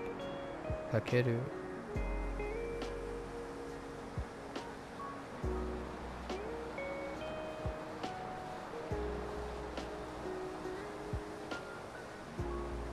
Densu. Oh no.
That's awful looking. It says it's okay. Gotta write the rest of this. Tianhua. Tianhua. Hongo.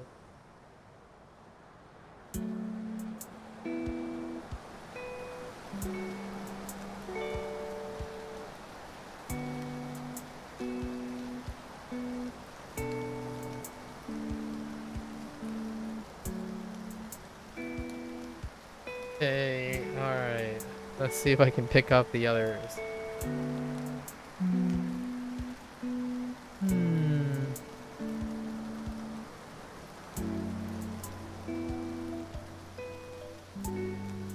One of them is... Maybe it's this one? Teguro. Teguro. Teguro. Tegoro. Tegoro.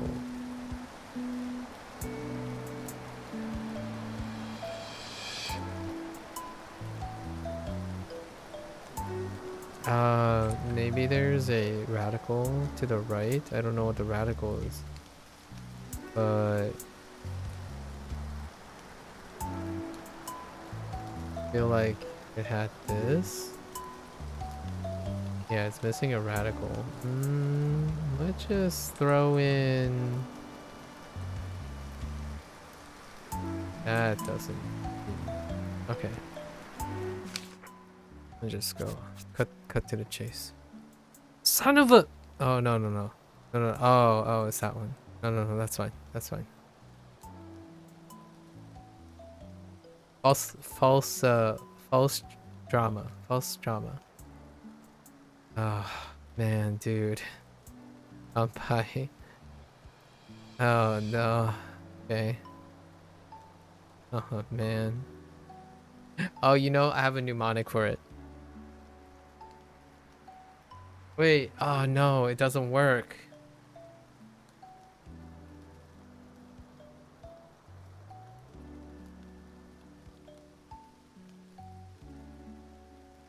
Let's see.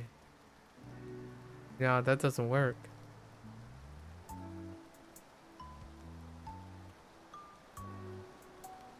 Daijoubu desu. Ooh. Okay. All right. So we need mnemonics for these.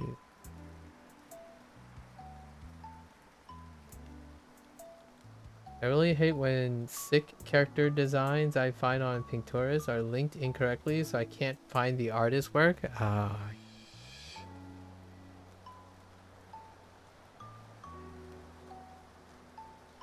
That sounds about right.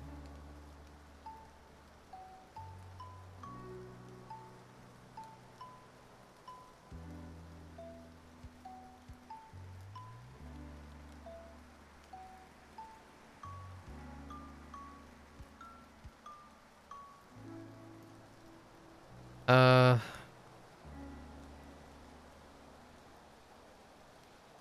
hmm.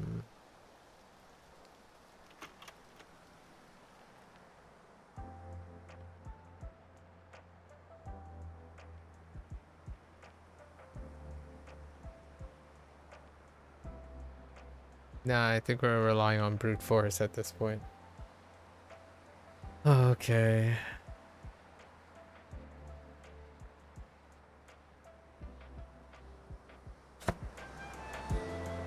No time.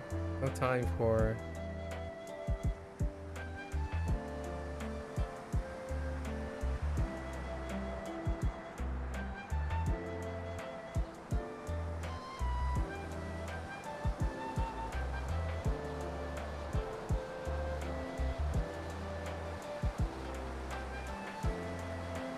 I got this.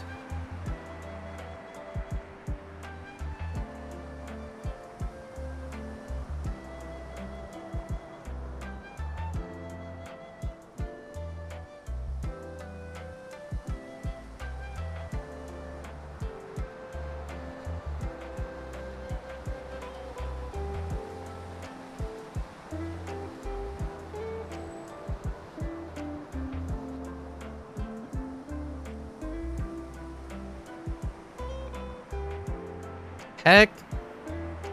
Heck. Oh no. All right.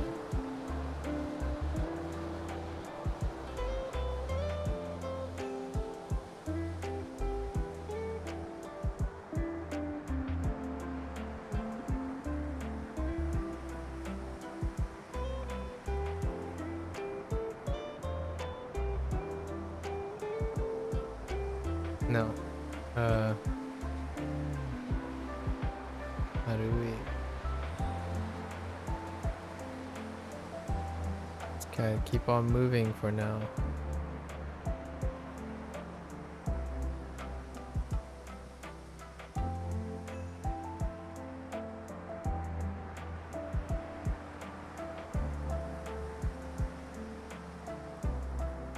Okay.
Dekoro.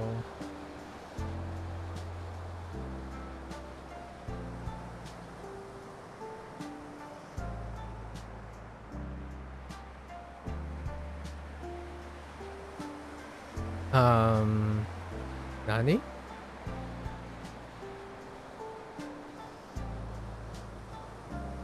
Oh.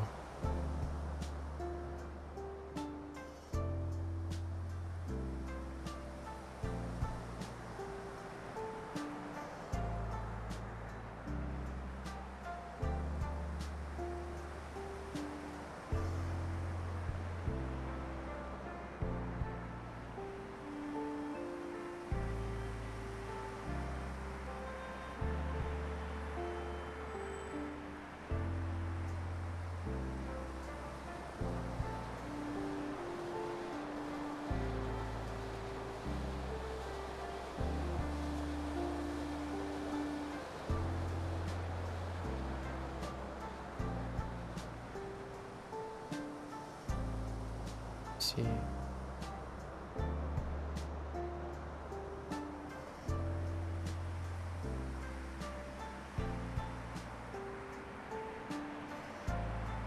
But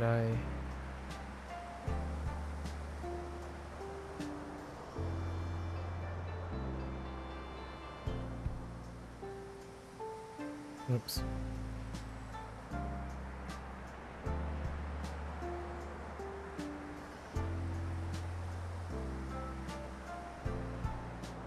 No.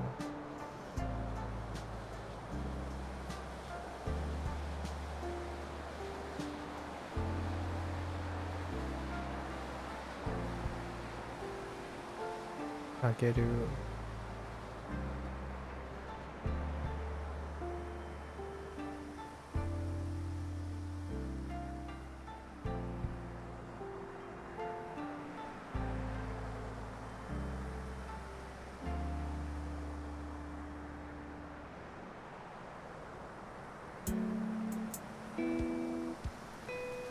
You dance. Dance.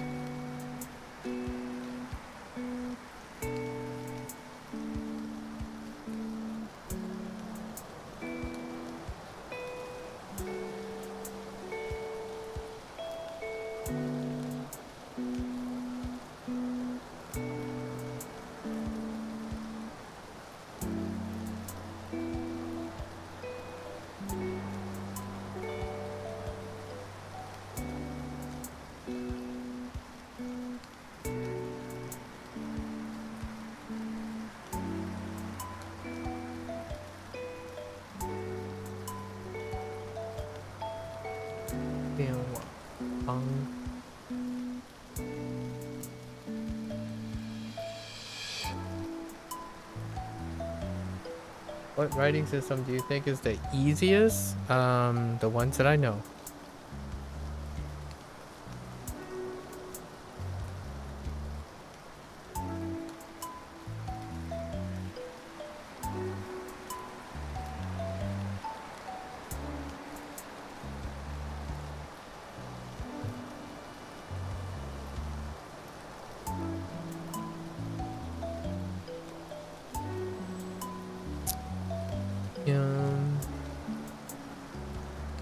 Hmm.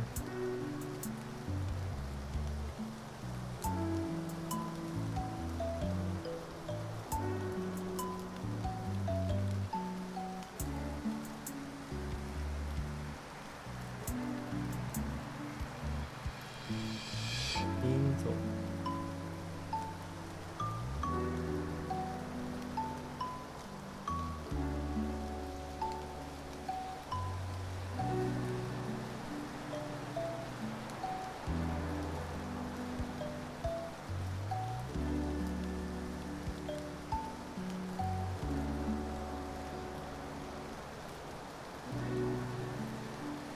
Nope. No dice. Oh, yikes. Okay. Alright. Alright. Guess we'll do it one more time. And Hmm.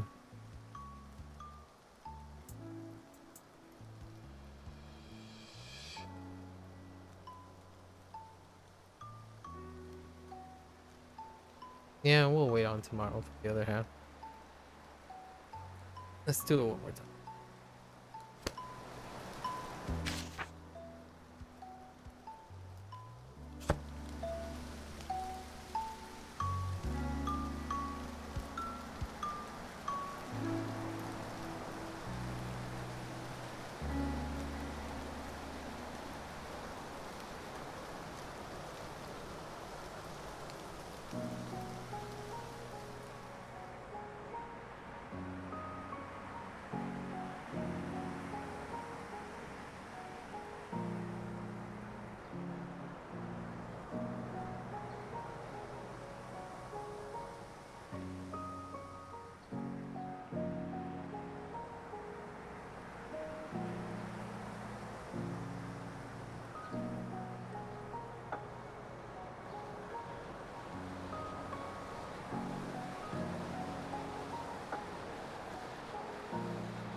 Oh, wait.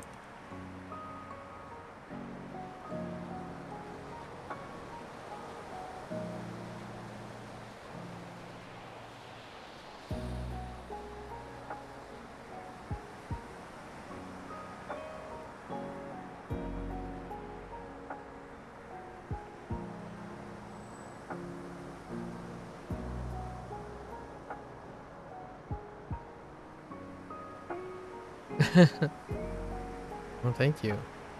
Inzoku. Inzoku. Yeah,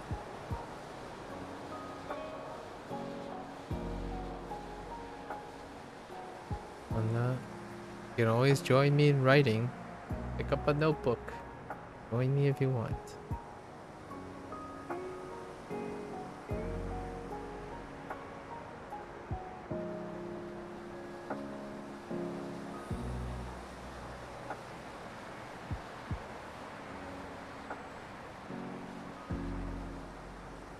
Narui.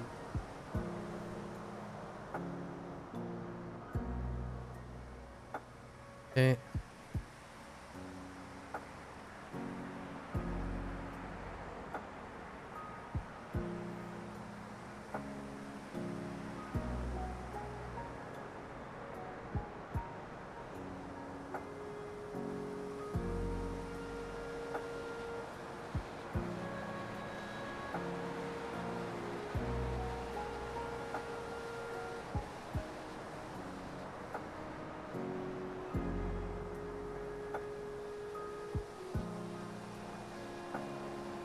Okay.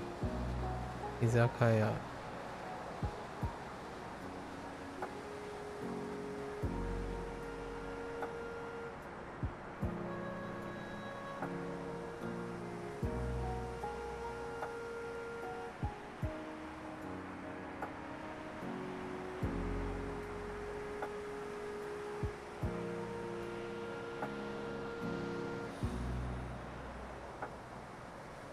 Kanpai.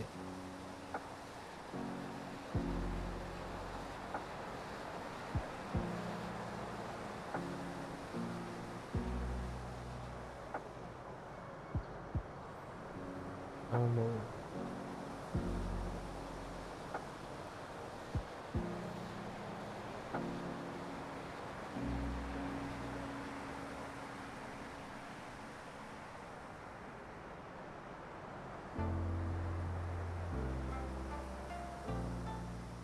Egoro.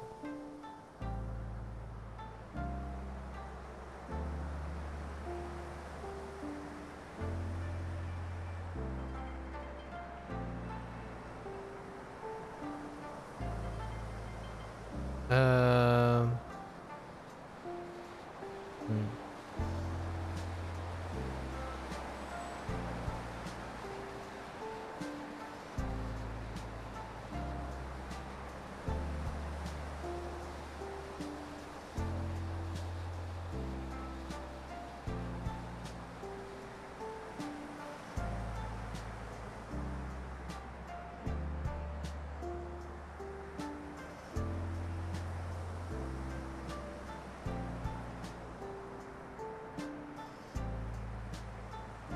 better. You learned and memorized 16 katakana so far. Not bad, not bad. That's over half. Peru.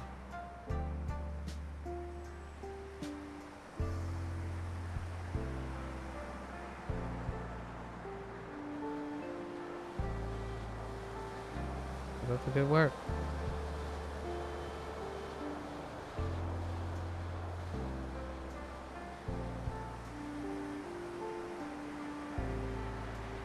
Yeah.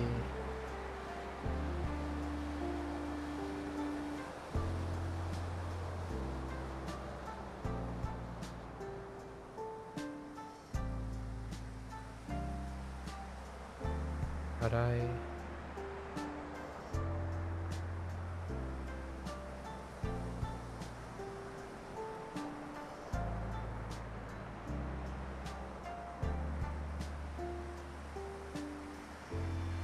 Oh.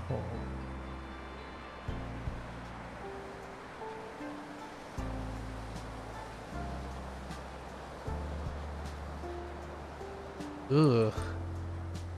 Way too long.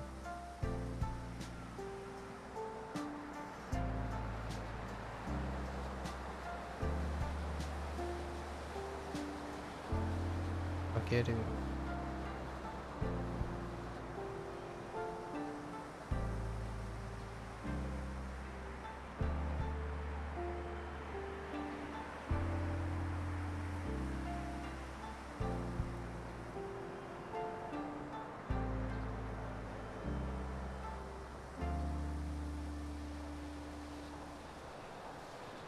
Udensu. Udensu.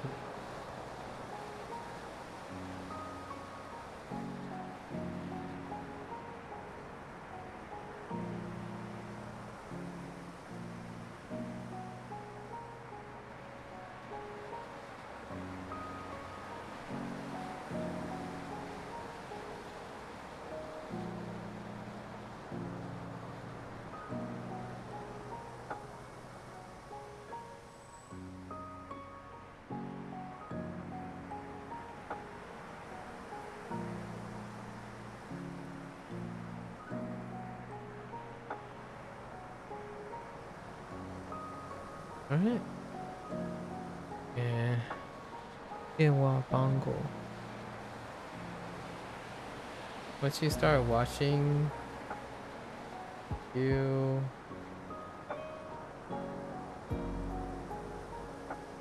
get super addicted. Well, you gotta participate. Get addicted with me. Yes. One of us. One of us. Alright. I think that's it for today. 30 minutes. I think the Japanese portion is gonna take like an hour and a half, so it's not that bad. We didn't quite get through the second half. We know these things, so that's not too bad. But it won't take too long. For tomorrow, and then we'll take a leap day because of Neverwinter.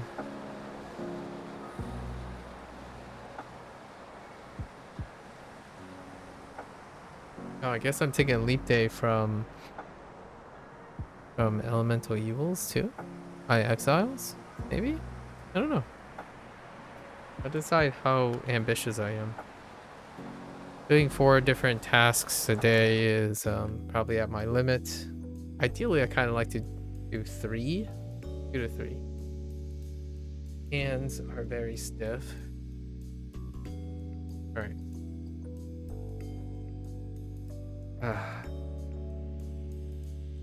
Alright, that's a wrap for number 24. A take-home message. Well, I did. Someone asked, so I feel like when one needs to bridge the conversation, there are quite a lot of creative ways to try to bridge, right? To get to that lower that barrier to have conversations with other people. And it is a very, I would say, it will become more and more relevant in the future to have individuals who continue to innovate and encourage tools and stuff that can help one bridge interpersonal skills. That's kind of right now the stuff that I talk about is more like makeshift, right? I can definitely see in the future there'll be tools that maybe have encouragement and more human-minded dynamics in mind, and maybe AI will do that, or machine, some form of AI. Anyways, for now, writing stories, keeping a journal, expressing yourself on pieces of paper or a different medium is a very close synthetic way of getting close to expressing it to a person. When you can articulate and express things cogently on a piece of paper, that type of practice can lean and lower the barrier to expressing it to other people. Lots of times creative writing breeds creative communication, right? Or some semblance of expressive accuracy. And I think interpersonal skills can then be the follow-up. And why not integrate it with your target language?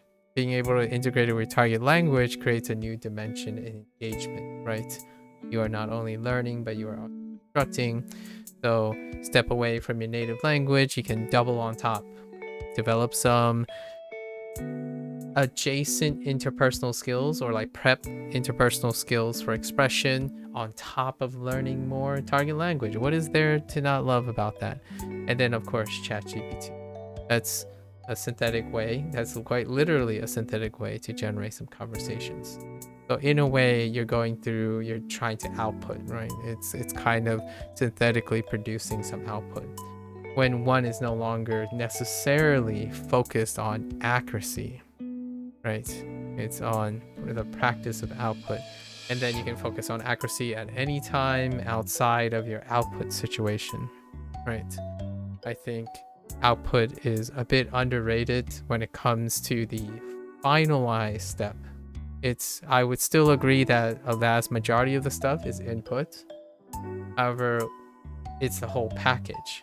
It's not like one exclusively removes one from the other. So I see it as a whole.